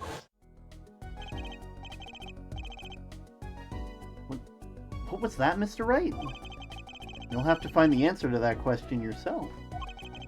The answer? Right. He was full of questions without answers, most of them about Mr. Gavin. What possible reason could he have to commit murder? Perhaps you'll learn that in the days to come. Huh? Wait, you don't know, do you? This locket is the key. Huh? Oh, that reminds me, I met a girl whose picture was in your locket?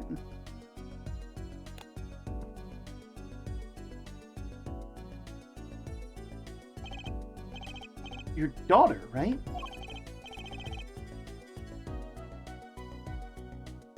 Whether it be isekai shenanigans, aka Truck-kun, I have no idea what you're talking about. Legitimately, I don't even think isekai shenanigans pops up at all. Oh, but you know, I mean, to be fair, be fair, I'm sure someone has died at some point. This place has been around a long time, you know. I wasn't the first lighthouse keeper, and I surely won't be the last. That's right, she's my daughter. You know, you were right about this locket. Eh? I took this off the neck of that night he died. But it looks like our dear Russian scam artist saw me. So the truth is, this locket really did belong to him. Wait, but that's perjury! You testified! You said that locket was yours! I said no such thing, actually. Huh? I merely said that it was a locket with my daughter's picture inside. A subtle distinction, but a distinction nonetheless. And it is the truth. Wait, but then... why? Why was the victim wearing a locket with the picture of your daughter inside it? Sometimes the straightest path to the truth isn't the best one. Give it time. You're still getting started with your career. Speaking of which, I may be out of a job. I worked for Gavin Law Offices after all. Still can't believe I just saw Mr. Gavin get led away in handcuffs. Apollo? Yeah? How about coming to work for me?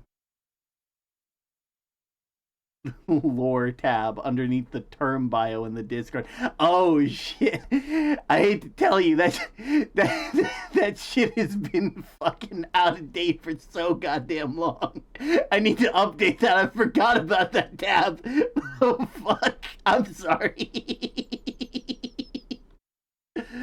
Oh god, that's funny. Oh, that's hilarious. Shit, that was made back like... that was made so long ago. Fuck. Oh, God. Yeah, sorry about that. I was like, what are you talking about? Like, legitimately, I don't know what you're talking about. But I'm not from anywhere else. This is here. Sorry for the confusion. It's no problem. That's actually really fucking funny. It's like I'm like shit. Did I do bad on redacting the lore? Did I weirdly imply something that I didn't mean to? Oh, how about coming to work for me? You mean at the Right and Co Law offices? I mean, there's not a single attorney in my generation that doesn't know about it. I can't imagine that to be true, but... Wait, but didn't you... You're not a... Oh, I turned in the badge, yeah. I'm not an attorney anymore. That incident 7 years ago. The legendary trial. And at the middle of it all was one man. Phoenix Wright. The case reached its sad conclusion and he left the law for good. Have you ever thought about coming back to the courts? I'm not qualified to stand in a court of law, I'm afraid. Didn't you notice in today's trial? There was a single piece of forged evidence. Forged evidence? What are you talking about? Talking about the evidence that shouldn't have existed. A naughty magician's trick. One piece of evidence that struck me as odd, it's true, just seemed too perfect. I'll bet this was the forged evidence. Okay, they made it easy for me. They could have easily been like, ooh, no, that was, They could have been like, no, there's the second bottle.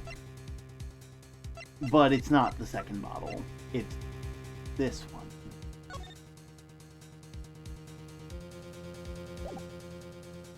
Take that! You mean this, don't you? I got this from your daughter, Mr. Wright. That card couldn't have been found at the crime scene. Because the killer took it with him when he left. Leaving the wrong card in its place. Lucky for us. court can't accept this evidence. It's a fraud. A fraud? How can you be so sure? I wouldn't think the only person that could claim it was a fraud would be the one who took the real card from the crime scene. The real killer. My verdict was already handed down 7 years ago. Then you really... Yeah, I forged this card. One look at the crime scene should have told you it wasn't real. But you can't do something like that and call yourself an attorney! Who's calling themselves an attorney, Apollo? So it's true. The rumor, it's true! 7 years ago! None of that matters much now, does it?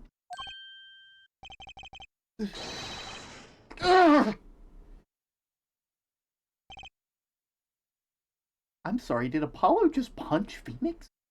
And did Phoenix take it like a fucking champ? I punched him. It's your story from here on out, Apollo. Perhaps I can help you turn the next page. My office's address. Drop in if you'd like. Mr. Wright? Oh, and about your uppercut? Try yelling, "Take that," next time. Find it packs a little more punch. And Apollo, thanks for today. I had a good time.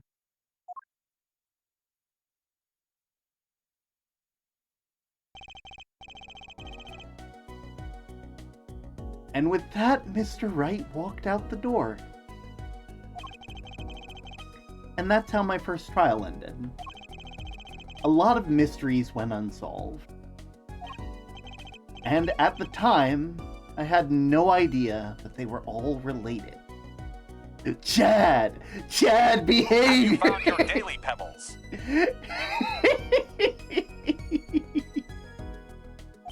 Every mystery that day, connected by a single thread of logic. I'd find that out soon enough. My name is Apollo Justice, attorney at law. And this is how my story begins.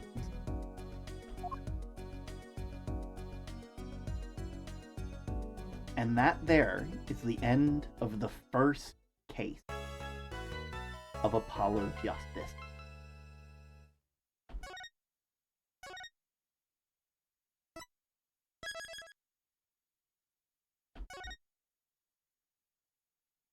Now, usually, so I'm going to be doing something interesting with this playthrough, because I realized some issues when we were playing. That was only one chapter. That was only one chapter. Last time I played Phoenix Wright, we had an issue, a very bad issue, where I would play and I would get to the end of a chapter, or I'd get midway through a case and I wouldn't be able to continue because, unfortunately, time has waited and we had been, like, off kilter the whole time. Whenever I play any chapter in this, I will play the beginning all the way to the end of that chapter, and I will show the cutscene and the text at the very beginning of the next one to get you guys excited, you know? I think that's a fair way of doing this, you know? So, we'll see the beginning of this chapter. You guys will get a bit of a feel. And next time we play this game, which will be roughly once to twice a month, roughly, unless we finish one of our other long-form games, in which case I'll just bump this one up into the weekly category. But, yeah. Episode 2. Turnabout Corner.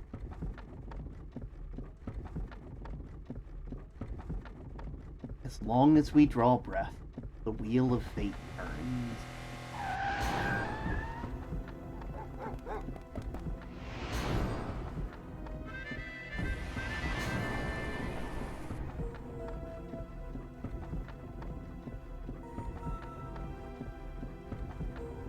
spinning big crimes and little crimes together. And when the wheel stops,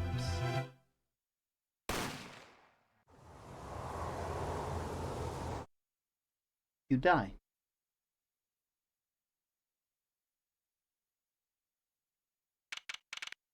June 15th, 9:12 a.m. Wright & Co. Law Offices. 2 months have passed since Mr. Gavin's arrest. My first trial, and I lost my mentor and my job. Yeah, I'll admit it. I was screwed. But even when I hit bottom, I told myself I'd never come here. Honest. Here being the legendary Wright & Co. Law Offices. Okay, Justice. Time to stop trembling. Ah, you must be here for the interview. Right this way. Huh? Hello there, you found the right place. Welcome! What's with this girl? Well now, shall we begin? Begin? Begin what? Right, first things first, any special talents? Talents? Yeah, well, you must have at least one. Well, I guess defending? Defending? Unusual talent, but it'll do. With a little jazzing up, of course. You think so? Let's give it a go, shall we? Huh? Go ahead, show me! Defend! Just give it all you've got! Don't hold back now! What are you talking about? I can't just defend here. First lesson. A professional can perform anywhere. Thanks. We want people to be laughing with us, not at us. Thanks? But I'm not sure why they would be laughing at all. What? What exactly do you think you came here to do? Defend? No?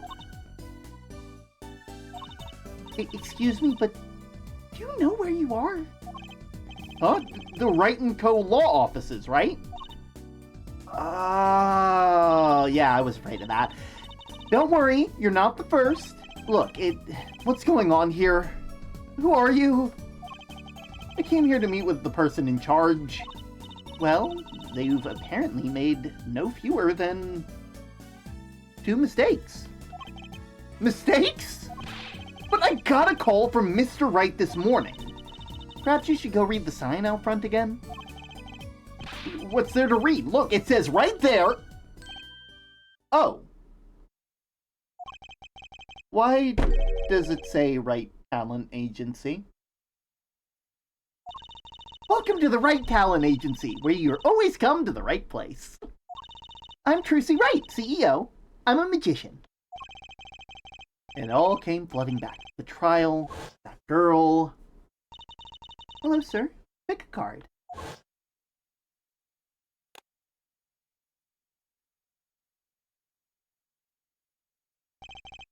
That's right. She's my daughter. Trilogy. Here, check out our flyer! From magic to the piano, even your defense. Call now. So, what's your name? Apollo. Apollo Justice, attorney at law.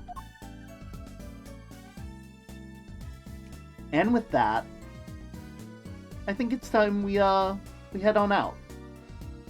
Get you guys ready to meet Trilogy, figure out what the heck is going on with the Wright Law Offices, or I guess in this case, the Wright Talent Agency, and see where life takes us. But for now, I think it's about time that we go ahead and head on out. So I will quickly, I'll see you guys over at the docks.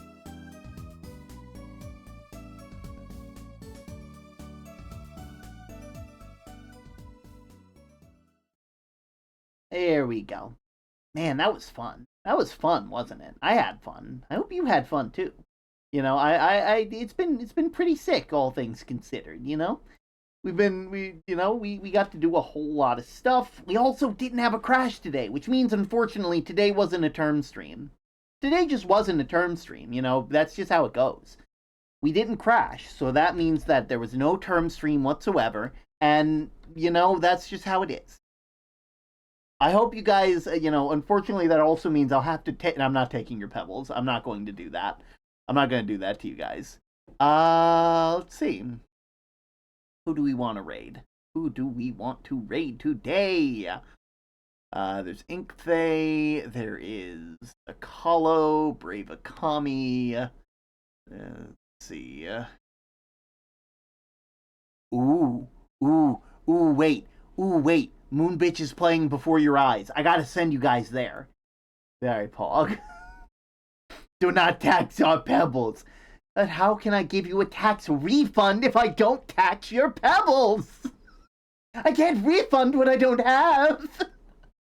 Oh, no. Anyway. But they're playing Before Your Eyes, which is a wonderful, wonderful game that I have seen, and at some point I will play on stream myself, but for now, it will send you guys off if it will let me. Raid. Moon Beach.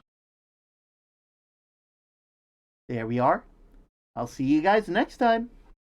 Later.